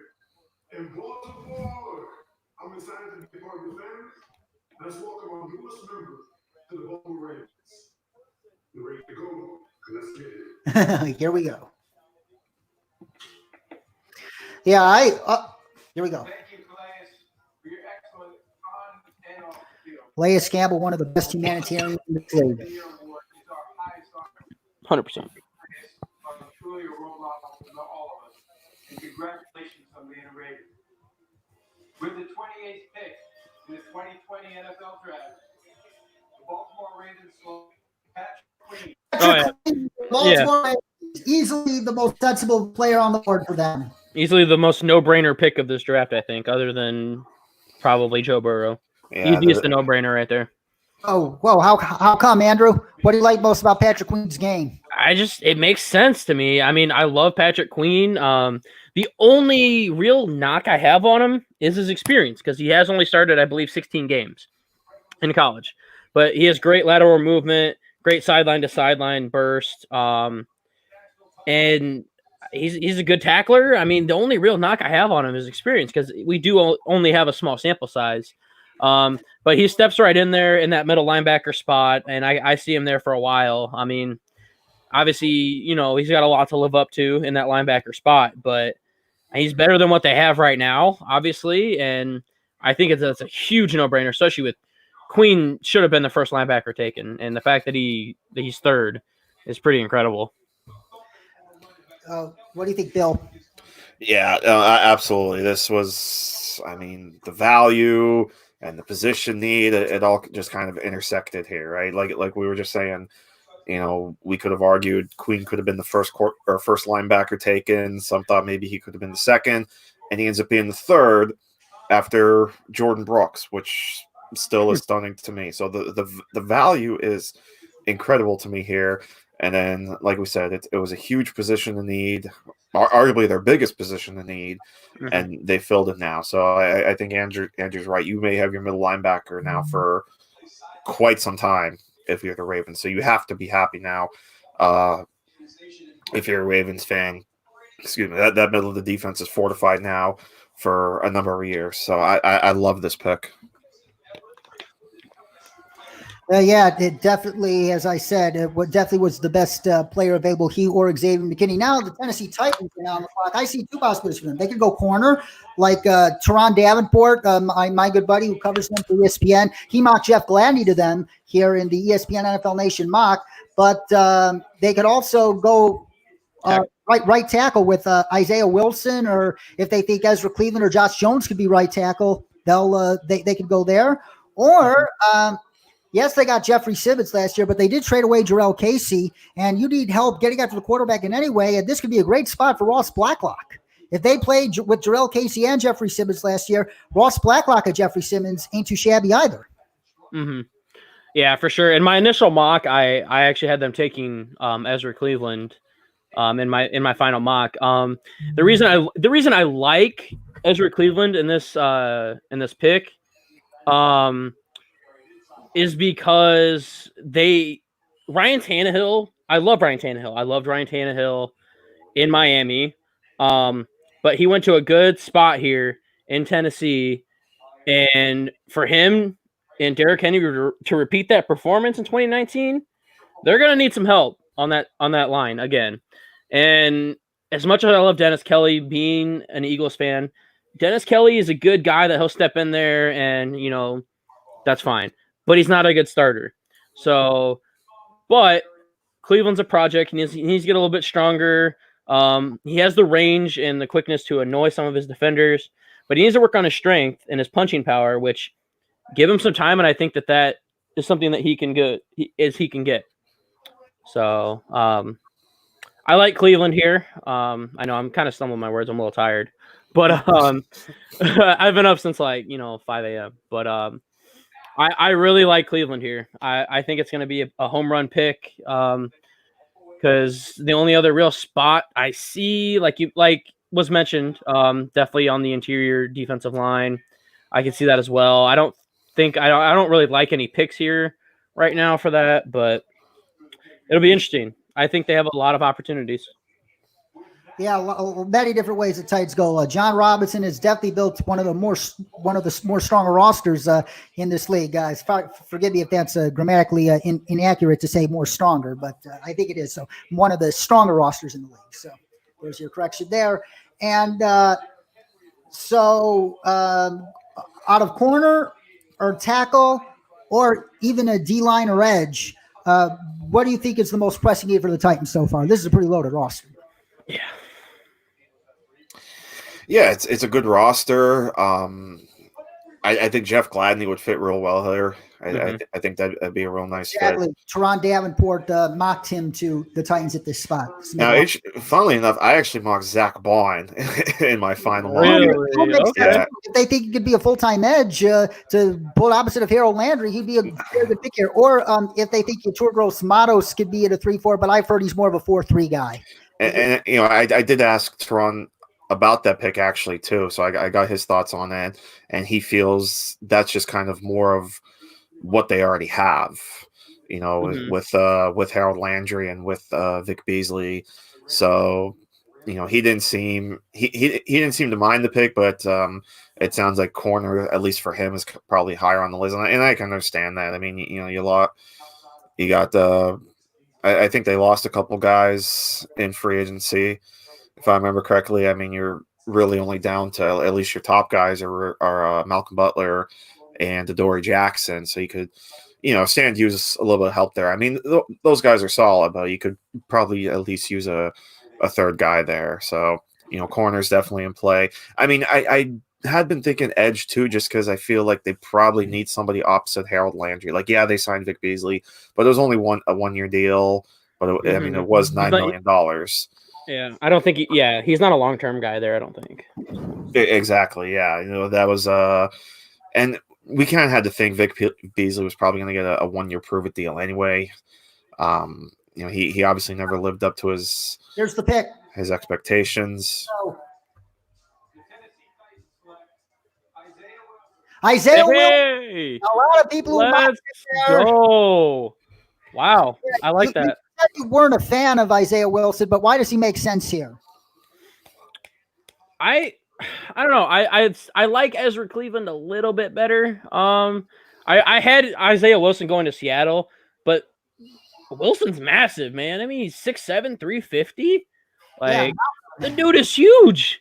The only thing I really don't like is I don't really think he's got good footwork in his pass protection, and I think that's what's going to be key for Ryan Tannehill is getting that guy that can, you know, be that solid right, but he can slide in at right tackle because Taylor Lewan's not going anywhere, you know, for a while. So I guess I don't mind it because they can plug him in at right tackle. But I mean, he's massive. He's a good run blocker, and I think that's ultimately what it came down to is he's a big physical run blocker, and that's what they need because I mean Derrick Henry's crazy good, as we all know. So I like the pick. That makes sense because the Titans are a run-first team at the end of the day, and Wilson is, based on his body type alone, he strikes you as more that road grader. Yeah, I like it. Bill, how do you feel about it? Yeah, you know, there was the buzz starting to build that Isaiah Wilson could be one of those sneaky guys going into the first round, and you know, like you guys said, he's a great run blocker, right? I mean, 6'7", 350, so he moves well for his size, and he's definitely going to help plug in at least that right tackle position. So, you know, or at least give some competition to Dennis Kelly. I mean, I think he's eventually going to easily beat out these guys. So I think you've got yourself 2 solid bookend tackles, and I mean, yeah, this is about protecting Derrick Henry, right? I mean, you're paying him $14 million now because you've got him on the franchise tag. That offense, as you said, David, this offense basically runs through Derrick Henry. So we're trying to build. We're not necessarily building around the quarterback here. We're building around Derrick Henry, and that starts with big offensive linemen, and you don't get much bigger than Isaiah Wilson. So the fit makes sense here. You know, yeah, we may not be the biggest fans of Wilson, but it's all about where, you know, the team fits, right? This is the most important part about this draft process is where these players land. And Tennessee is not a bad fit for Isaiah Wilson. So it's not I like the pick. Yeah, and the Dolphins now on the clock. What should they do here? I think Xavier McKinney would be a great pick. Or do you think DeAndre Swift or a running back would make a little bit more sense here? So I've been you know, perusing to see, you know, what Dolphins fans are, you know, kind of wanting, because when they traded back, I was like, well, I don't know what the hell they're doing now. There's a lot of Dolphins that want them to take Swift, which I don't like, because why are you getting Jordan Howard in here if you're going to just draft another running back? And, you know, they say that, you know, running backs, are essential for quarterbacks. But I still like Jordan Howard. He's still young. He's still got a lot of miles left on him. So I don't like that. I don't necessarily like that. But what I do love is I really love Xavier McKinney here, and I really hope that that's what they do, because these are the safeties on Miami's roster. We know about Eric Rowe, but we have Adrian Colbert, Clayton Fejedelum, and Stephen Parker. Fejedelum, is that how you say that? Yeah, pronounce it, I believe. Yeah. All right, and then Stephen Parker. Xavier McKinney is easily better than all four of them. Yeah, he's arguably the best player on the board right now. Like, he's the second best player left on Daniel Jeremiah's board right now. He's the best option left on Mel Kiper Jr.'s board right now. And he is also he's actually ranked behind a lot of other people still yet to be drafted on Dane Brugler's board. Brugler has him at 34 overall. But yes, J.K. Dobbins, Josh Jones, DeAndre Swift, Jonathan Taylor, Marlon Davidson, Jeff Gladney, Ezra Cleveland, Yatur Gross-Matos, A.J. Epinesa, and then his Alabama teammate Trevon Diggs all ahead of him. I love Dane a lot. He knows more about the idiosyncrasies of football than I'll ever know in my life. But those rankings are a little puzzling, don't you think? Oh yeah, for sure. I mean, I really don't know. I'm gonna default to Bill on that one because I'm not too sure. Look, I'm not going to sit here and argue with Dane Brugler. I mean, like you said, Dane's outstanding. Yeah, he definitely has a case. I think he might be going at positional value more than things like how safeties tend to not get overdrafted. I mean, sure, we could even see Denzel Mims go here. Honestly, I mean, of course. Yeah, I wouldn't mind. I wouldn't hate Denzel Mims going here. Yeah, or Lloyd Cushenberry, as we suggested before they traded down. Yeah, exactly. But I really hope it's not running back, because I think that's going to be too much of a reach. Any running back that they want will be there at 39, I believe. So yeah. Or if they're not, like, the top three really are interchangeable. Like J.K. Dobbins and DeAndre Swift. I mean, there's not really too much of a difference between them. Jonathan Taylor. I mean, they could get one at 39 and call it a day. What's crazy right now is the Miami Dolphins are now sitting with 15 picks in this draft. Yeah, I mean, and they're all relative. I mean, they have a lot of. I think they have 2 second rounds and then a couple third rounds, I think, as well. So they're relatively high picks. They have 6 total picks in the top 70.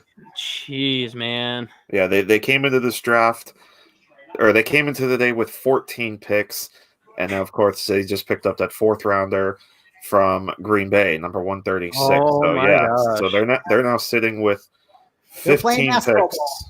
Astro Ball 2.0 without the trash can sheets, though. Yeah, they pick at 39 and then 56 and then 70. Yep. Wow, that is incredible. Yeah. And then they have a couple compensatory picks as well. Whew. Yeah, I mean, I don't know what they're gonna do though. I just really hope it's McKinney. Yeah, and keep in mind we only have 3 picks left to go. This is the third to last pick, so let me take this opportunity to announce to you that Bill and I, and Andrew, you're more than welcome to come back too. We'll be back tomorrow night beginning at 6:45 p.m. Eastern time to bring you day 2 of the 2020 NFL Draft. The 2nd and 3rd round picks. Lots of teams haven't picked today. The Chicago Bears come to mind. The Houston Texans are going to pick. We've also got The Rams, the Bills, the Bills, Steelers, and the Steelers, and the Colts. Absolutely. 6 And they're- teams wow. to pick. So we're going to get to more of your favorite teams tomorrow. So it should be fun. And we should also have Mark Schofield coming on the show and hopefully some other guests too. And Andrew, if you're available, you're more than welcome to come as well. All right, awesome. Yeah, you down for tomorrow as well? I think I should be. Depends on my work schedule, but Yeah, you can get I back. might try to make it work. Yeah, you can get back to me after we're off the air. Yeah. So a lot of speculation on running back here. J.K. Dobbins, DeAndre Swift. So what do we think Miami is doing? Brian Florence, Chris, we're Yeah, I definitely. Yeah, you could get two or some weapons here, or you could continue to build what looks like a promising secondary with Xavier McKinney, or add to his protection with Lloyd Cushenberry the third. Lots of different directions for the Dolphins to go. I thought maybe trying to find another pass rusher, whether that's inside or on the perimeter. Detroit Gross Matos from Penn State has a ton of production. You also have Ross Blacklock, who can give you some. Yeah, I keep hearing Gross Matos, and I really like that. I really like that name as well. Yeah, I was just sitting here listening to DJ as well. Yeah. Do you think he's a fit in the Brian Flores defense? Yeah, because I mean they don't have. I mean they just got Kyle Van Noy. They still have Charles Harris, but they don't really have another good edge rusher. I think Vince Beigel is slotted in as their other one. Andrew Van Ginkel. I mean, there's not really good pass rushing names there. Or Zach Bond, if they Yeah. time edge, he could be the pick here. Yeah, I think Zach Bond probably makes a better fit. Yeah, because he brings the multiplicity that Bill Belichick disciples like Brian Flores would covet. Mm-hmm. Yeah, I kind of like that. I like that as well. But I'm just really scared they're going to screw up and take a running back.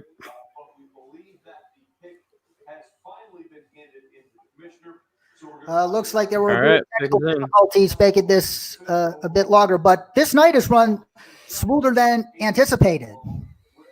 Yeah, I think, not really any real big technical difficulties like some of us were kind of expecting with all this. So I think it's been a pretty smooth draft. Here we go.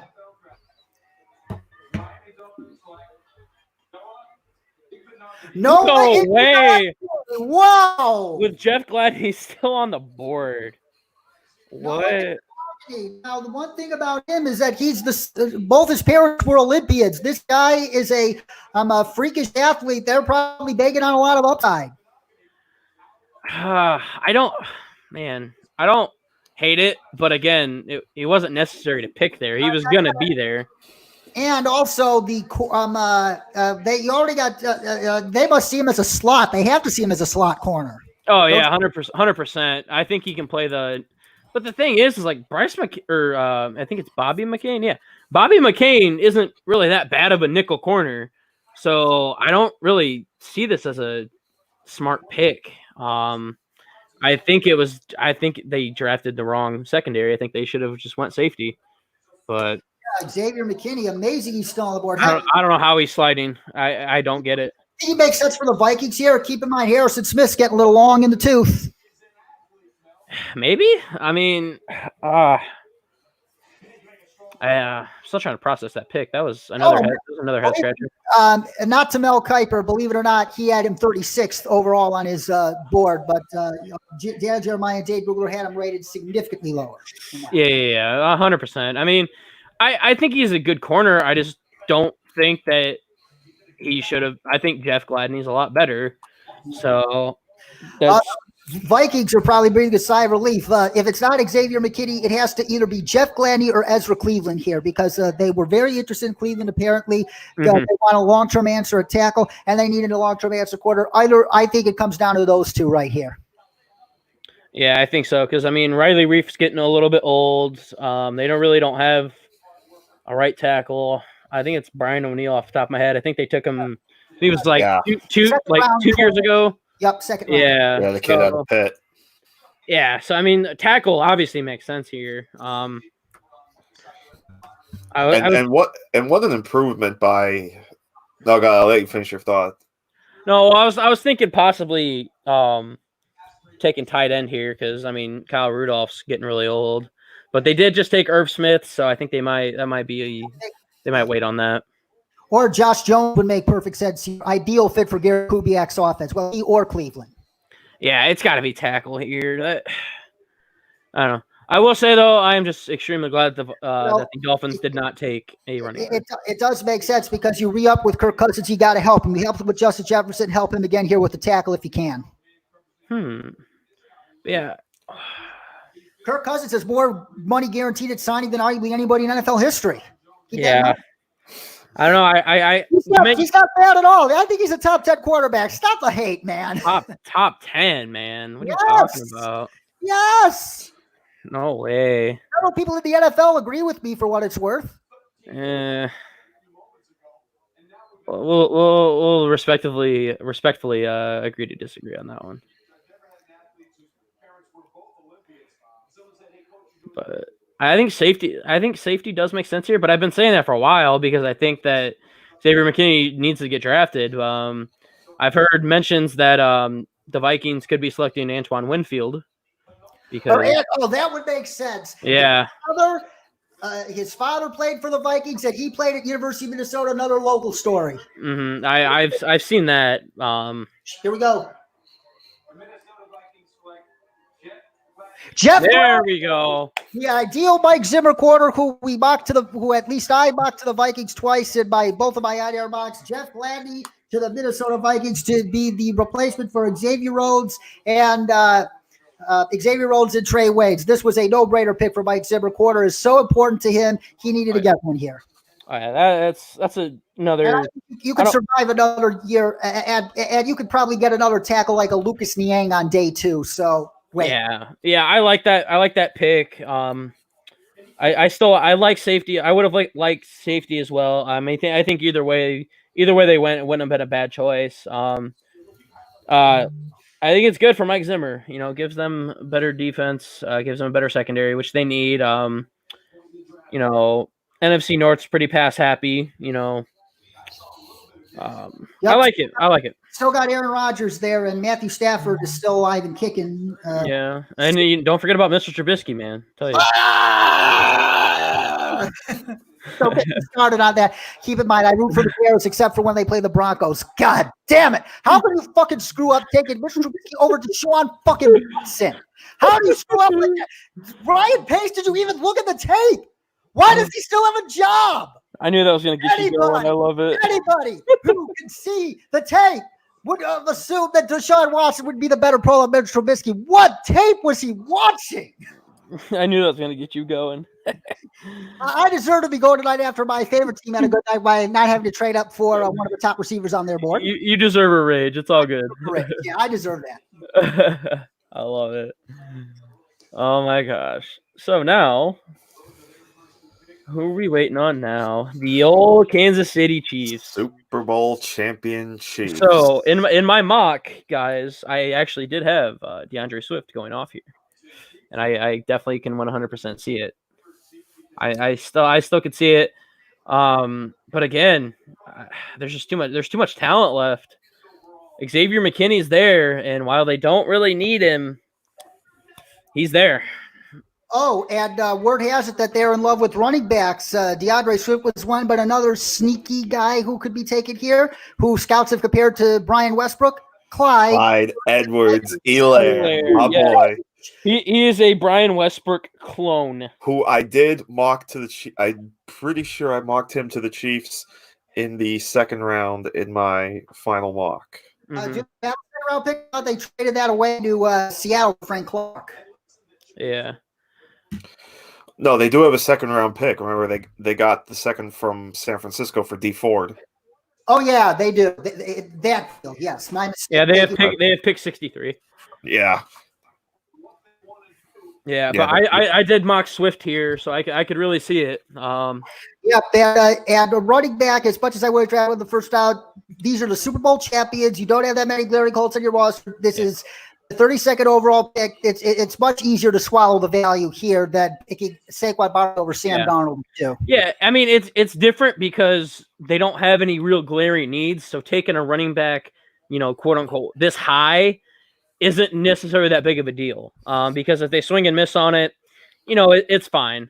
I could still see McKinney here as well. But I think it's going to be either a running back or it's going to be a surprise sleeper that they had. Yeah, a corner. A corner, yeah. Like you still got Christian Fulton on the board. Other corners that come to mind. You still got who else do you have that is still on the board corner wise? Christian Fulton, Trevon Diggs still there. Trevon Diggs, Jalen Johnson. Jalen Johnson, he would make perfect sense here. He was getting a lot of late round love. This would make perfect sense. First round love. Yeah, those are the three best guys because there's definitely a drop in talent after those three.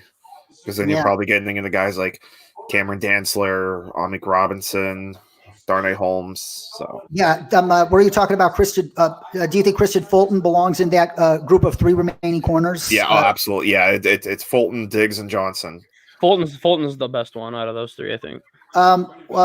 Christian Fulton, I know his some character history might be a good reason why he might be available into tomorrow, but a lot of people said that that LSU Bama game in November, he played against Henry Ruggs out of all people pretty damn well. Yeah, absolutely. I think that was the game someone brought.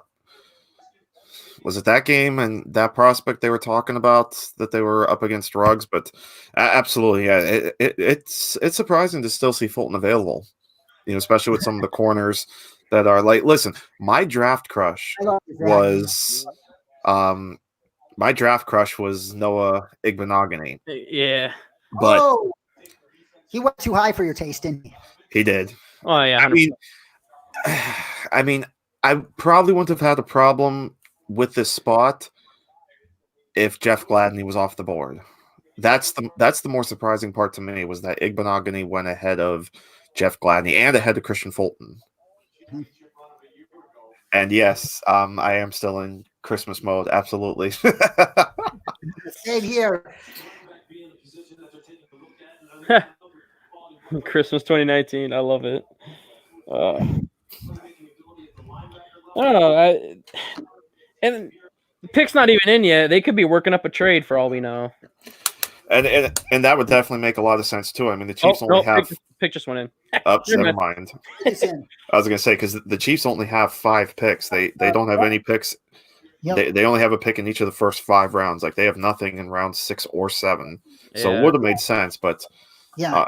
But either corner or could be running back or safety. Yeah, I like McKinney here, but Edgar McKinney, Antoine Winfield Jr., or DeAndre Swift or Clyde Edwards-Helaire out of the blue. Yeah. So we only ended up with 4 trades in this first round. Yeah, well, if Clyde Edwards-Helaire on the last pass to the Chiefs, I expect the Bucs to make another trade up from the necessary tomorrow, don't you? I would love Clyde Edwards-Helaire in Tampa. I think Edwards-Helaire makes more sense here than DeAndre Swift, just because of his body type. Because Andy Reid did love him some Brian Westbrook, so I could see that. I think that's actually a big possibility now. Oh my God, that offense would another be potential curveball who is rumored to be around this spot, Jeremy Chin. Okay. Here we go. The World Champs conclude round 1 of the 2020 NFL Draft.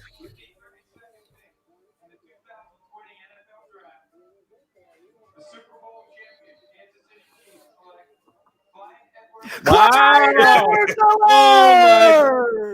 Yeah, Andy Reid's a genius, man. That offense is already scary. Adding him into there. To the best quarterback in the game, Tyreek Hill, Sammy Watkins, Travis Kelce, the best tight end in the game, not named George Kittle. They made a strike the strike. They clearly are doubling down here, man. Oh my God. Clyde Edwards-Helaire, as the Chiefs might be a bitter division rival of my Broncos, but I honestly don't mind the Chiefs and Tom Brady's heart. No, it's a great pick. I mean, like Bill had said, he's a Brian Westbrook clone, and unreal balance, man. Unreal balance. And Andy Reid loved Brian Westbrook. I mean, Westbrook was a great great running back. This is a great pick for Andy Reid. Makes the most sense.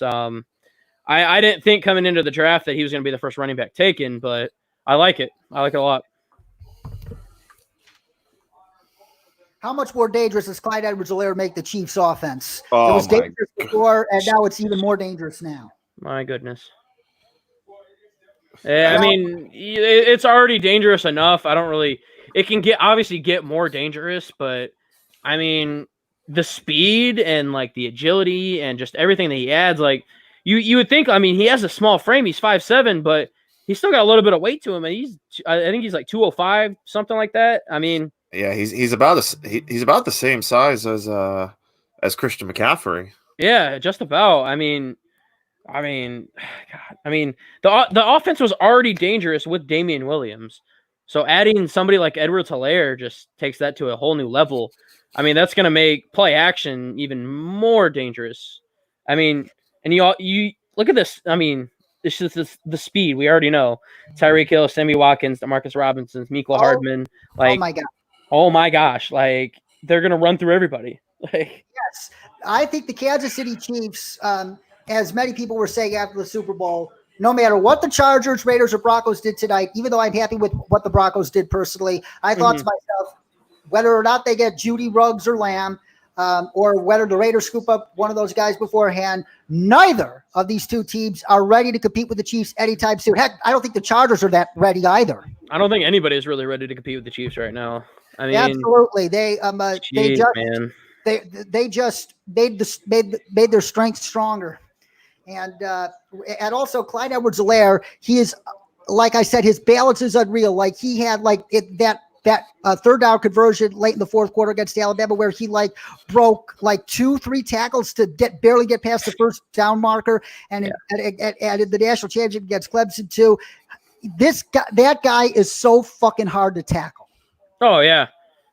I mean, it's a great pick. I initially, like I said, I mocked Swift here, but I don't think Swift would have made this offense as dangerous as Edwards-Helaire does. So this is crazy. It's not fair. It's really not. Final thoughts for the first round, and start with you.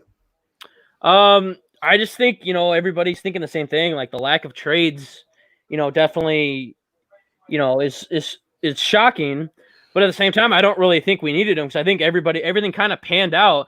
And I think everybody fell to where they needed to. But overall, if you're looking at winners here, I definitely think Miami. I mean, they had three picks. Kind of hard to mess up when you have 3 picks. So I think they hit. I think they hit good. Obviously, they got Tua. They got Austin Jackson. Obviously, Noah, whatever his last name is, I still can't say it. Igbenogany. He's going to be a little question mark as to why they picked him, why they went corner. He's a little bit of a project. But I think that, the Dolphins are definitely winners out of this. Obviously, you look at basically anybody who picked a wide receiver. Broncos and Cowboys, big winners with their picks. The Raiders, big picks as well with theirs. Although Damon Arnett was a reach. It's true. Yeah. Arnett was a reach. But I think the talent is there. Yes, more of a character concerns. Character concerns. It's very easy to get over. It depends. Biggest loser for me, definitely the Atlanta Falcons. Definitely, AJ Terrell was not a good pick. You definitely, it's a big reach. CJ Henderson should have traded back if they didn't like anybody else. I don't like that pick. Seahawks taking Jordan Brooks to me doesn't make sense when Patrick McQueen is right there. So those are my two kind of losers, I guess, if you could say, from this draft so far. But I think overall, pretty solid draft overall. I think everybody pretty much went to where they needed to. There weren't really too many head scratchers, not really a lot of surprises. But for it being all, virtual, yep, it turned out really well. I have nothing went pretty to complain about. Yeah. Absolutely. They made it work. Bravo to the NFL for putting on a great event, allowing teams and to the IT staffs of each team to make sure they got their picks in smoothly tonight. And also kudos to the NFL for making this draft, as I alluded to earlier, a much needed fundraiser to fund those people on the front lines who are helping us weather the most lethal pandemic in 102 years. So props to you, the NFL. And Bill Riccette, your final thoughts on the night. Yeah, and Andrew just hit on a lot of good topics. So I think he hit the nail on the head on some of the biggest winners and losers there.